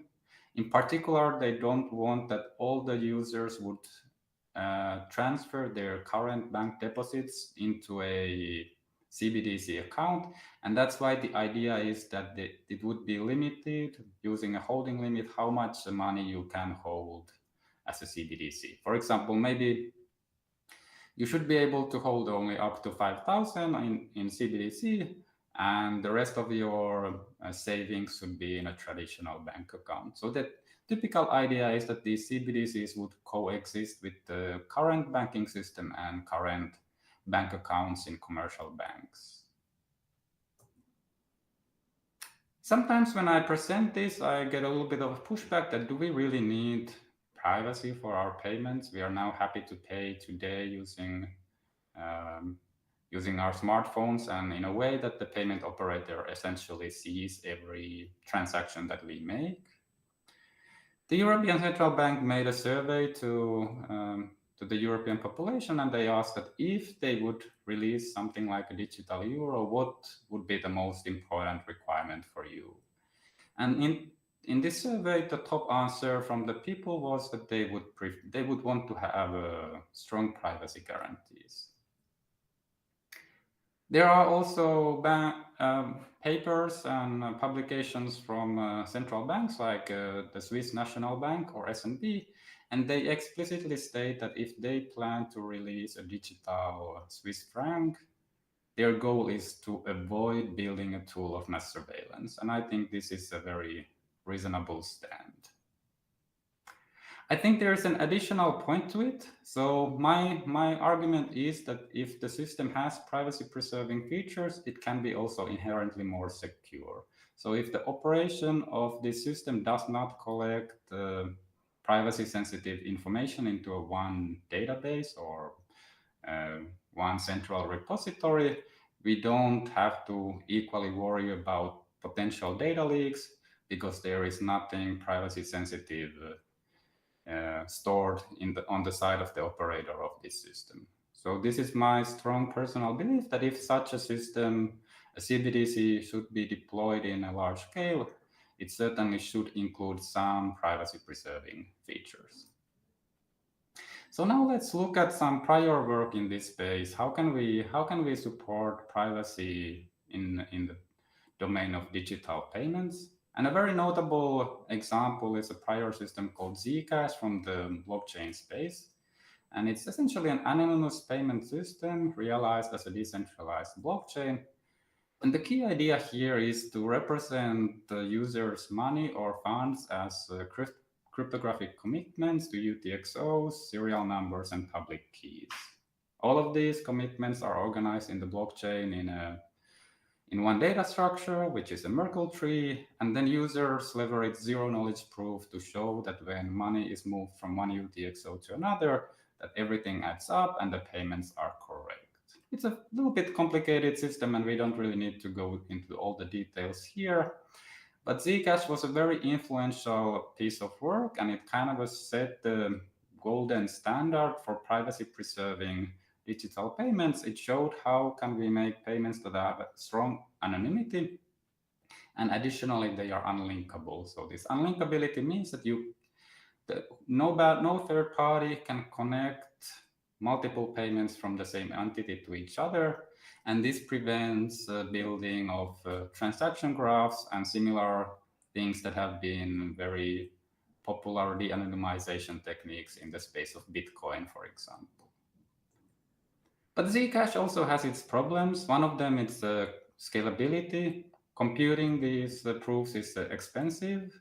Also, clients need to download the entire blockchain, which might be feasible for a niche system like Zcash, but if this would be the basis of a digital euro, this sounds very problematic. It's also unclear how could such a system support regulation properties like holding limits. There is also other influential piece of prior work that I'm going to introduce quickly, and this is eCash, introduced by David Chaum already in the 1980s, way before we even heard of blockchains. And in this case, we have three parties in the game. We have Alice, Bob, and the central bank. And both Alice and Bob, they have an account at the bank. The bank knows how much money each of these entities have. And now Alice can withdraw coins from the bank in a privacy-preserving manner. So Alice prepares a coin which has a serial number, and then this coin is somehow blinded and given to the central bank. The central bank can now reduce the balance of Alice by 1, then sign the blinded coin. The cryptographic technique that we use here is called blinded signature, and then give this blinded coin back to Alice, who can unblind it. And now Alice has a coin that has been signed by the bank, but the bank did not learn what is the serial number in this process. And to make a payment, Alice can give this signed coin to Bob. And now Bob doesn't know at this point if the coin has been already used. So what Bob needs to do is to send it back to the bank and ask it to check that, hey, I'm Bob, I received such a coin, is this still valid? So the bank will check the signature, and it will check that the serial number hasn't been already used. And if that is the case, the bank will increment the account balance of Bob by 1 and give thumbs up to Bob. And now at this point, Bob knows that the payment was correct, and it can, for example, hand over the goods to Alice if Bob is a merchant. So this is a more scalable way. There's no large ledger that all the users would have to download. Also, there's no very expensive proofs that need to be computed. But this approach also has some limitations. So there is clearly less privacy. For example, for every payment, the central bank learns the identity of the recipient. It's also unclear how do you implement something like holding limits in such a setting where users hold multiple different coins. How do you prove to a party like the central bank that you are not holding too many coins? But it seems that both of these prior works, Zcash and eCash, they have their benefits, and we started thinking that can we somehow combine some of these benefits into a new solution that would be better. And this leads to our work that we call Platypus. It's a paper that we published in 2022. And we named it after this funny looking animal that looks like it has parts of different species, because we are combining pieces from prior works in a new way. Before going to our solution, I need to give you a little bit of background on two primitives that we use. So the first primitive that we use in our solution is zero-knowledge proofs. Informally said, zero-knowledge proofs allows you to prove a statement regarding some secret without actually revealing that secret to the verifier. So we could have a case, we have a prover Alice, verifier Bob. Alice knows some secret, and Alice needs to perform some computation, and now Alice can give the result of the computation plus the zero-knowledge proof to Bob, the verifier, and Bob can check that the computation was correctly computed using the secret without actually learning the secret. There's many individual techniques how to do this, and these techniques have become very efficient and widely used today. In this talk, I will denote the zero-knowledge proofs with the small check mark as in the slide. The other building block for our solution is cryptographic commitments. So these enable a party to commit to a value such that it cannot be changed. We call this property that the commitment is binding, and also in a way that the value that is being committed is not leaking. So this is another property called hiding. And once we have previously made a commitment, later on we can reveal this commitment by opening the blinding factors. Yeah, so with these two building blocks in mind, I can proceed to our design. So we are now operating in the same setting where we have Alice and Bob and the central bank. And now in this setting, it is the task of all the users to maintain their account balance and their account state themselves. So the account balances are not maintained at the bank, but instead by the users. So here we have Alice, who has an account balance of 243 francs, for example. And this account balance also has a serial number. And Alice computes a cryptographic commitment out of this balance. And now we assume that the balance has been signed by a central bank as part of a previous statement. We also assume that Bob has a similar signed account state locally. And this is the starting point for a payment to happen. So now if Alice wants to pay 50 francs to Bob, what Alice does is that first Alice computes a new state, which obviously has 50 francs less in the balance, and it has a new randomly or new pseudo-random looking serial number. What Alice then does is that it makes a commitment out of this new state. It makes a commitment out of the payment value, and it proves using zero-knowledge proofs that all of these computation steps were done correctly, and it also proves that the previous state of Alice was correctly signed by the central bank. The Alice does not include the signature to this because that would allow the central bank to link it to Alice's previous operations, but instead Alice proves in zero knowledge that the previous state was correct and signed. And now Alice gives all of this information together with the old serial number to Bob, who will perform similar steps. So Bob creates a new state for him where Bob's account balance is increased by 50 francs. Bob computes commitment, serial numbers, and now we have everything ready to be sent to the central bank. And now the task of the central bank is to check that this payment is correct. And the way central bank does this, that it verifies the proofs, and it also checks that these serial numbers have not been used before. This check ensures that the Alice can make only one payment based on the same state. So this means that Alice cannot use her funds multiple times. And if all of these checks hold and pass correctly, Alice will sign both of the states and return them to Alice and Bob.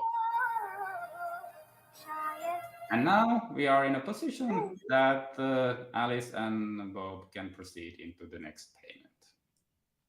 So all of these checks and verification of the proofs that the central bank did ensures that no money was created out of thin air. The amount of money that was reduced from the balance of Alice was incremented to the balance of Bob.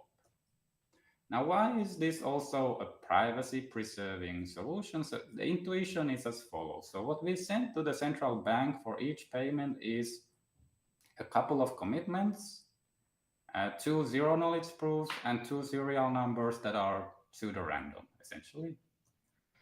And then when we make a next payment, we send similar information to the central bank. And essentially, the central bank, because the commitments are hiding, the central bank learns nothing useful from them. The proofs are done in zero knowledge, so the central bank cannot learn anything from them either. And the serial numbers are pseudo-random, so the central bank cannot learn anything from them either. So this means that the payment values, the identities of the payment sender and the payment recipient, they all remain private.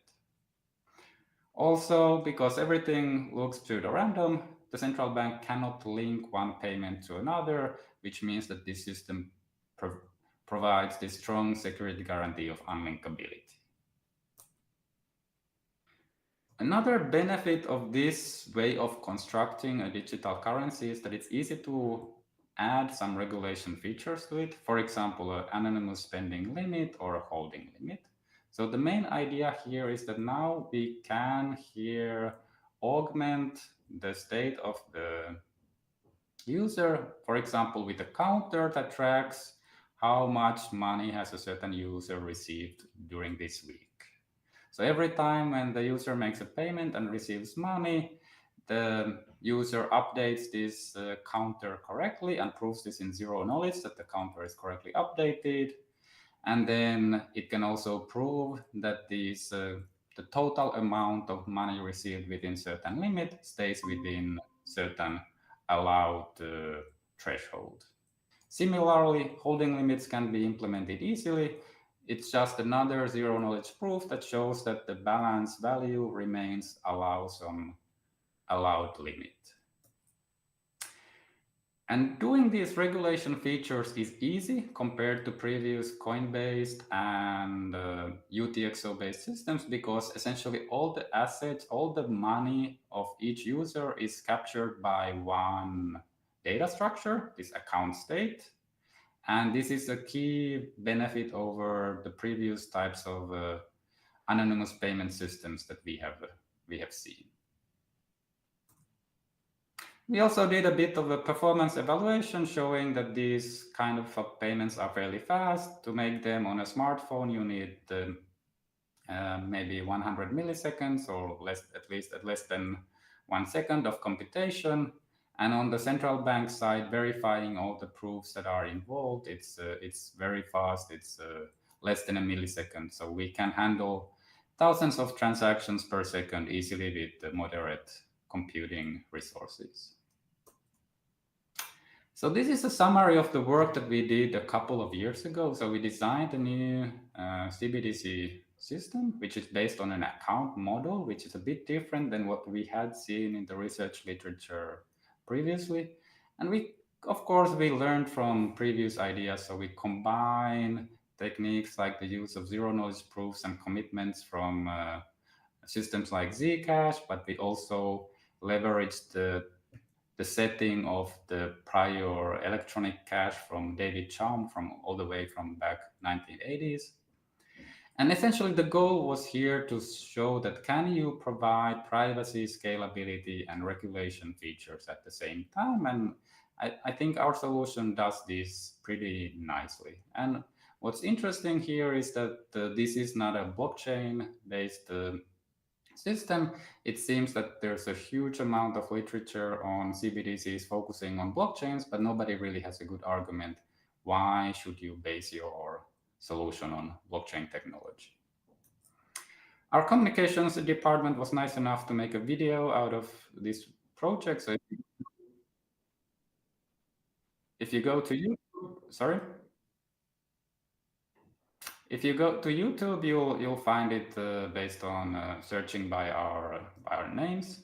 And of course, the best way to learn more about this piece of research is to read the paper, which appeared in CCS in 22. So now what happened since then? We published that work in 22, and then the next summer, the European Commission released a regulation for the digital euro in the summer of 23. And this regulation shows a general model how the digital euro should look like. Again, it mentions that it should provide privacy similar to cash. It should be scalable. It should have all of these regulation features like spending limits, holding limits.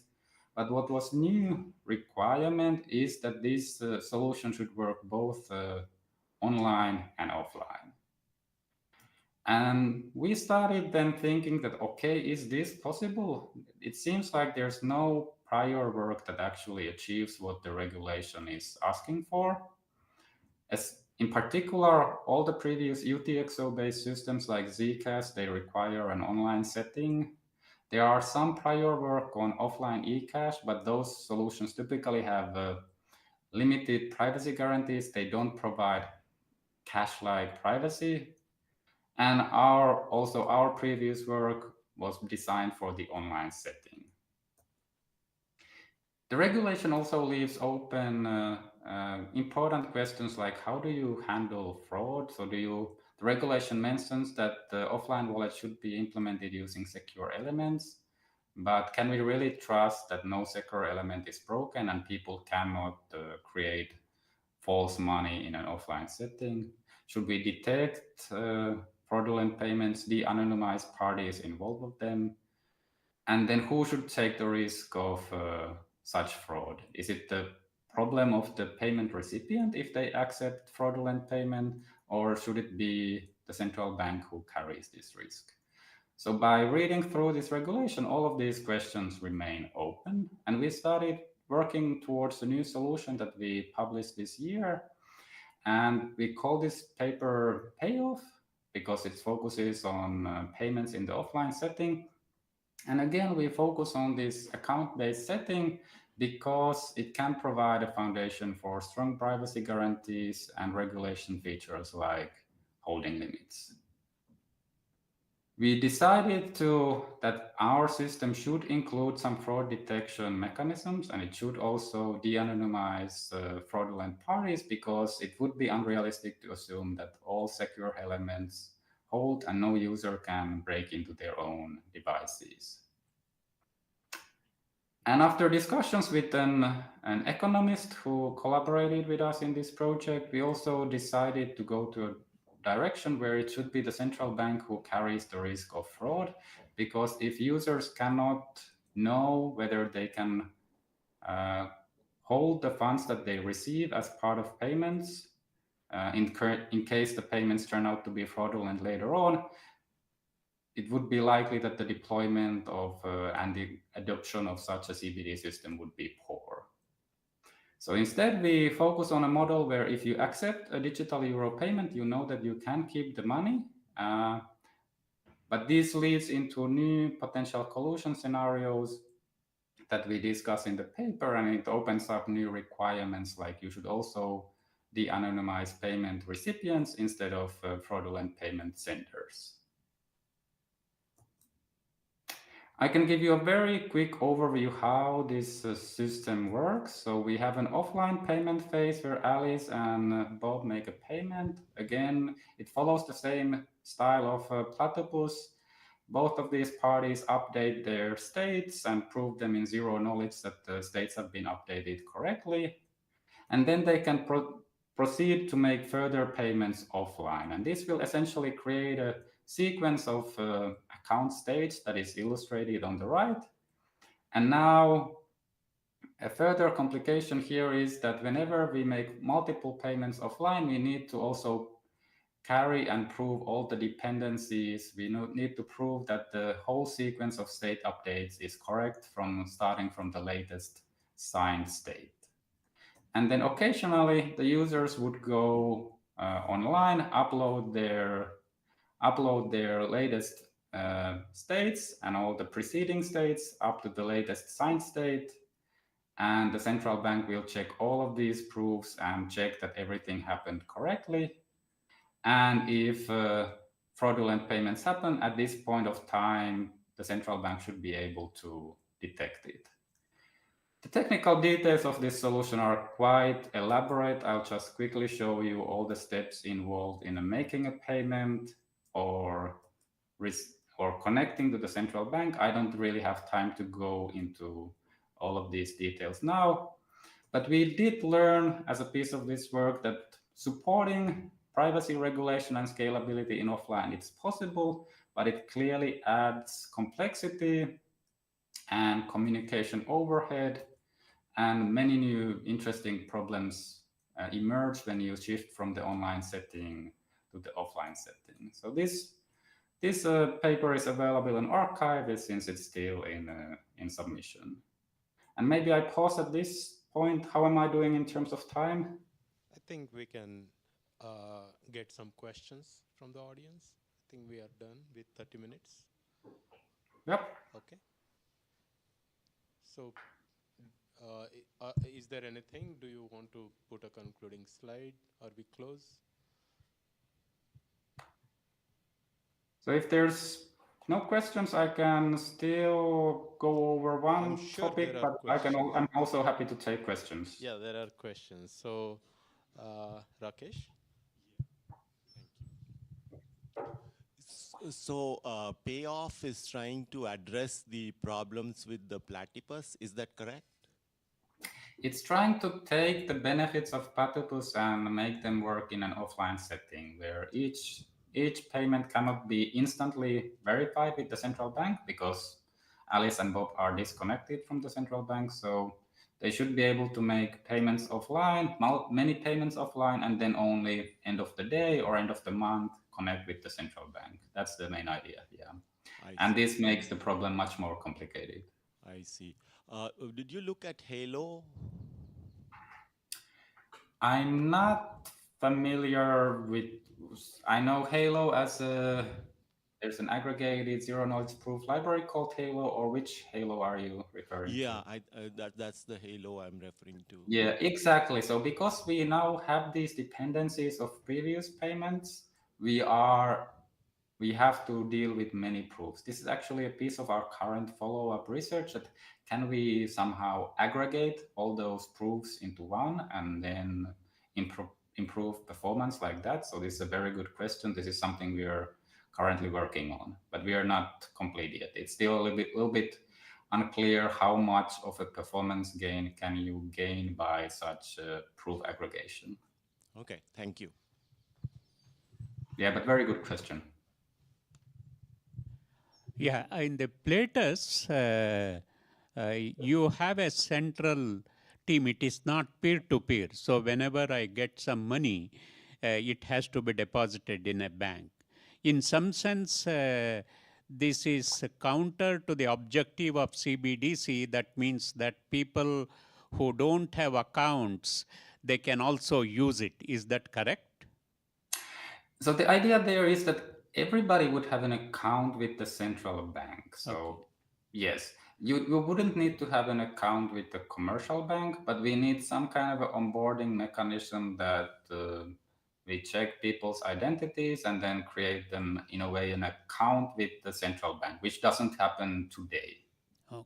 So in the payoff, what would be the risk? Similar to David Sham's offline, you attach a protocol, it comes to 2 to the power of minus k kind of a thing, based upon the k-bit protocol that gets attached to the sender. Is there something of that nature in the payoff also? Yeah, so there's David Chaum introduced this eCash, then many people extended it for offline variants. So the common agreement is that we cannot prevent double spending in offline setting, but we can later on detect it and then try to de-anonymize who was it. And these are similar techniques that we use here. We create so-called double spending tags. If once these payments ultimately are uploaded to the central bank can detect that the double spend or fraud happened and de-anonymize who was the sender. We also argue that in these cases, it might be beneficial to de-anonymize who was the recipient of a fraudulent payment because those parties might be colluding.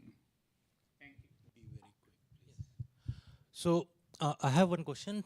It seems the performance of proof is quite good in your one of the slide you mentioned. So it seems that the zero knowledge proof that you are using, it is using trusted setup. Yes, correct. So what is the implication of that in this? So it seems when you are relying on some trusted setup, there is some issue. So what is how you are handling it? Yeah, so our general trust assumptions in this setting is that the central bank is trusted for the correctness of the system. It's the central bank who will issue money. It is the central bank who will check the correctness of all of the payments. But we do not want to trust the central bank for privacy. So we are trying to create a system where the central bank can check that all the payments are correctly executed. We reduce the balance of Alice by 50. We increase the balance of Bob by 50, the same amount. No money is disappeared or created out of thin air. But the central bank doesn't learn the identities or the values. So we need to trust the central bank for something. Central bank is the entity who creates the money anyways.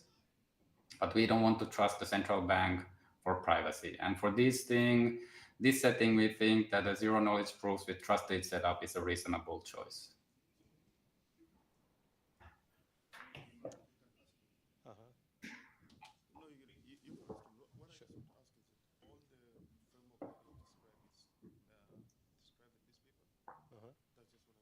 Yeah, it is. That's what he said. So thank you, Kari. So I'll catch up with you later over the email. Let's thank Kari. Thank you.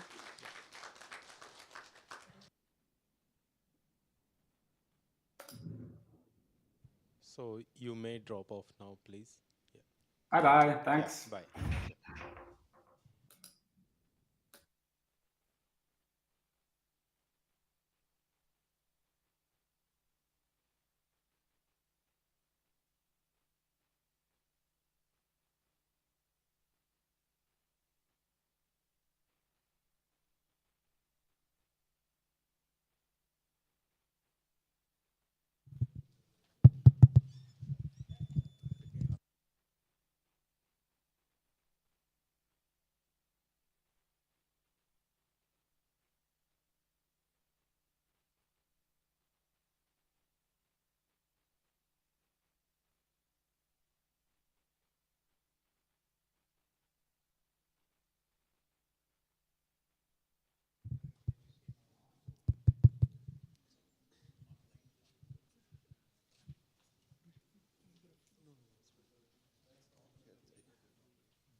Anup, can you hear us? No, he cannot hear us.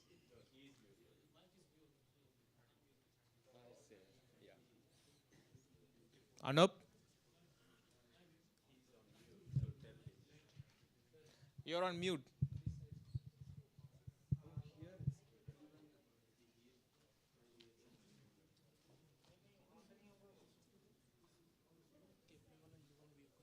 Camera.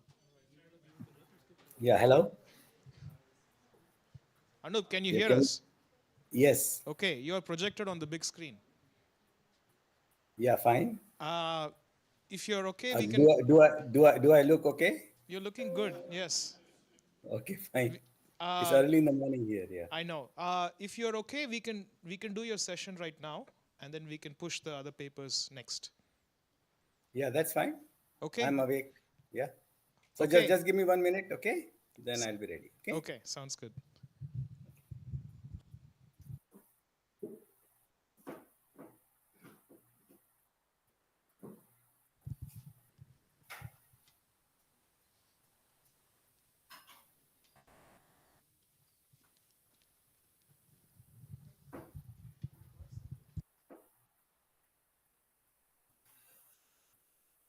Okay, all right. So let me, should I like share my screen? Sir.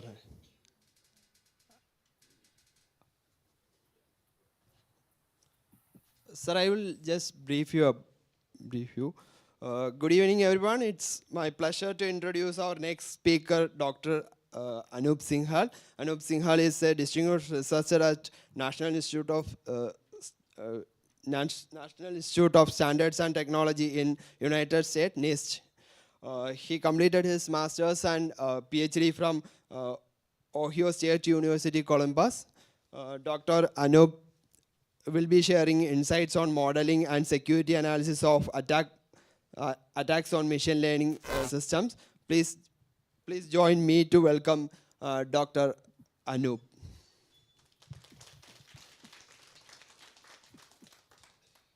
Okay, good morning, everybody. So can you see my screen? No, sir, no. No? Okay. So I did a sharing and then I said entire screen and now I'm saying share, but somehow.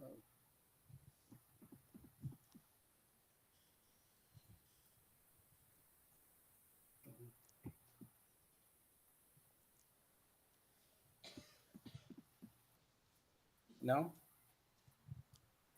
No, actually there is some delay. So let's see. I clicked on share and I opened my file also. So. Sir, can you stop share and then again start sharing? Okay, can you see it now? No, it's not visible now.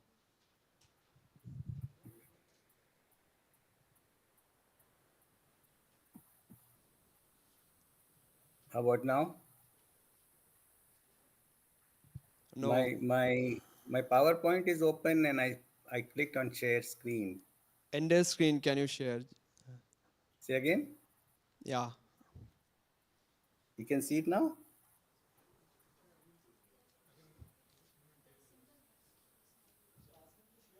Hello? What? Sir, can you share from the Google Meet? I think your slideshow is there, but it's not shared from the Google Meet. Okay, Google Meet. See, I Your clicked on mouse share. is not visible for us, actually. Yeah, so I clicked on entire screen, right? And then I clicked on Sir, share. do you have multiple screens? No, I have only one screen. I mean, I opened some other things, but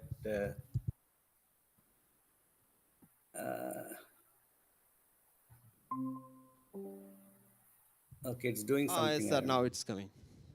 Now it's coming? Yes. Okay. So you can see my slide now? Yeah.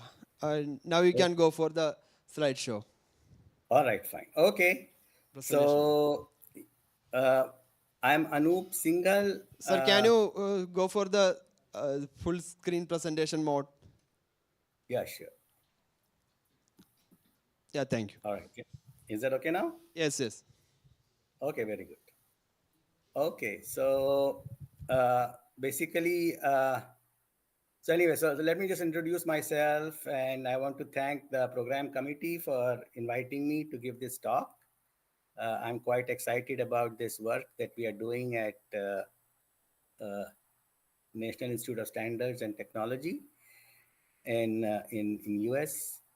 And I really wanted to be there physically to attend the conference and interact with some of your people, but due to some travel constraints, I couldn't be there. So thank you for arranging my talk virtually. I hope you'll find it interesting. Okay. So I think in terms of time, I have about 25 minutes for the talk. Is that fine? And then 5 minutes for the questions. Yes, sir. Yes. Okay. All right. Okay. So the you can hear me? Okay. Everything is fine. Yes, sir. It's perfect. Okay. Good. Okay. So it's early morning here, but I have got up and I've had my cup of tea, so I should be okay. I think it's about 6 a.m. here. So again, the title of my talk is Modeling and Security Analysis of Attacks on Machine Learning Systems. And basically, okay, so let me just give you the outline and then, yeah. So here's the outline of my talk, and I'll talk first. I'll start with the challenges for enterprise security. What kind of challenges are there?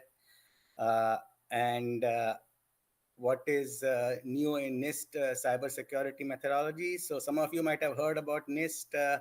NIST is a federal agency, okay, in the Department of Commerce, and we do a lot of research in different areas like physics, chemistry, material science, and we do this work in computer security division, which is part of information technology lab, okay. So if you want to know more details about us, we interact with several professors, including international and different universities within the US. So so if you like to collaborate, you can look at nist.gov and then look at the information technology lab, and that way you can learn more about us. Okay. So then after that, then I'll talk about this machine learning and deep learning applications, how these applications are becoming popular, and there are so many new things happening there. So the question is, how do we basically model security for these systems? Because there are several kind of attacks that are happening on these applications, on these kind of deep learning kind of applications. And it's important to be able to understand how these attacks are created, uh, what kind of threat modeling we can do to kind of model these systems, because people have talked a lot about different kind of attacks like data poisoning attacks and evasion attacks and so on. But the real question is, how do you do the modeling for these attacks? What kind of for these threats? And then how do you use that model to basically come up with mitigation techniques, right? So because the attacks will always be there. The question is, how do we mitigate them? How do we reduce our risk, right? So that's our research. We've been doing this work on security analysis for about 15 years now. So now I'm trying to apply these techniques for machine learning applications. Okay, so that's what's new about this. We have several papers. So what I'll do is I will go through, give you a high level talk to get some idea. You get some learning, some kind of idea about this research, and then you can always read our papers and kind of read and look at more details, right? Okay, so here's the outline, and then finally I'll give my conclusions. Okay. All right. So as most of you know, the software systems are getting large, and as people mentioned in the keynote that, or in the beginning of the conference, that system security is becoming very important, because we no longer have just vertical systems, but they are all integrated, they're distributed, and they cover a lot of space. So the question is that these systems are getting large, distributed over internet and so on. So how do we secure these systems, right? There is no physical boundary anymore, right? We used to have firewalls and things like that, but now it permeates throughout the whole fabric, right? So basically, so the systems are getting large. At the same time, software has vulnerabilities which are constantly being discovered, and new kind of vulnerabilities keep coming up. So the thing is, security management is a challenging task because you don't have like infinite time or infinite budget. You only have limited resources and limited time. So the question is, how do you mean? So basically, security management boils down to this thing about how do you reduce your risk, because there's always be risk, but what can I do to kind of mitigate some of the important things and keep doing my business, keep doing my job, so that I'm not dead in water, right? So from practical kind of a practical kind of an practical opinion, you basically want to do a good management of the security, right? So that's the challenge. How do you do this management, security management, with limited resources and limited budget, right? And the other thing is that even a small system can have numerous attack paths. So we did a lot of work on attack graphs and attack paths and so on. And it's pretty clear that even a small system with a few vulnerabilities can have multiple paths. So basically, to patch all these vulnerabilities becomes hard, right? So that's the main motivation for this security management. All right. So the thing is, with all these things, currently security management is more of an art and it's not a science, because it's not like you follow a recipe and you can secure a system, right? So most administrators operate by instinct and from experience as to what they have done in the past, what they have seen. And as a result, there is no objective way of really measuring security. So the thing is that we can patch vulnerabilities, we can create new rules in the intrusion detection systems, but there is no way to say whether my security has increased or decreased as a result of this.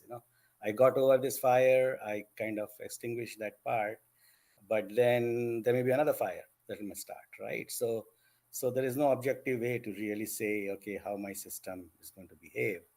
And as people have said before, if you cannot measure something, you cannot improve it. So the real challenge is, how do you measure? How do you quantitatively reason about security, right? So even simple things like, if I change this configuration, will my network become more or less secure? So you can say by instinct, by intuition, that's what's going to happen, but there is no objective way. Okay, so that's the real challenge. All right, so I think that's the main motivation. Most of you probably already know that. So now next few slides, I'll talk a little bit general about the NIST cybersecurity risk management kind of methodology, right? And there are special publications NIST has created, has published several reports on that. You can read about it, but this is just like a tutorial on that, right? So the different steps for the security management from NIST are basically, first thing is to identify. So identify means you have to identify what are your assets, how is my network configured. So that's the first step to do. The second step is basically, how do you protect, right? So you can protect using access control, authentication, data security, and so on, right? So that's the first level of defense. But then protection doesn't always work, so therefore you need to have some detection systems. So like intrusion detection systems and firewalls and so on. So those are some kind of detection. And then the next step is response. So in spite of all these protections and all, you may still have you can still have an attack, and therefore how do you do response? How do you respond to attacks, and what kind of mitigation you can do, and then finally how do you recover, right? So timely recover to your back to your normal operations and recovery planning, right? So basically, the NIST security risk management methodology is more of a process oriented, right? So what kind of steps you can follow to secure your organization, and so these are the different steps, and you can read more details in the special publication. Okay, so that's the general thing about security. Now I focus more on my research and the new things that we are doing. So as you know, basically there are new kind of machine learning applications which are becoming quite popular, and some examples of those are autonomous driving cars using machine learning for object detection, for image recognition, and so on, right? Then the second kind of applications are like language translation systems that use machine learning. So you want to convert Spanish to English or Hindi to English and so on. So these kind of systems use machine learning. And then there are several voice recognition products such as Alexa that use machine learning. There are new emerging applications for smart cities, medicine, and so on. And the main concern or the main challenge is that these emerging applications have strict requirements for security, safety, and privacy. So if you're doing some simple things like just converting something to images or doing some fun stuff, it's fine. But once you get into some real, important applications, then security and safety becomes very important. And therefore, this area of trustworthy machine learning is becoming very popular, and we are doing a lot of exciting work in this area. Okay. All right. So now talking about machine learning systems, I will first talk briefly about different kind of attacks that people have enumerated on these machine learning systems, and then I will try to discuss how we can use our model to basically kind of mitigate these attacks, and what can you do to kind of model these attacks. Okay. So a lot of literature in the past has discussed about different attacks, but not about how to mitigate them. So we are focusing more on a methodology to mitigate and reduce your risk for these attacks. Okay. So I mean, some of you might already know these, but just to kind of give a complete picture, here are some examples of different attacks, right? So there is data poisoning attacks are one kind of attacks. Evasion attacks are another kind of attacks, backdoor attacks, subpopulation attacks, and so on. I mean, there are at least, OWASP has published about, I think, 10 or 12 top 10 attacks on machine learning systems. Okay, so just to give you some idea, here is a slide. Can you guys look at? Is it clear? The slide, is it coming out fine? Yes, sir. Yes. All right. Okay.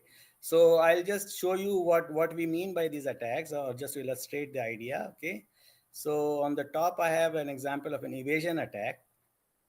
So to illustrate the attack, basically, what happens in these machine learning systems or deep learning systems is that first you have to do the training. So on the bottom is a training. So first the system has to be trained, and then the system gets deployed, right? So that's the step. Those are the two important steps. So during training, you give it some label data. So you say that this is an image of a cat, and that's a cat. This is an image of a dog, and that's a dog, and so on, right? So you give it label data, for example. I mean, you can also do unsupervised, but just to illustrate this kind of an attack, I'm just giving it label data. So now you got a training algorithm and you got a trained model, right? So you got a machine learning model which is trained, and that model is then deployed, right? So now this model you give it some, so now you give it some test data. So you give it a plane, for example, image of a plane, and it will output to say that that's a plane, right? But what the attacker can do is they can perturb the image a little bit, and then create an adversarial example whereby you give it this perturbed image, and the trained model will say it's a car. Okay, so that's an evasion attack. The evasion attack, what the attacker is doing is that he's perturbing the image, and he does that by using by having some knowledge about the parameters. So the machine learning system uses a lot of parameters, and if the attacker can figure out how I can fool the system, right, by basically tampering some pixels or just changing the image a little bit, it can evade the system, right? So that's an evasion attack, right? So evasion attack happens only at the deployment time, not at the training time, right? So that's the evasion attack. Then poisoning attack is a different kind of attack. So that I've shown in the bottom part. So here basically what happens is that at training time, the data can be poisoned, right? So basically the attacker can change the labels for the training data. So as a result, once you have incorrect labels, so then when you do the training, the trained model is not right. I mean, it's already incorrect, right? It's been manipulated. So we call that model a poisoned model because that model is not been trained properly. And as a result, if you give some for the poison model, if you give it some image, for some of the planes it will say it's a plane, but for some other subset of images, it can output a plane to be a bird or something like that, right? So here the idea is that the attacker has access to the training data. And if they have access to training data, they can poison the data, and then the training model is not correct. As a result, it will not work properly, right? So what I'm trying to illustrate here is basically that that the attacker in these kind of applications, training is involved, and therefore the attacks can be much different from what normal systems kind of attacks are there, right? So since machine learning or these deep learning systems are data driven, the attack surface is much larger. Okay, so as a result, if the attack surface is larger, then you are more vulnerable, and therefore more things need to be done to guarantee the safety and correctness of the system. Okay, any questions so far?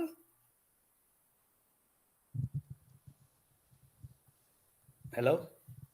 Sir, actually, you may get 5 more minutes, and after that, we'll go for the questions. Okay. Fine. Okay, so I think I'm motivated. I'll go through a few more of my slides, and then, as I said, we have several papers. I have a slide on the papers. So I suppose you can look at those papers, and then we can always discuss using email and things like that. All right. So the main thing, as I said, I think I already illustrated to you before that systems, machine learning systems, the new challenge is that they have a bigger attack surface, and there are data dependencies, model dependencies. A lot of these applications use open source libraries, so there are library dependencies, right? So if you change the libraries, that can propagate automatically to these applications, and the applications can be manipulated and they'll not work correctly, right? So the main challenge is how to use these relations, these data dependency relations and these kind of things for threat modeling, right? And how do you do both qualitative and quantitative analysis using these relations, these data dependencies? And once you have a good model for the system, then you can design mitigation techniques, right? So just like attack graphs modeled vulnerabilities, we need new kind of modeling to model these kind of dependencies, right? So, I mean, this is another slide which I'm giving you some kind of a comparison between traditional systems and machine learning.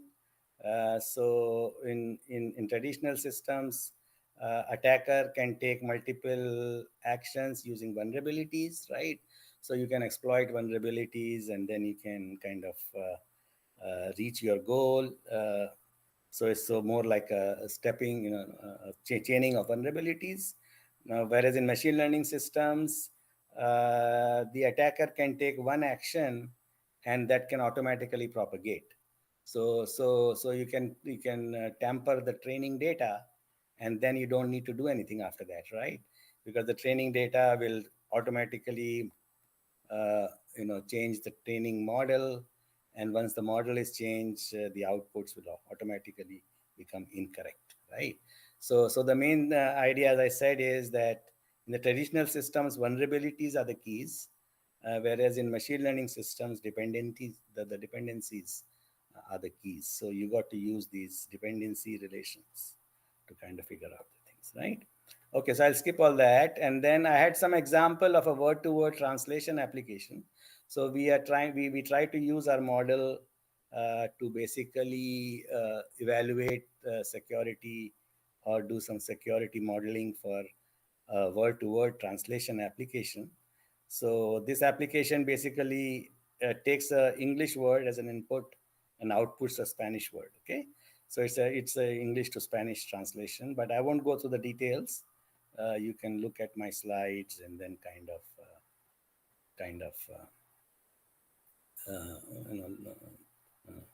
see the details. Okay, so I won't go through the details because of the time shortage.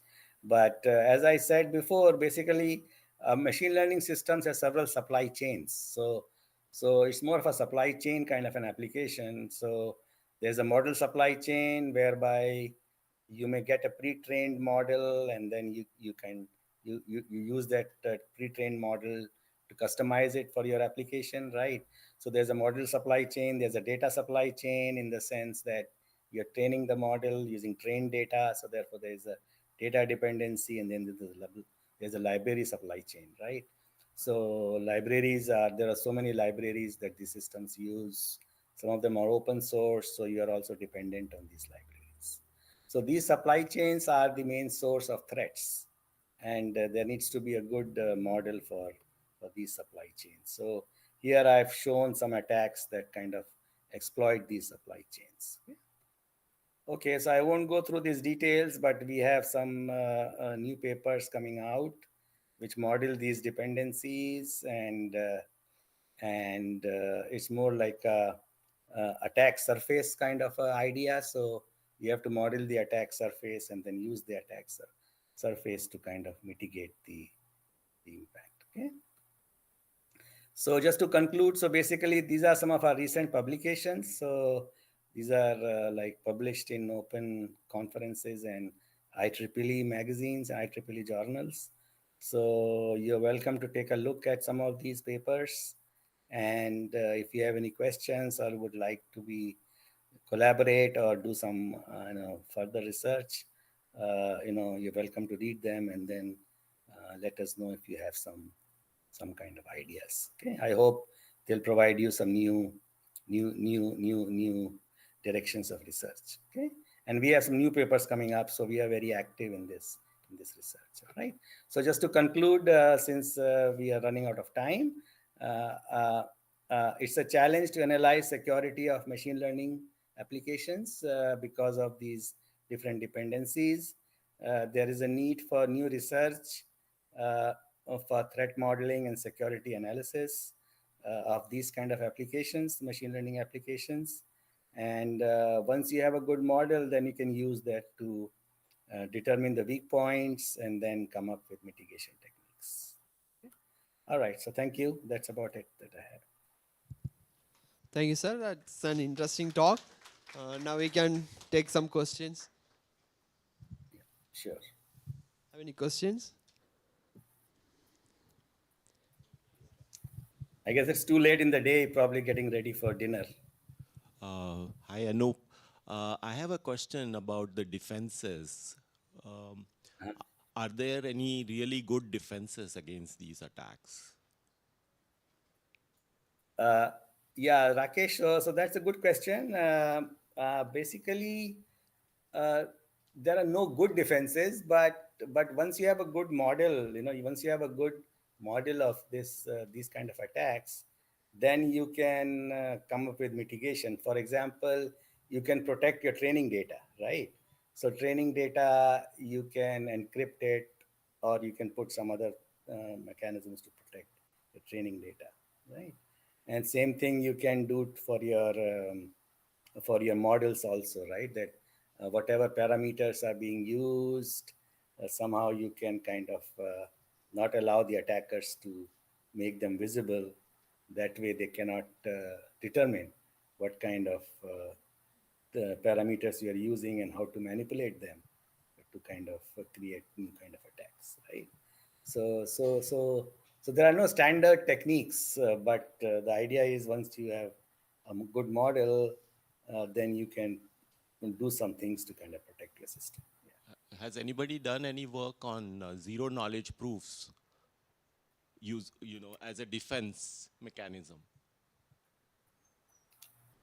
I have not heard about that, but people haven't even done things like, the thing is, first of all, you have to come up with some metric, you have to come up with some metric of security for machine learning. And to me, that needs to have some concept of attack surface, right? So what is the attack surface of your application? And then how do you reduce the attack surface? So once you have that metric, then you can probably use that metric to reduce the security risk. All right, I'll follow up with you. Okay, sure. Hi, sir. Thank you for the talk. Just want to know, like, modeling of attacks on traditional systems or modeling attacks on machine learning system, which one is difficult to do? Like, in traditional system, we have non-vulnerabilities and all, but for machine learning systems, how we will be modeling attack? Yeah, so the thing is, you have to read one of our papers, to kind of get some more idea. But the modeling of attacks here will be based more on dependencies. So in traditional systems, you are basing it on vulnerabilities. So that is not enough here, because you have training data, you have training process, you have, you may get a pre-trained model that you are further customizing. What if that pre-trained model is already malicious, right? If it's malicious and then you try to customize it, it is still going to have those attack vulnerabilities, right? So therefore, you need to model these dependencies, and that is what the new twist for research here is. How you can model these dependencies, how you can make it a part of an attack surface, and then use the attack surface to kind of mitigate the attacks. So it will be more difficult, right? Not difficult. I mean, it's a new way. It's a different. Even to model vulnerabilities is difficult, right? I mean, it was difficult. It took some time. It took some time to come up with these databases of vulnerabilities, scoring system for vulnerabilities, attack graphs. It took 10 to 15 years, right? So same thing will happen here, that it will take some time. So is the existing database like as we have for the traditional system? Yeah, we will create new vulnerability, new databases for attacks on machine learning, right? And new kind of databases for how to model these attacks in terms of dependencies, and then be able to come up with mitigation. Yeah. Thank you, sir. Thank you so much. Any other question? Okay, thank you, sir. It was a wonderful talk. Okay, thank you. I wish I could join for dinner, but not this time, maybe next year. Okay? All right. Thank you. Bye-bye. Thank you, sir.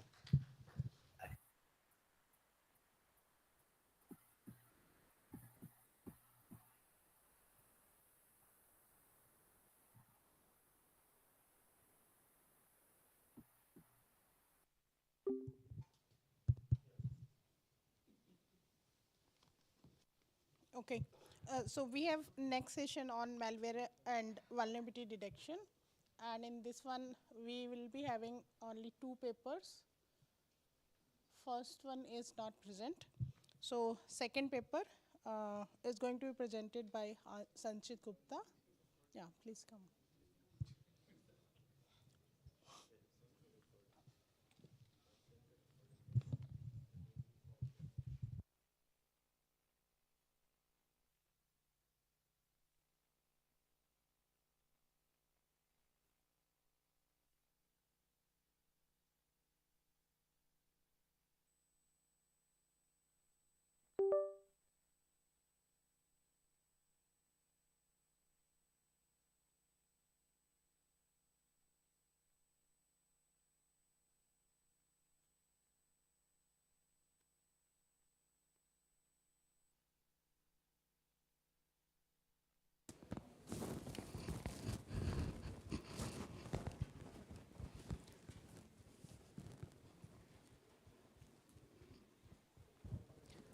Good afternoon. I am Sanchit Gupta from DRDO. Now I will present our work which is related to robust malware detection with iterative and intelligent adversarial training. This work I have done under the guidance of Professor Vireshwar Kumar. So malware detection engines which we primarily use are heavily signature based. They basically they work very well against the malwares which are having known signatures, but they struggle against the obfuscated malwares or new threats. So research is focusing on advanced techniques like heuristic analysis and ML based detection. But still ML based detection models being very accurate, very fast, still they are not being used predominantly. The reason is, as Anup Singhal sir already told, that presence of adversarial attacks on ML system. Any ML system can be typically attacked in mainly in these 4 ways. Here in evasion attack, adversary will change the input slightly and the model behavior gets changed totally. Like suppose we have a cat and dog classifier.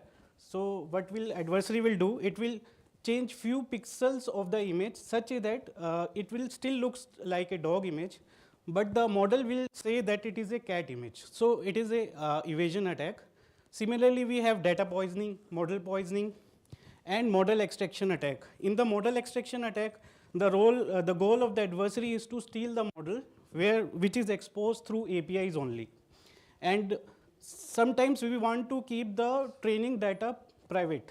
So here the goal of the adversary is to basically infer what kind of training data has been used to train that model from the model itself. So we have worked on this evasion attack. Like in image, it is very easy to change any pixel here and there, but as a malware, it is an executable. You cannot change any bit abruptly. You have to do it intelligibly. So there are many ways to change the application executable without changing its core functionality. And one of the majorly used way is feature addition. Every application is having some kind of features, some kind of like Android is application having some kind of features like permission, system properties and all that. And what an adversary will do, it will add some features which are non-functional, which are not going to be used, but it will make the sample looks like benign. Suppose like we have a Android application and right now it is being flagged as malicious.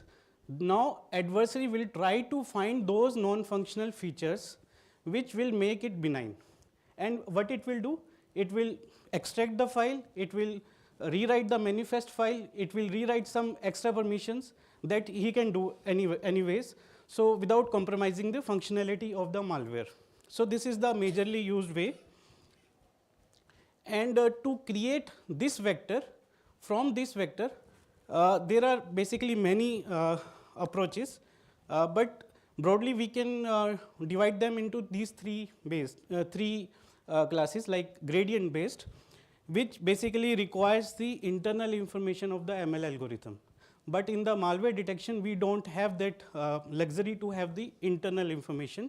So earlier, basic optimization techniques were used to create this vector.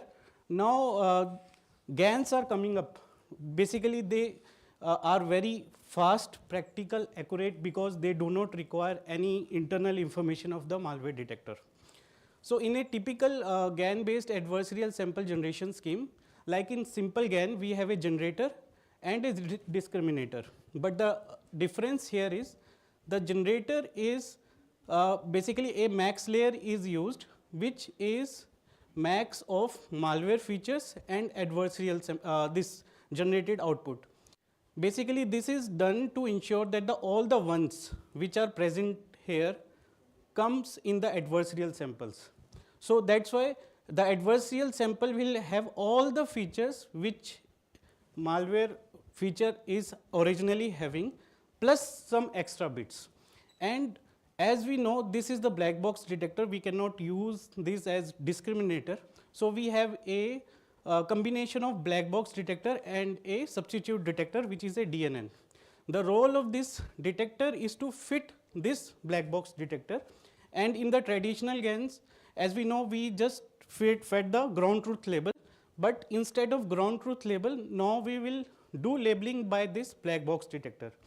This black box detector is basically the malware detector which we want to attack. So this work was introduced by very famous paper, Malgan, and then this attack was subsequently applied in several works, and it is very effective and fast. Actually, progress has been made in the direction of how to make the attack more accurate, more fast, but nothing concrete has been come how to defend against such attacks. So what we did, we started some experimentation with a malware data set. We took 7 models and 2 attacker GANs. And when we generated the samples from these 2 attacker GANs, we have 2 observations. First, they were able to completely bypass the malware detectors. That means no malware detector can withstand this kind of attacks. And also, if we do adversarial training, which is used predominantly to basically defend these basically malware detectors, that is not working also, because if we do adversarial training, it is effective for the only a single instance of GAN. If we reinitialize the GAN with fresh parameters, then the generator is still able to generate a sample which is able to still attack the malware detector. So these 2 observations are in line with the current research.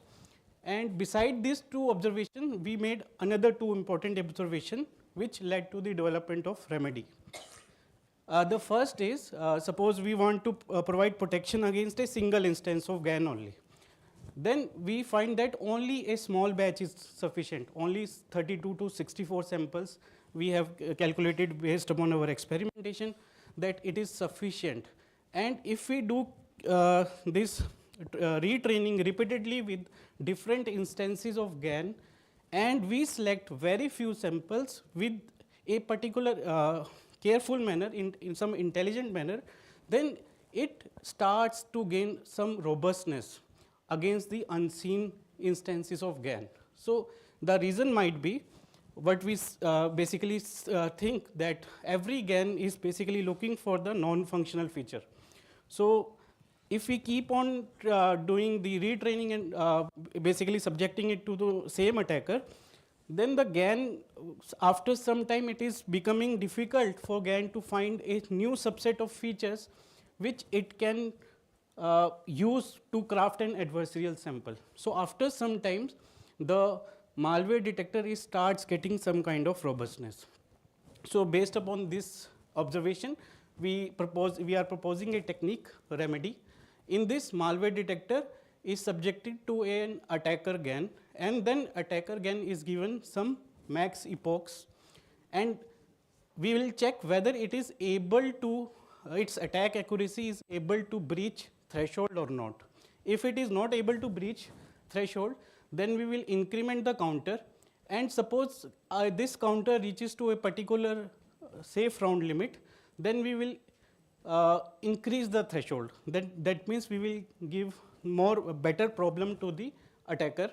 And suppose if it able to successfully attack the malware detector, then what it will do, we basically generate some samples out of this attacker, and then out of those samples we select very few samples based upon max Hamming distance criteria. We have tried 3 strategies: max Hamming distance criteria, min Hamming, and random strategy.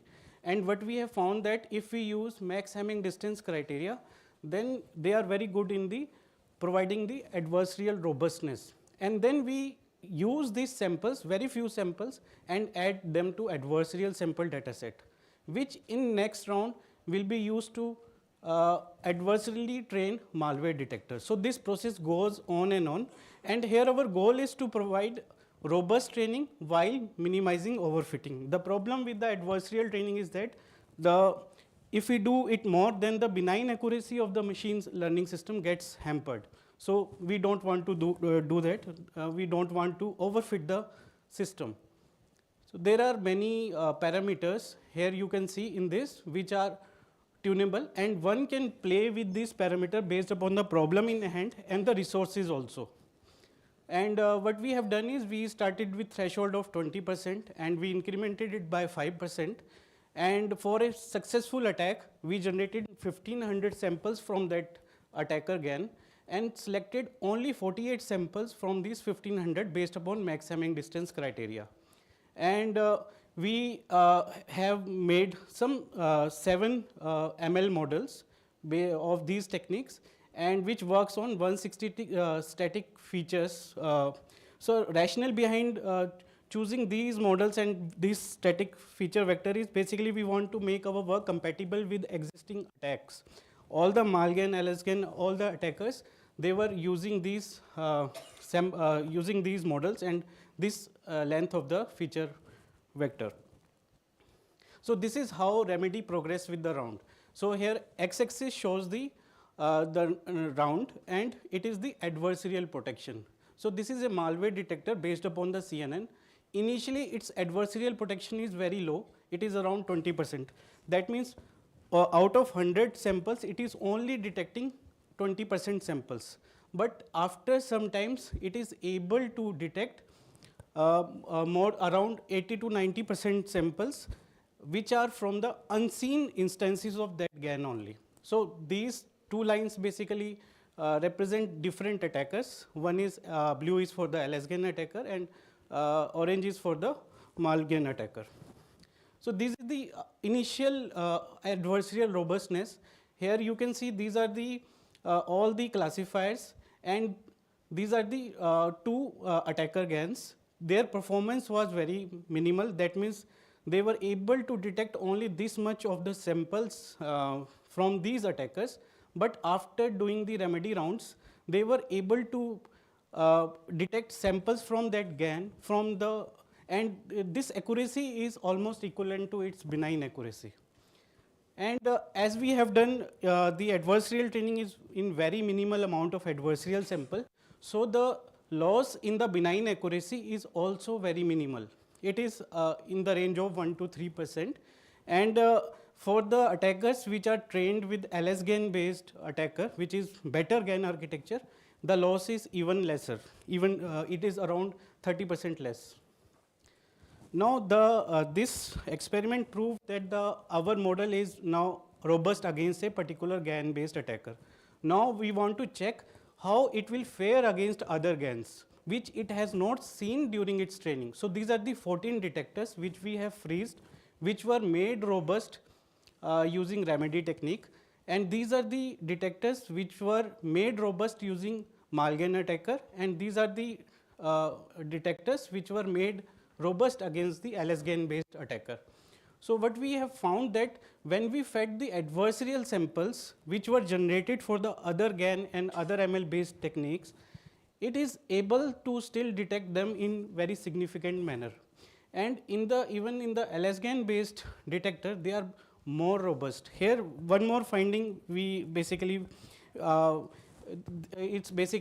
more finding is that LSGAN being better architecture in terms of GAN from Malgan, so the quality of the adversarial sample generated from LSGAN is better. By term quality I means the samples which were generated implemented by LSGAN are more undetectable and very good in the adversarial retraining. We have compared our technique with the existing technique. Actually, there is nothing about the defense which is against these two attackers. They all the papers they are trying, but they were not able to reach a significant robustness. And we not only we provide protection against these two attackers, but we also established that even if we use one GAN-based attacker for the training, that would also providing the protection against the other GAN-based attacker. So in this work, we have presented a generic technique which can be used in any domain, not only the ML domain. In the networking domain, everyone can use it because the constraint will be others. So this repository is open source; it's available for everyone, and one can try GAN which are basically for their domain. Like we cannot use the GANs which are good for the image, and we will try on the malware data, because the GANs which are coming with attention layer and all those image-based techniques are not going to provide better adversarial protection in the malware domain. So you have to stick with the GAN which is good for your domain, and one can basically extend evaluation to large and real-world data set to make this technique more effective. These are the references which I have used during the slides. Thank you.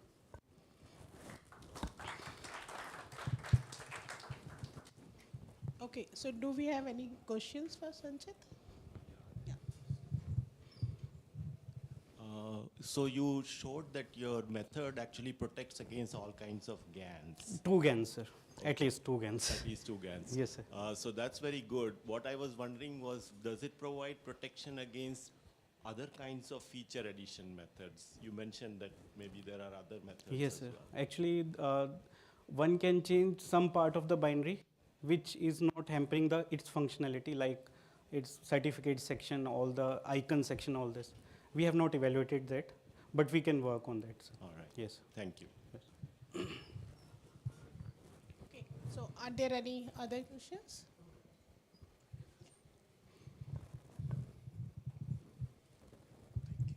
Check. Nice talk, thank you. Have you thought about how an attacker would try to circumvent your defense?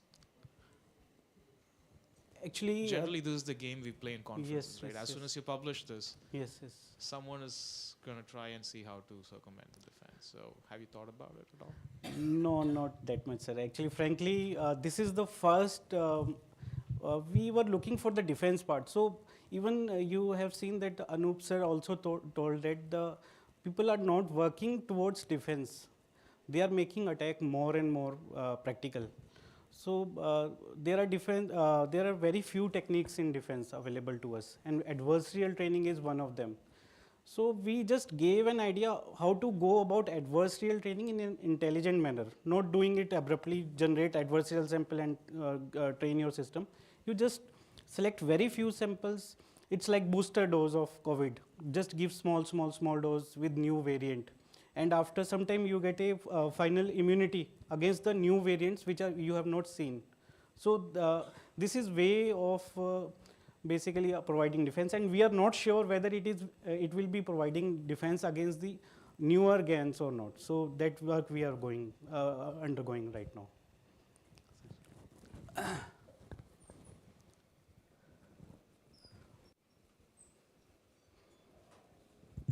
So is there any other question? Okay, so if there are no more questions, let's thanks Sanchit. Thank you. And we'll move on to the next paper, and which is going to be presented by Mathri. Mathri, who will be presenting the paper.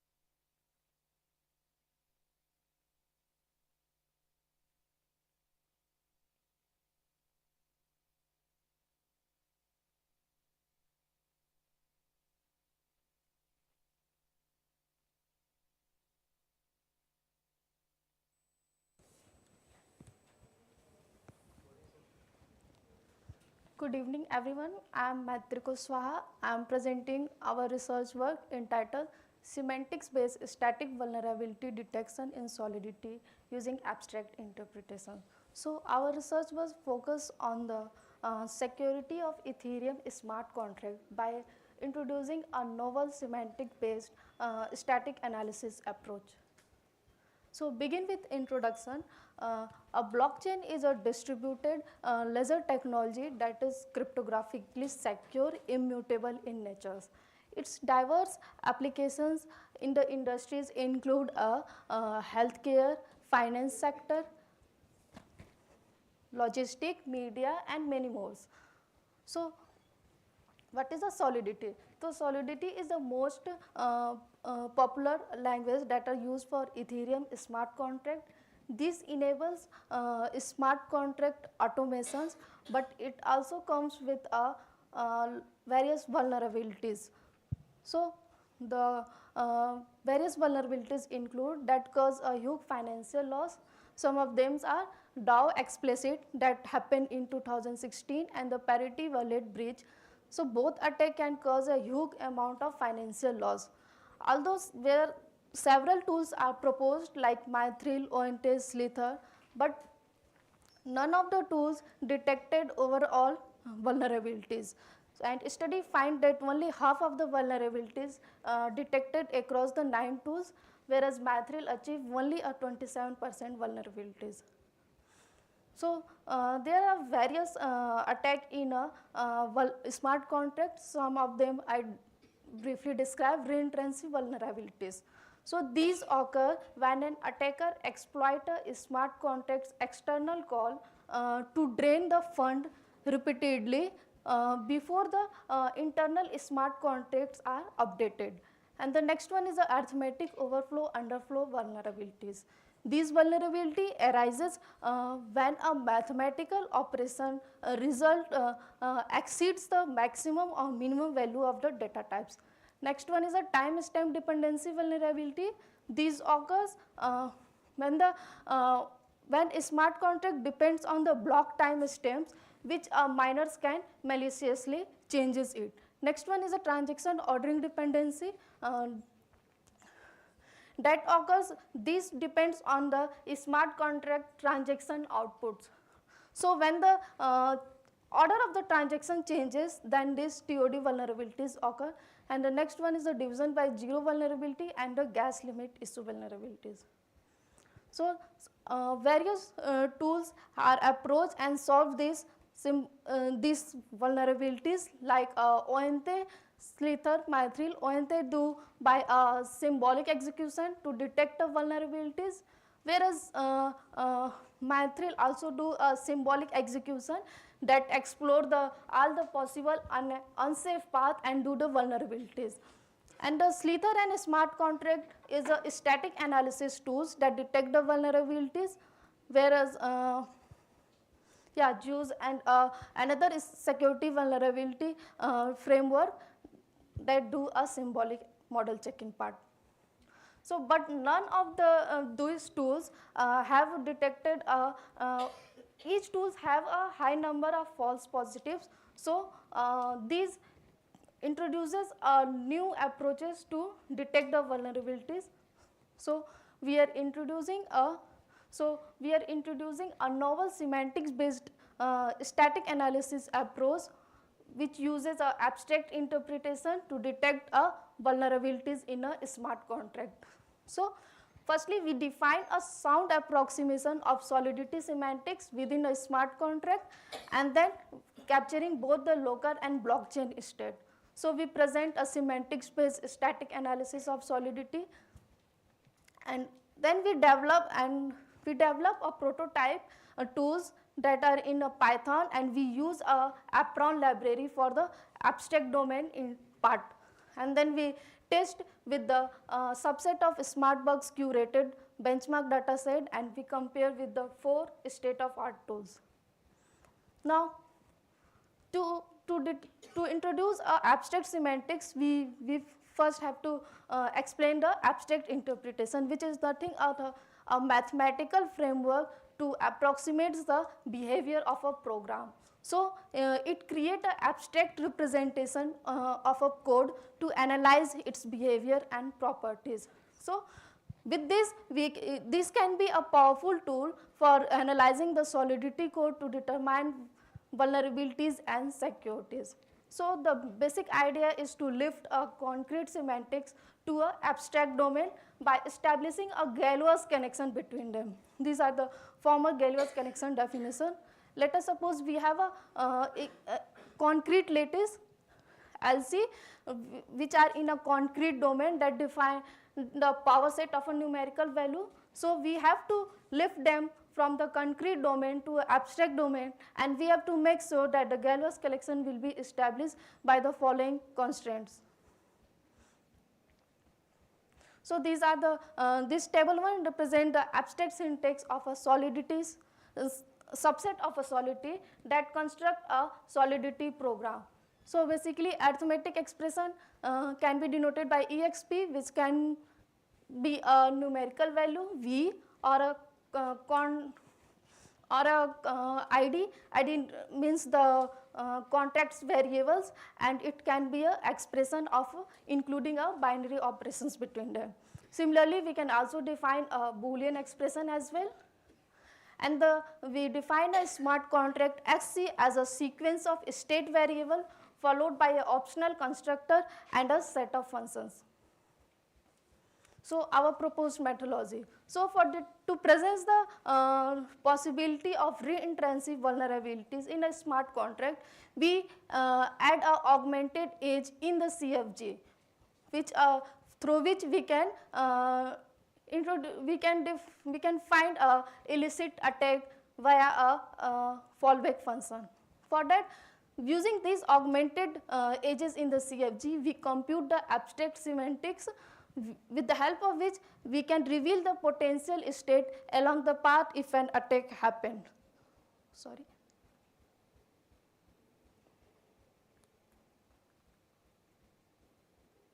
Yeah, the red line denotes the external call via made by attacker. So here we introduce a augmented edges.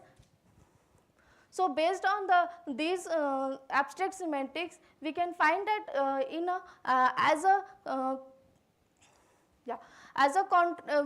based on a table 2, we can see that with the help of reentrancy, the smart contract balances increases and the smart contract balances decreases currently, and the attacker's balance increases, which we can find with the reentrancy analysis in the interval domain part.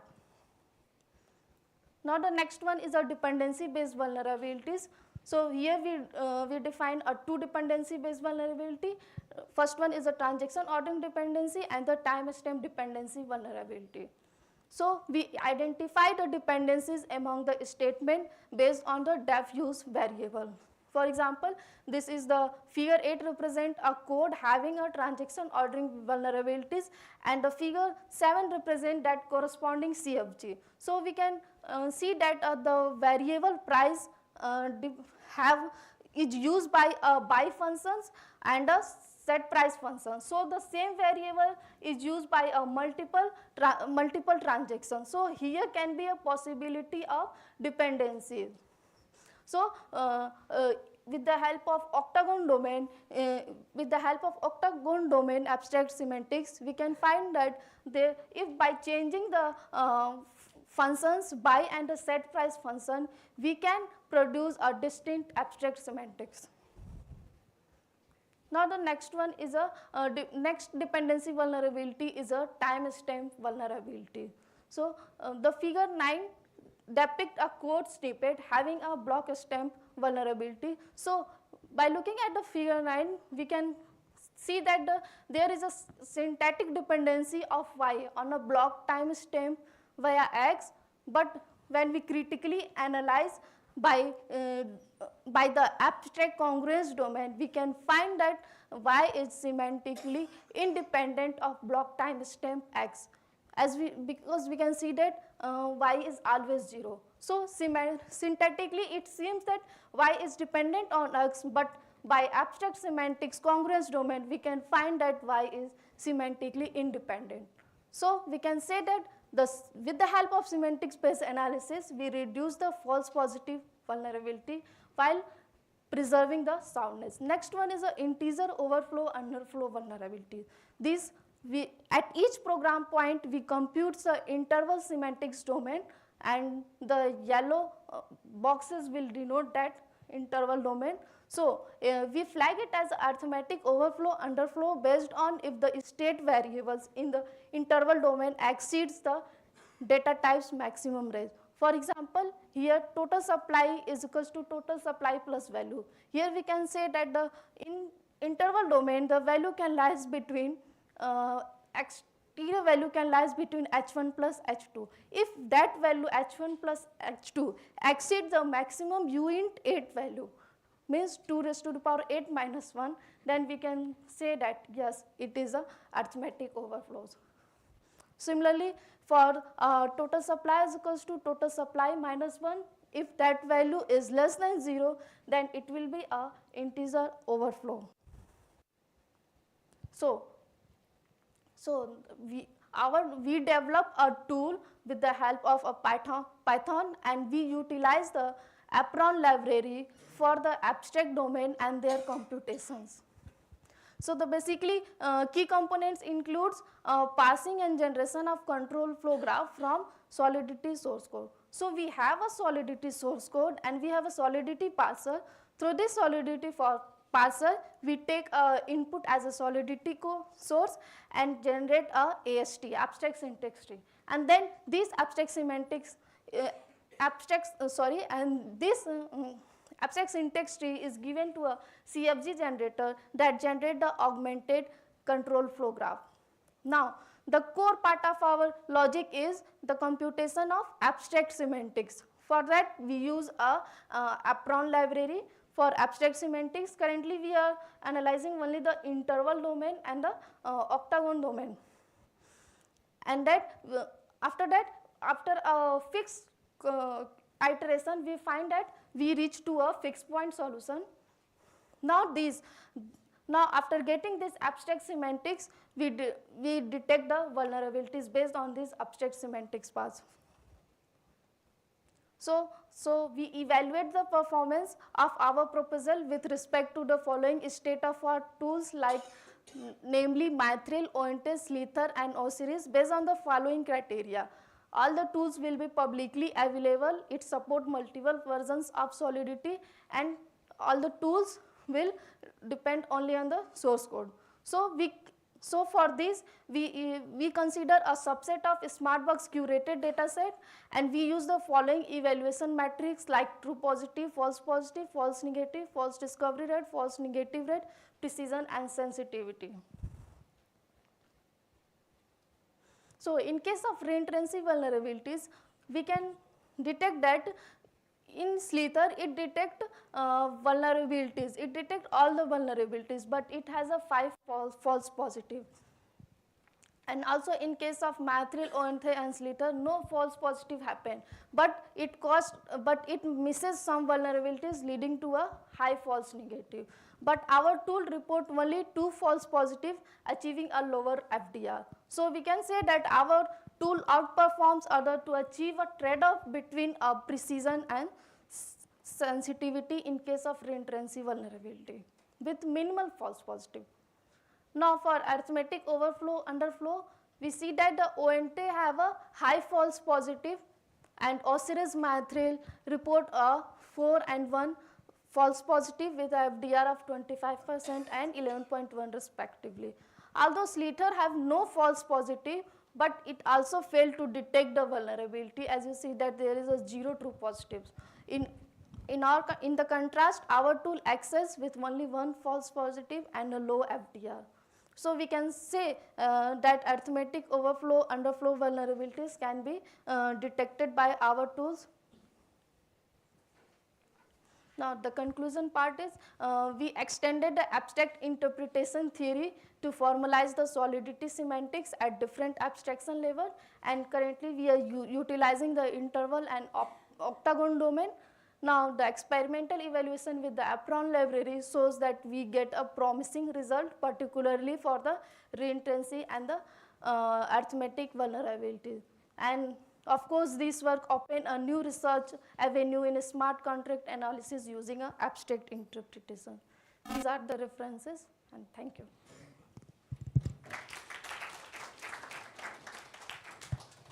Okay, thank you, Maitri. So, do we have questions?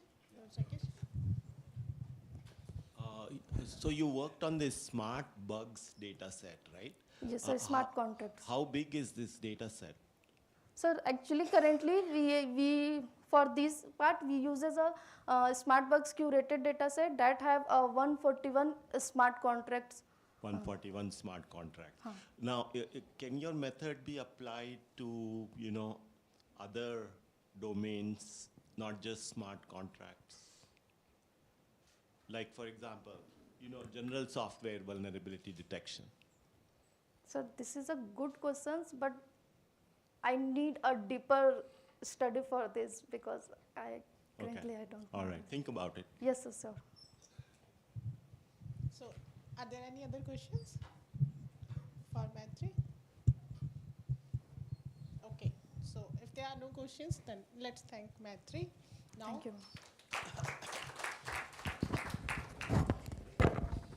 So, are we breaking for 10 minutes, a small break?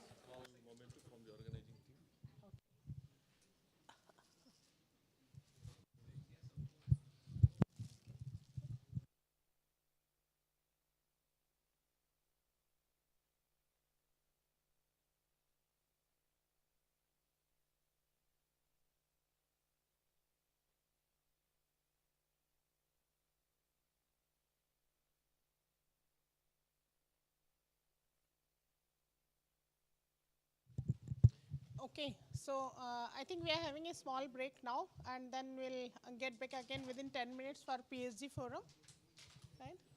Okay, thank you.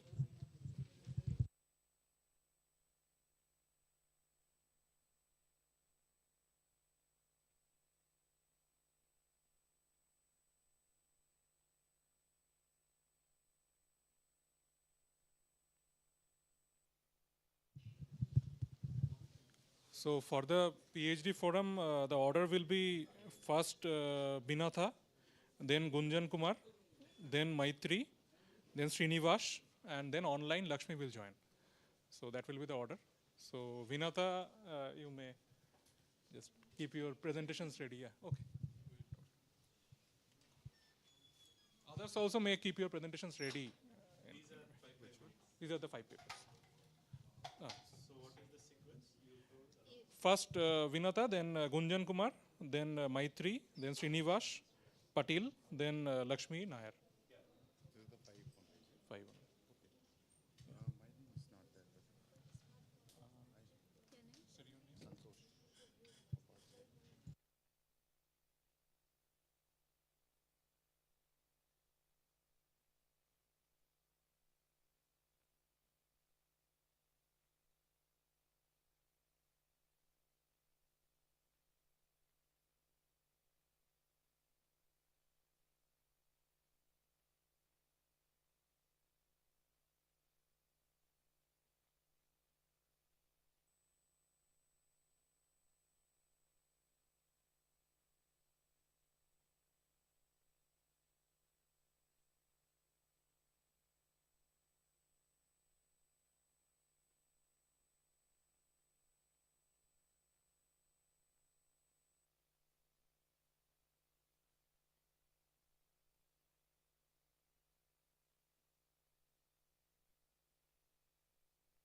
You may copy your slides in that machine. Or if you want to use your machine, just check it if it is working properly. What is that?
So holding in,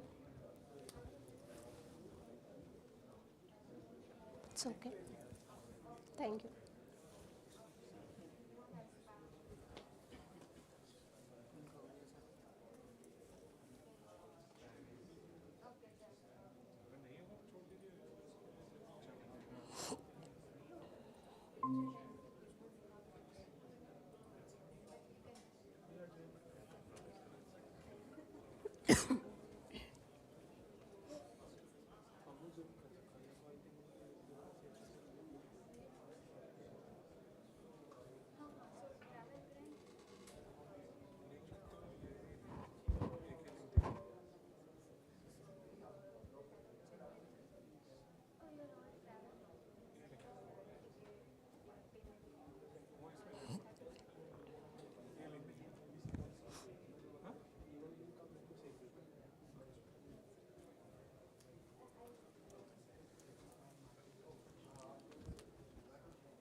एक mail हो रहा है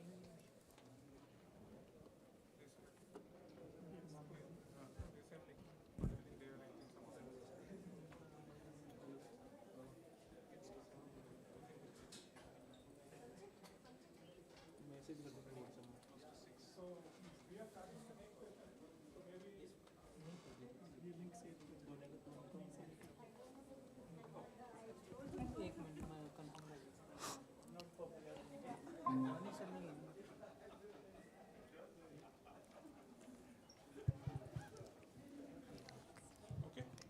Okay. It's 5 minutes. 5 minutes. Okay, just to brief. Okay. Okay तो शुरू करते हैं.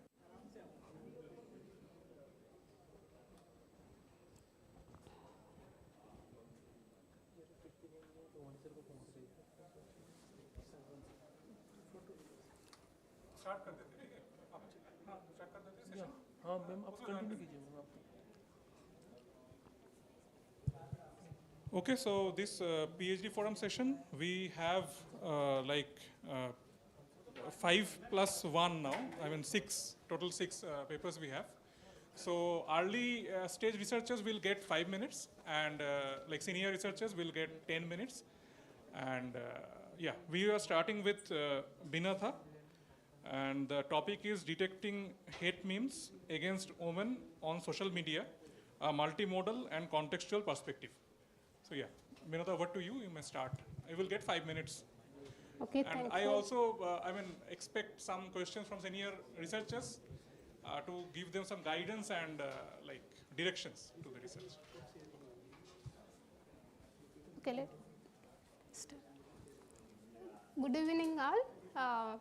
I'm Binatha, PhD scholar from NITK Surathkal under the guidance of Dr. Radhika BS, Assistant Professor, Department of Computer Science, NITK Surathkal. Today, my topic is detecting hate memes against women on social media, a multimodal and a contextual perspective. Then, first of all, I introduced the term. What is a meme? Actually, the word meme first introduced by Richard Dawkins, his book named The Selfish Genes in 1976.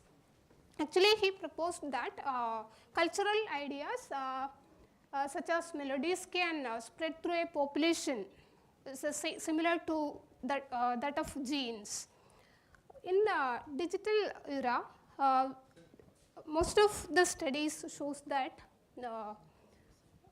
number of even women's facing harassment, online harassment, even through hate meme also drastically even raise the significantly they face even the harassment may affect the women, especially women, mentally or socially. Okay, then this is an example of hateful and non-hateful memes. Then the first figure shows a tire with a nail and a caption, "You have a spare tire today, don't you?" Looking to that the image, also that caption, we feel that it is a neutral thing. Nothing is hateful in that. Okay. Then other even the image B shows the same caption with another image. It becomes hateful. Actually, there is no universal definition for hate speech or hate meme. Okay, then it is a become challenging task how we can separate or discriminate or separate hateful or non-hate.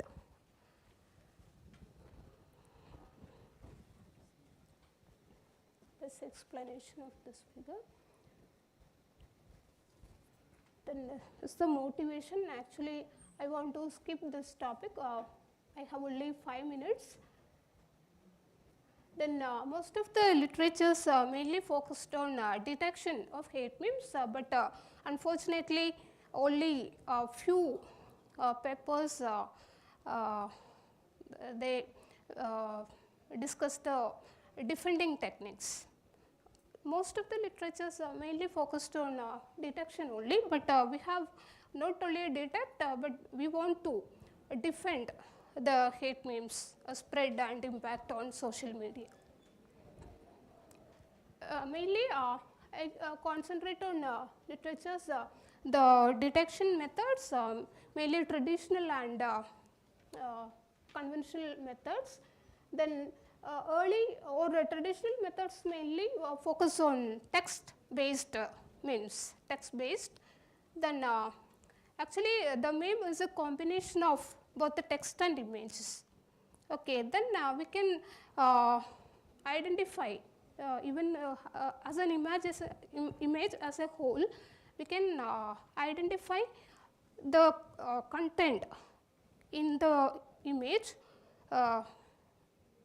containing a hateful content or even not hateful. Then we can identify the image as a whole. Then we can discriminate or we can classify the image or input meme contain the hateful content. Otherwise, we can consider only the text part. From the example, it is clear that only the text didn't get much information about the hateful content. But we can combine both the text and the image, may it become a hateful meme.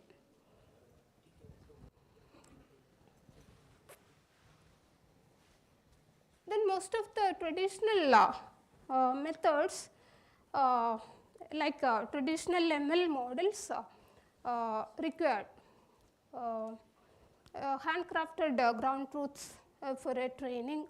Then, but in advanced deep neural networks may automate the feature extraction. Then we are prefer not even the for a feature extraction for the traditional methods for annotating images or inputs, it require more time, or we require an expert to annotate clearly what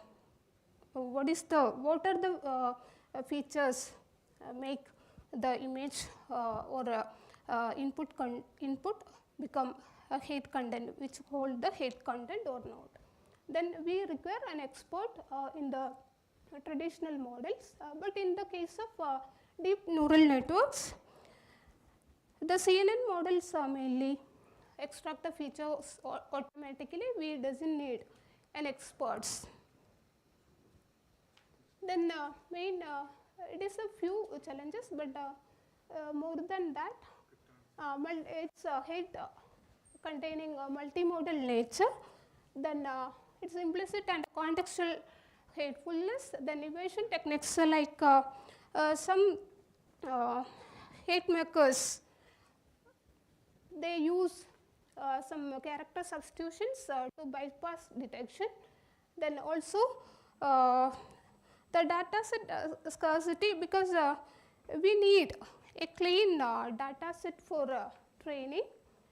Then few labeled data set doesn't work properly for deep neural networks, because deep neural networks require a large data set. Vinata, please conclude within 1 minute. Okay. It's a problem statement. To address these difficulties, then we need to a robust cyber safety enhanced meme detection model. Then it also consider the multimodality, both the text and image or visual information. This is the proposed methodology. Then unimodal only extract the, even consider the text feature, the only models extract the text feature, but it doesn't help us to classify properly the hate or non-hate. Then for the better performance, we can try to combine both the text and image features. Then that multimodal feature given to the classification model. Then classification model classify the based on feature extraction. Then they classify hate or not hate. Then the meme is identified as hate. We need to get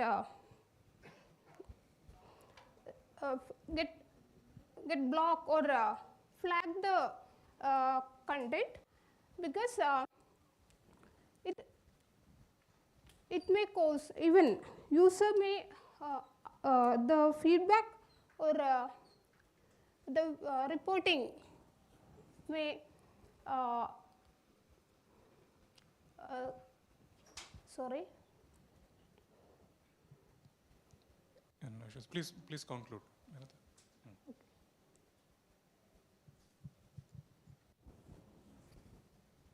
Yeah, we got the main ideas. You may conclude. Okay. Okay, then this hate meme detection or defending thing is not a single entity, but it require a cooperation or a teamwork from different even policy makers, then technologists or different researchers. Then we can work together to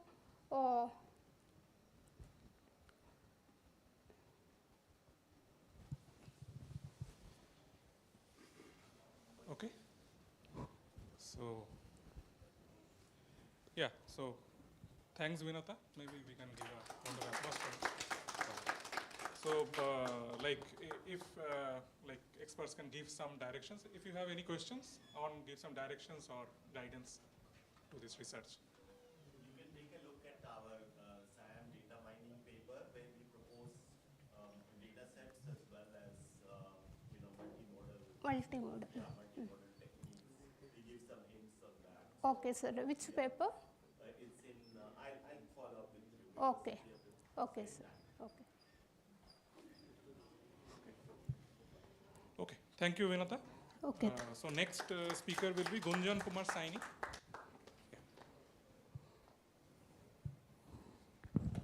And after these presentations, I mean outside they are having these posters also. So they will be there for some time. If you have some suggestions or directions to give, please.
Hello everyone. Myself Gunjan Kumar Saini, working under the from the Central University of Rajasthan, working under the supervision of Dr. Gaurav Somani sir. So my research topic is tackling the DDoS attack using separation and load balancing. So in our work, we will mitigate the DDoS attack. So this is the table of content, and this is the DDoS attack. Its variants are the one of the most deadliest attack. Yes, sir. So, yes, sir. So this is my approach, sir. In this condition, sir. Yes, sir. So in this condition, sir, we will use two different load balancers. One will use concurrency-based admission control. So if the concurrency of the attack is more and some other characteristics such as number of connection made by that user are more than a threshold, then it will drop the connection and send.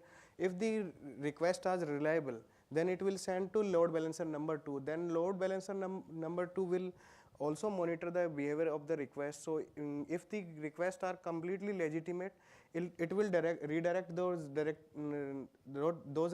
requests into first machine that will have some number of containers, that is a big number of containers, then bigger number of containers than the another machine, and it will be given most priority. If benign users will have top priority, and in second condition, when the requests are almost suspicious, then it will send the request to second web service that will have lesser number of resources than that first legitimate resources. If some of the requests from the benign request are behaving suspicious, such as it is logging in and doing some suspicious activities, such as it is making more connection, or it is doing nothing, only flooding our network, then it will again push it back to redirect it back to the second machine, that is our lesser number of resources. And if in the second scenario, if when these requests are doing good behavior, then it will be sent to this container. So this container will have more scaling capability, and this machine will have less number of scaling capability.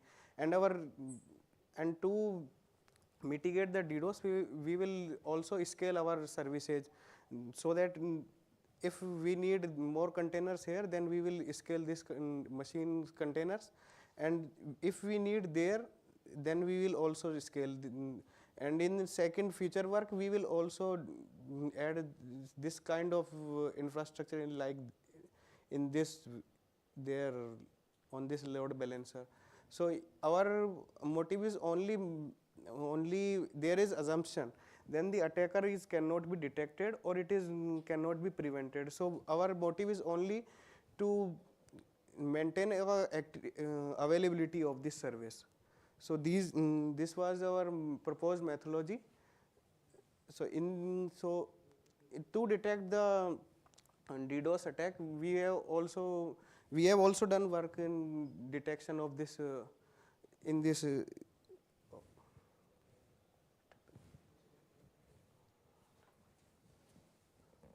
So in this reference number 4, we have done our work. We have ascertained the presence of DDoS attack by monitoring the data for different variables, such as number of file descriptors, number of deleted file descriptors, number of connection, number of half open connection, number of active users on website that is logged in, there's number of transaction, stay time of the user on web page, and then we use the ML based model, random forest and convolution neural network to detect the presence of DDoS attack. So our DDoS attack detection is done by this, but in this contribution we are assuming that the DDoS cannot be, in this condition DDoS will not be detected properly. That's why we are using that lengthy approach.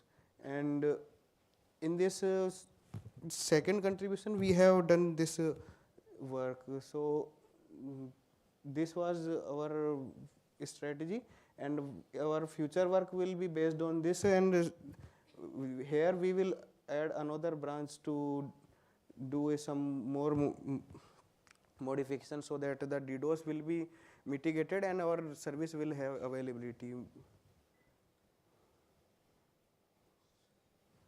So in this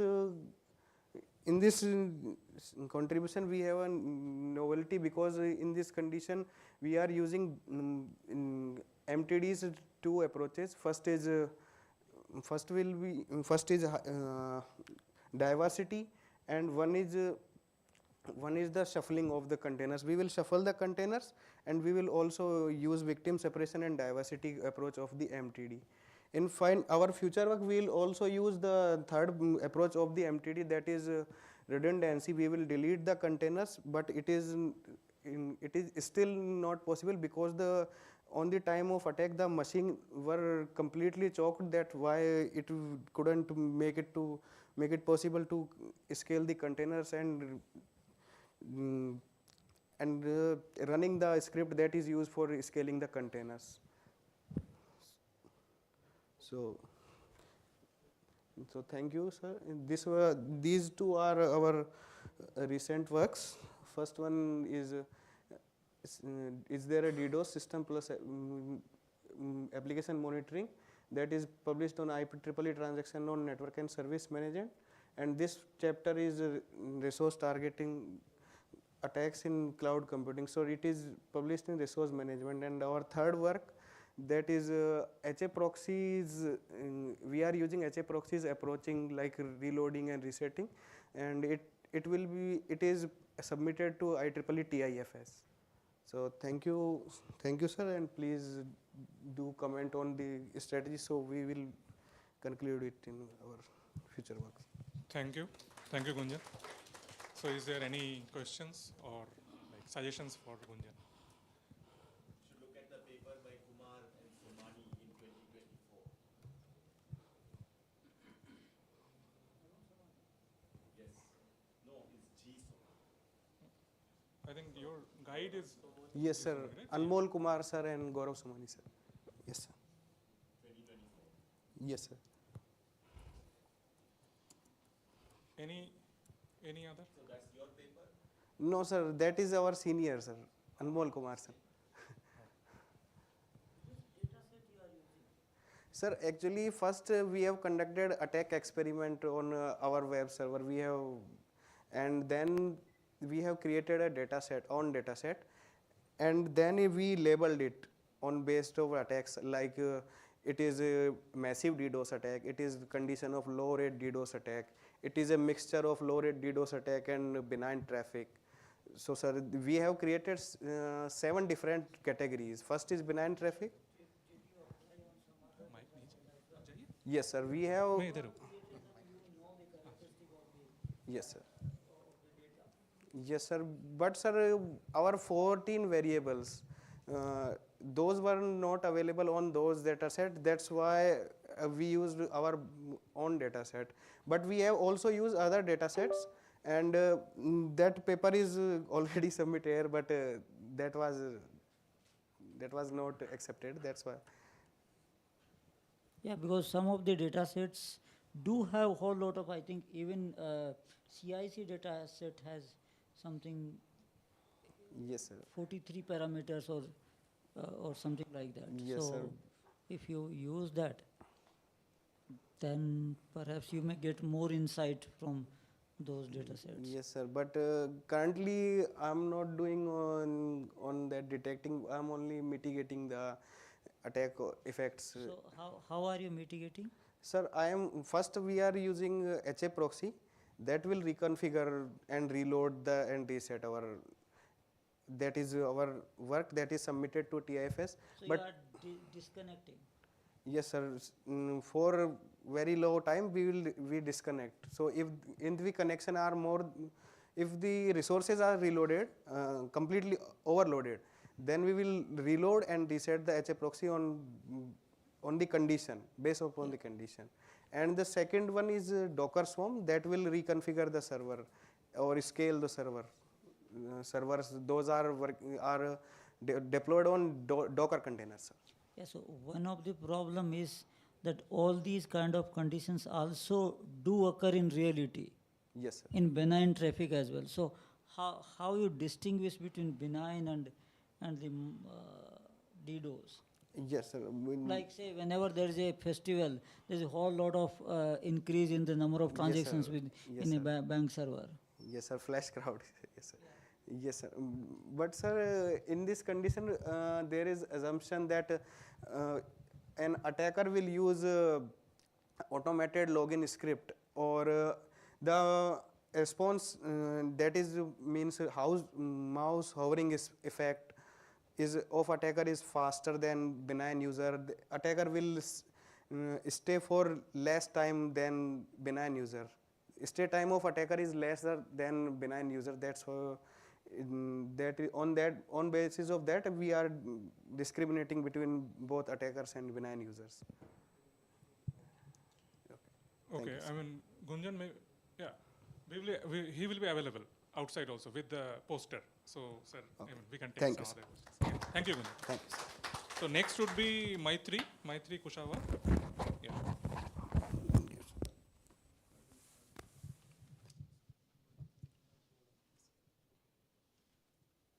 Maitri, you will get 5 minutes.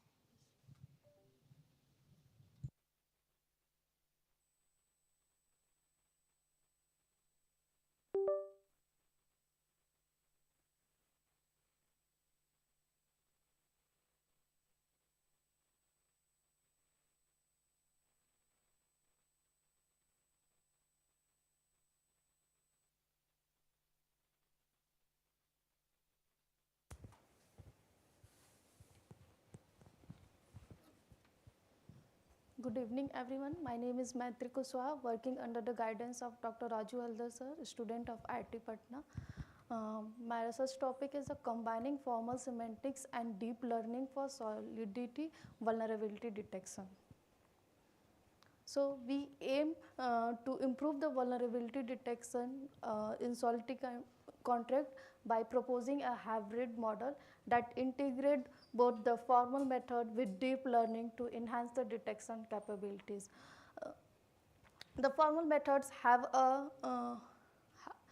disadvantage that it is computationally overhead, and deep learning is give a balance precision, but it has a precise vulnerability detection. So we incorporate both the formal method and deep learning to provide a scalable and effective solution for solidity security. So this is the introduction.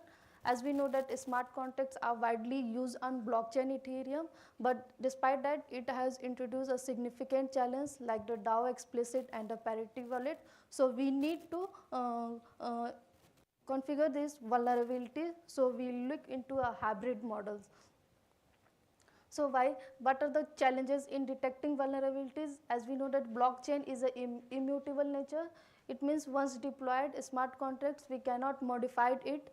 So before deployment, we have to do analysis critically. What are the limitations of the current techniques? Someone is doing formal methods. It is highly precise, but it is computationally intensive and less scalable. On the rather hand, deep learning, it is efficient, but due to a lack of program semantics, it has a reduced accuracy. So these are the related works done in the formal method and the deep learning. Formal methods have ONT, Mythril, GEOS that use a formal method techniques like symbolic executions and checking unsecure path. And in deep learning, various authors have given the solution like Sky and give the combined solution like first give AST, CFG, program dependency graph, and then program slicing to include a bidirectional gated GNN network to classify the vulnerabilities. And the second author uses a bidirectional long short-term attention model to detect vulnerabilities by converting a code into a token vector. The next one, SmartCon Detect, they use a bidirectional encoder redirectional transmission based tools for detecting the vulnerabilities. As we seen that in the deep learning, they both uses They both have a code fragment, and based on a code fragment they do the analysis, but none of the deep learning vulnerabilities have taking consideration into a program semantics part. So, our proposed method, we highlight both the integral model approach that are computationally efficient while retaining the semantic accuracy. So first we pass we have a solidity parser that pass the solidity codes and generate AST and CFG. After that, we do the computation, abstract semantics computation. We have an abstract domain, and with the help of fixed point engine, we get a abstract semantics. Now that abstract semantics we pass into a graph modeling. For that, we embed a abstract semantic embeddings graph modeling technique, and then use a GNN model. With the help of that GNN model, we can classify whether it is vulnerable or non-vulnerable. I'm using a GNN model because GNN models is capable of passing a message between nodes in a graph. So it captures the program's data flow structures and semantics, and for that we use a GNN, and for the semantics part we use a abstract domain part, and then we classify it as vulnerable and non-vulnerable. So that are the conclusion. So with the help of hybrid model, we integrate both formal method and deep learning to efficiently detect, and we leverage the program semantics and graph neural network to give a comprehensive approach. So our future work will focus on optimizing the model accuracy for emerging threat. These are the references. Thank you. Thank you, Maitri, to complete within the time limits. So do we have any suggestions for Maitri? So did you check the performance of without GNN and something, the models? Yes, sir. How about that? Sir, actually this is our previous work that we use a formal semantics that I previously explained. It is fine, but it is computationally overhead.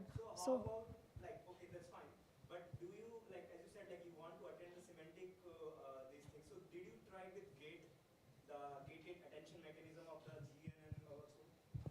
No, sir. Until now I have just read the paper. That the gate module is there for the GNN and also that will incorporate this kind of semantic, more attentive semantics. Yes, sir, that's are available, but they don't consider the abstract semantics part like program data flow analysis. So we want to encode at each node the data flow analysis part, and then we incorporate. Yes, sir.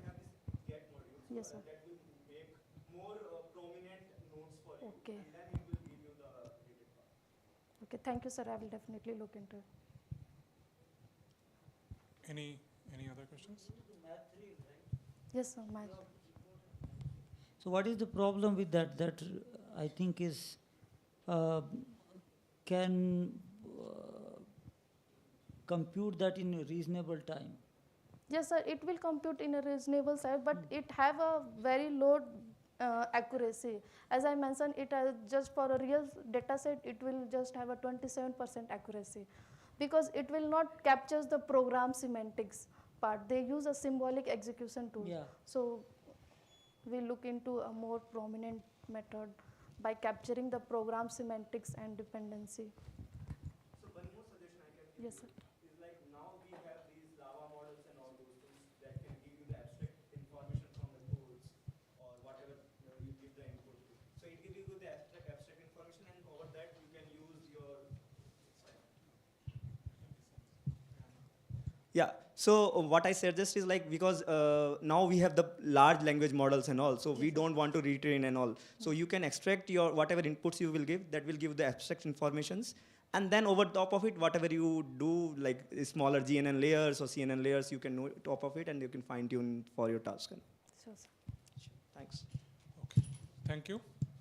So, Maitri, you just, go outside and give the presentation of the poster. Maybe you will get Yes, few sir. more suggestions. Sure, sir.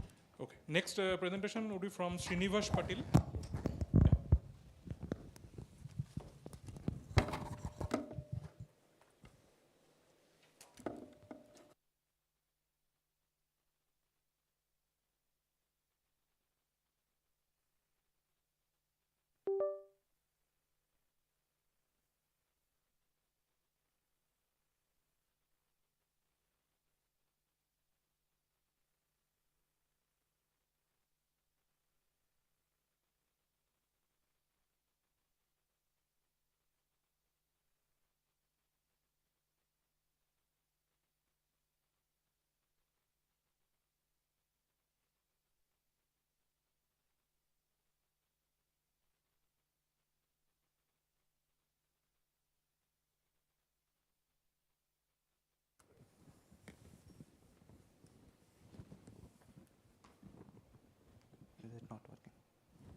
Good evening, everyone. Myself, Srinivas Patil. I am doing PhD under the guidance of Dr. Kevir Parmont at the SVNIT Surat. So today's my presentation topic is on the trade-offs of selfish mining mitigation effects on miners' revenue. So basically, we are going to see how the selfish mining mitigation techniques effects on the honest miners as well as the selfish miners in the network. So as we all know, though Bitcoin relies on the majority of miners who follow the Bitcoin protocol, and these miners will get the revenue for their service in order to maintain the network's functionality. So, however, it is proven that holding miners gain the larger revenue than their fair share. Moreover, the selfish mining pools decreases the honest miners' revenue. So, in any network, if there are honest miners, if you are reducing their revenue, then it will be bad for the network. Hence, we need to mitigate the selfish mining. So when we done the literature survey, there are multiple techniques in order to mitigate the selfish mining techniques, such as the timestamp based and others. So, but one of the technique is based on the difficulty adjustment based method in order to mitigate the selfish mining technique. So what we are inferred from that, so there is technique one proposed by the Azimi et al. That says that by proposing the alternative difficulty adjustment algorithm, it will discourage the selfish miners by increasing their profitability waiting time. So when we analyze their work and reproduce the work, so what we got, although the conventional difficulty adjustment algorithm such as the Zenos DA, which increases the profitability waiting time of the selfish miners, but we can even further increase the profitability waiting time for them. So another second challenge we have found for that is the Zenos DA, which is discouraging the selfish miners, which also discourages the honest miners. So that is a big disadvantage of that paper. So now the question comes is how we are going to increase that profitability waiting time even further. So in order to, for that, we have proposed one dynamic difficulty adjustment algorithms. So basically, we are adjusting the difficulty based on the percentage of selfish mining pool in the network. So for that purpose, we have calculated the selfish mining pools hash rate in the network. So how do you have calculated that? So if you see the R total, so R total is the total net revenue of the network, which decreases or increases based on the block generation rate, which is so therefore based on that R total, we have given some values for different segmentations, and based on that we have compared our results with the previous results, for example with Bitcoin's DA, Zenos DA and our proposed DA. So here you can see that on x-axis it is the time in hours, on y-axis we are showing the selfish mining pools gain, and the line at 0, it represents the profitability waiting time, that is the break-even point to gain the profitable for the selfish miners. So if you see the blue dotted line, it represents the Bitcoin's DA. So as I said that Zenos DA, which is successfully discouraged the selfish miners. So you can see that it is taking more time to gain the profit for the selfish mining pool using the Zenos DA. So when we have proposed our dynamic difficulty adjustment algorithm, by using that proposed algorithm, so we are able to increase that profitability waiting time even further. So from this, you can see that for selfish mining pools, in order to get profitable with Bitcoin's DA, it is taking the 650 hours. For Zenos DA, it is taking the 900 hours, and with our proposed difficulty adjustment algorithm, it is taking almost 1,850 hours. So, so that is the first solution for the first problem. So, and second problem is the previous works are also discouraging the honest miners. So in order to prove that, so we have calculated the, so actually this is the selfish mining pools graph, in which that same, it is showing that they are successfully discouraging the selfish miners. But when we have formulated for the honest miners revenue, what we have found that, So the Xenos-DA, which is successfully discouraging the selfish miners, it is also discouraging the selfish miners. So if you see that blue line is the revenue of the honest miners with the Bitcoin difficulty adjustment algorithm. But with Xenos-DA, that is discouraging. So this is the one disadvantage from that. And so our inference from comparison is that, so even the Xenos-DA successfully discouraged the profit waiting time, so we can increase that even further. And apart from that, we need one difficulty adjustment algorithm which not only discourages the selfish miners but also discourages the, which discourages only the selfish miners, not the honest miners. So these are the conclusions. So we have shown that conventional difficulty adjustment algorithms does not fulfill their purpose, and we have proposed the dynamic difficulty adjustment algorithm which successfully discourages the selfish miners more compared to the Xenos-DA and Bitcoins-DA. And the conventional difficulty adjustment has discouraged the honest miners in the network. And in future, we are trying to work on the how to distinguish the selfish miners and honest miners. Based on that, we can only discourage the selfish miners in the network, not the honest miners. So these are the references used for this. Thank you. So, thank you. Thank you, Srinivas. So any questions or suggestions?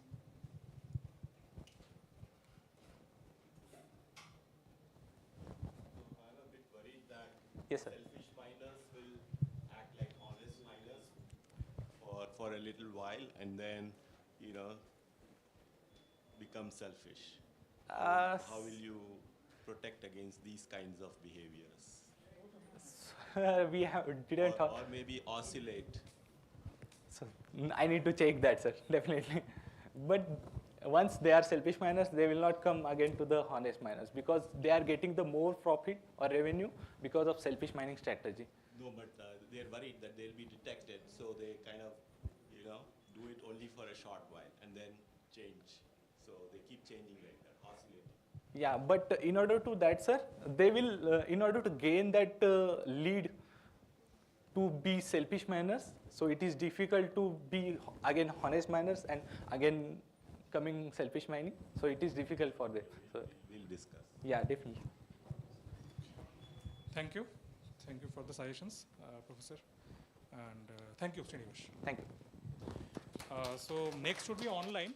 So Lakshmi R. Nair, she will join online and will give the presentation.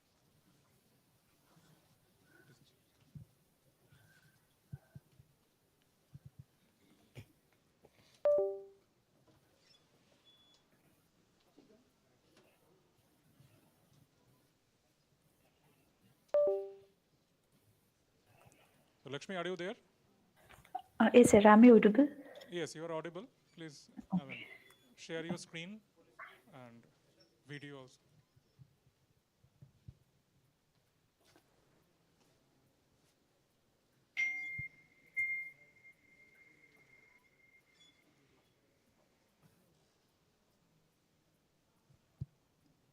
Lakshmi, please share the screen.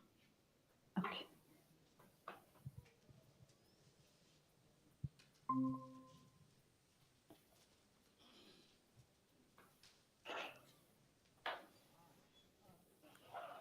Sir, can I start? Yeah, if possible, you may open the video as well. Yeah, please, click the hide button then.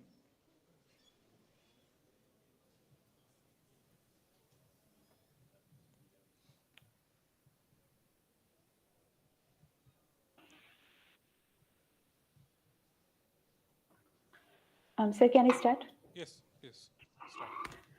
I'm Lakshmi R. Nair. I'm a research scholar from Digital University, Kerala. I'm doing my PhD under the guidance of Dr. Preetham Mukherjee. Here I am to present establishing a comprehensive security framework for the 5G core infrastructure. These are the contents we will be discussing. Moving on to the introduction. As you all know, 5G is changing the way we connect by enhancing the speed, latency, efficiency, capacity, etc. But with these advancements, there are a lot of challenges also, a lot of issues in the security is also there. So diving deep into the 5G core architecture for the last 1 year, this was an eye-opening experience that there were a lot of security issues that need to be coped with. So diving deep into those 5G core architecture, we can see that there is an inadequate need for a 5G security architecture which can secure the whole core network. Here you can see the 5G core network, 5G core architecture, where the user equipment is connected to the data network through a logical connection, which can be called as a PDU session, packet data unit session. In this packet data unit session, this control plane and user plane, the 5G is basically based on the CAPS architecture, the control user plane separation architecture, where the control plane will be dealing with the network signaling and the user plane will be dealing with the data flow. And the other thing that is specific for 5G is the network slicing, which is a revolutionary concept. The 5G network slicing ensures different virtual networks over the same physical network. As it is a very new concept, the security of the network slices is also one of the major concerns. Here you can see there are different network functions in the control plane called AMF, NSSF, UDM, AUSF, SMF, etc. In this, the access mobility function, AMF focuses on the mobility management, authentication, etc. And the SMF is responsible for the PDU session establishment, release, modification, etc. The PDU session is a session that connects the UE to the data network. And this PDU session can be accessed from the UE. After first, the registration happens in the AMF and UDM. UDM is a NFV which focuses on the user storage of user data, subscription, access credentials, etc. And one of the other function is NSSF, network slice selection function. It will be assisting in selecting the correct network slice for a particular UE, and all the other functions like PCF, policy control function, which enforces the QoS rules and enforces the policies for a particular user equipment. The other functions are AUSF, or authentication server function, NRF, network repository function, network exposure function, and AF. All these functions brings a new concept into the 5G core. So ensuring the security of the 5G core needs the exploration of all these functions. Following this, while analyzing the core architecture, we have seen that the 5G deployment can be seen as incomplete. Means it lacks sufficient security and is still evolving only. There are a lot of issues related to the network slices. As it is conceptually new, different kinds of slice attacks are also possible. So there is a need for a security framework which is a comprehensive security framework which can monitor which can proactively monitor all the 5G core activities and can provide some mitigation for the same. In addition, we are planning a risk analysis also for the same core network. Following that, the relevance and impact of 5G cores should be secured so that it enhances security. The service-based architecture is service-based architecture means the architecture we have seen is a service-based architecture, which is following the 3GPP, third generation partnership project system architecture, and it is the API abuse and data leaks is one of the main problem that can cause to the SBA, and protection from the high impact breaches, and providing a trust is a major thing in a telecommunication network, and building zero trust models and early detection tools are also crucial for safeguarding the network.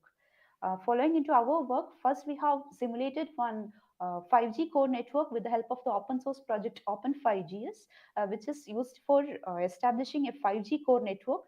And we have used the UE ransom, another simulation tool for establishing the UE, the user equipment and RAN simulation. Following that, we focused on identifying the undiscovered or undisclosed vulnerabilities in 5G by checking the 3GPP technical specification documents, and which all things are lacking in the current implementation.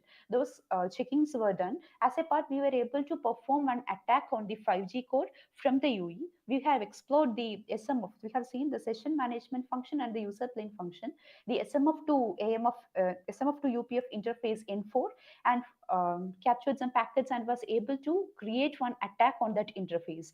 And following a responsible disclosure to the vendor, we were able to apply for a CVE to MITRE, and we have got a CVE, that is CVE 2024-51179. And Following that responsible disclosure, we have focused on the network slice security. Here we can see different slices, slice 1 and slice 2. Now we are checking with the network slice security issues and the impact of cross slice attacks. One slice may be for the health slice and another one may be a financial slice. The crossover of those two slices may bring a lot of issues. So we are trying to build some security mechanism that can solve this cross slice attacks also. Our 5G security framework, which is proposed, will be actively based on, it will be focusing on a proactive threat mitigation, which can monitor all the protocols that are being circulated in the 5G core. And also it provides automated incident response. It provides slice isolation and security. Lakshmi, please conclude. I mean, already 5 minutes are over. Okay.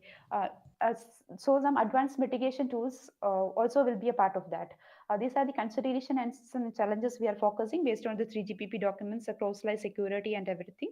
On conclusion, our motive is to develop robust solution that can mitigate vulnerabilities in the 5G core network and to ensure network slice security by providing a strong foundation for the security in 5G, which will lead to a secure 6G network also, which is conceptual now. These are the references. Thank you. Thank you. So is there any suggestion or questions?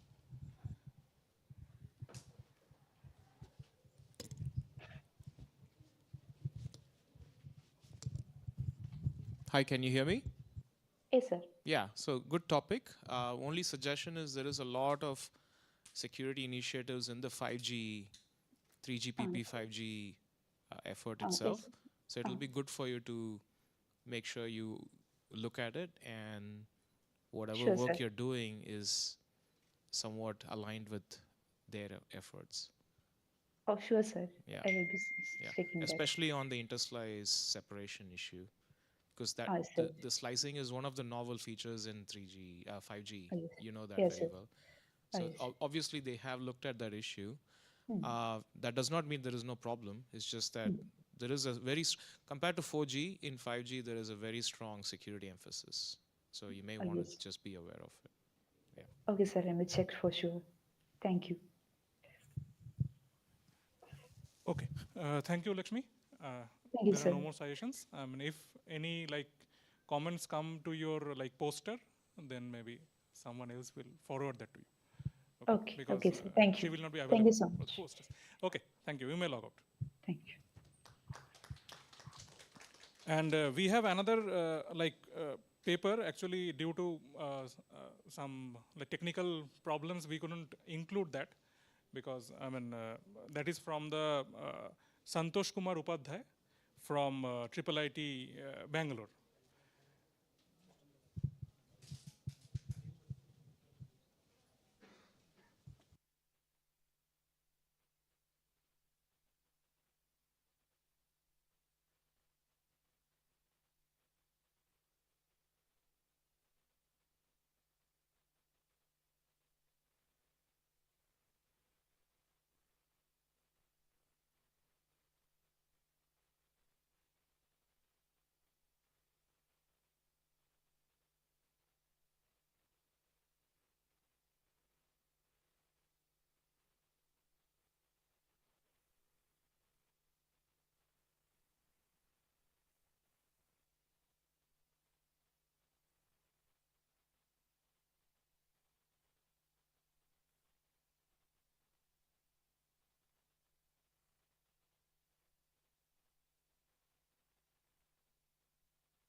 So you will get 5 minutes. Please start.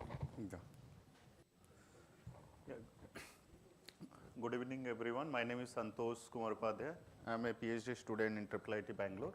So I'm going to talk about my work, which is crypto analysis of secure protocols, which is the first part, and the second part is the implementation of zero trust framework for securing a container ecosystem. Here is the agenda: problem statement, zero trust principles, zero trust container framework, which is the proposed framework, and methodology and security analysis, and the future work. Problem statement I'll skip in the interest of time. This is about the container, why container is important, why security is even more important in case of container deployment. So coming to the zero trust principles basically works on these 4 bullet points, right? First one is the foster trust. Second one is apply the trust based on the policy. Third one is persistent trust verification, and finally the dynamic trust management. So mostly whatever security as of now we see, it follows within the first and second bucket. Little bit we do on the thirds, and the fourth one is kind of lagging in many deployments. So based on the zero trust principle, we have come up with a proposed zero trust container framework. Here we have a session management, authentication and authorization module, followed by the posture management. On the right hand side, you see the policy management, which basically helps the authentication authorization module to derive the policy and apply on the session.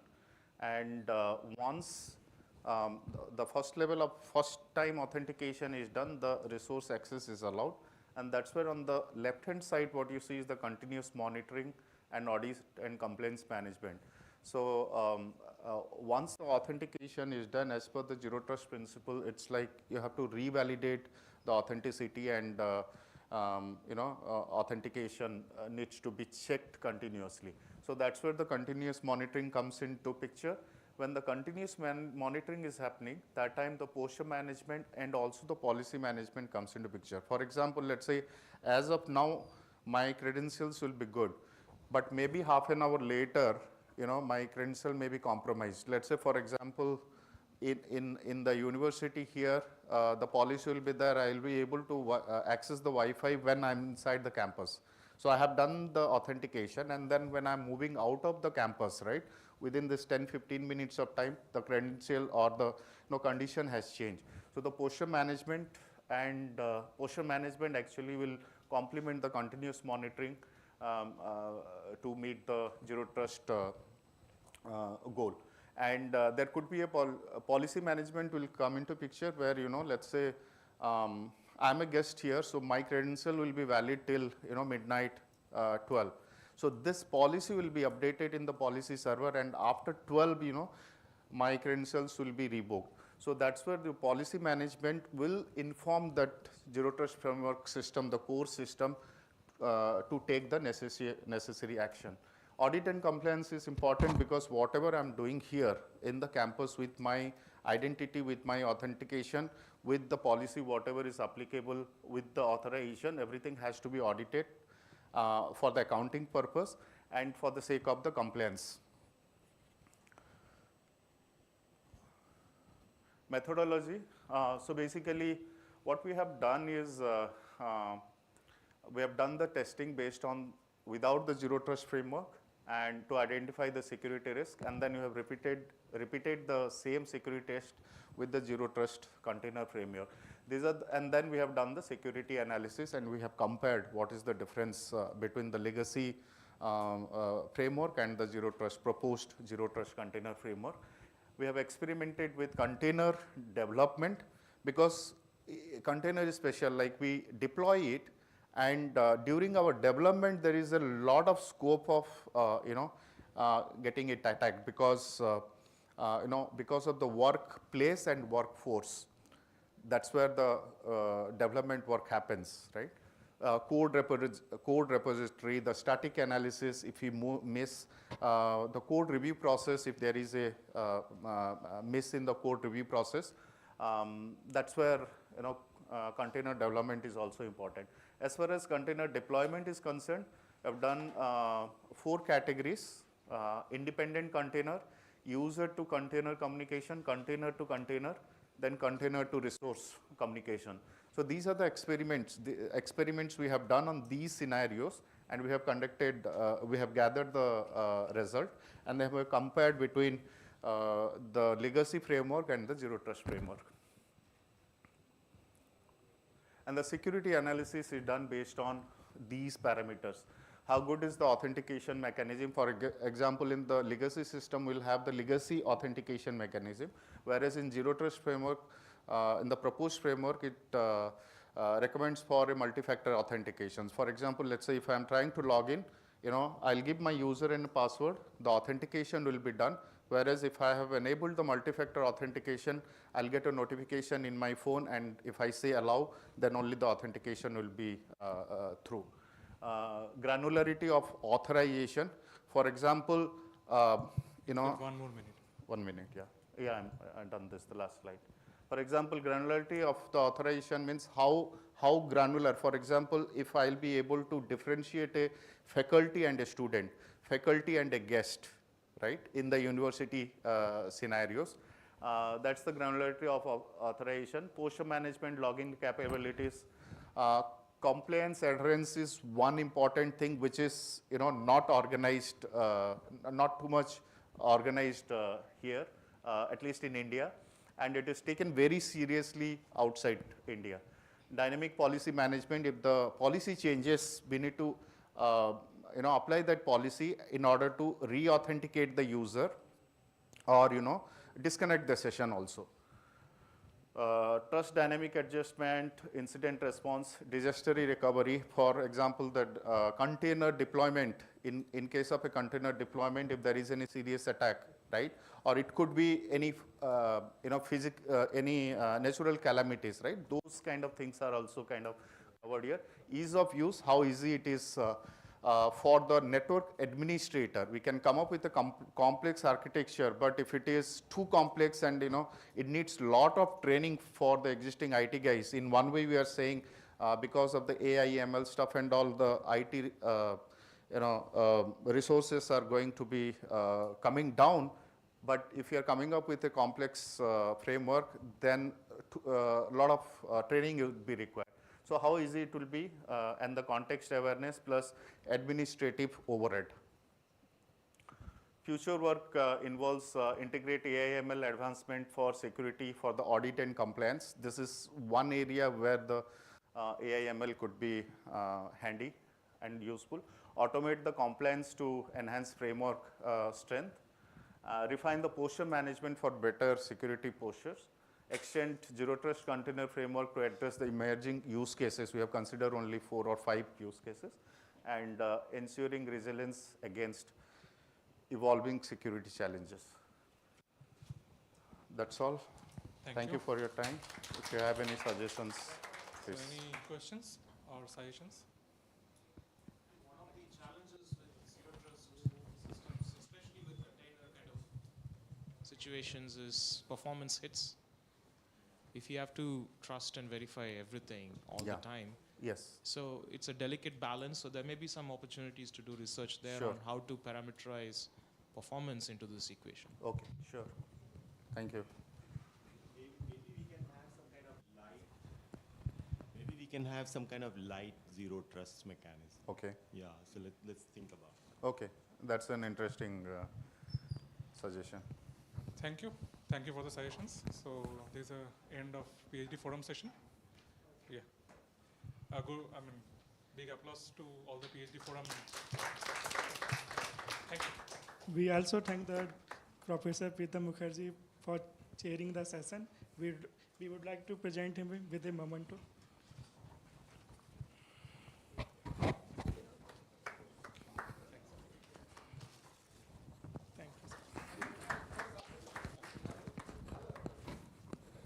निकाल दो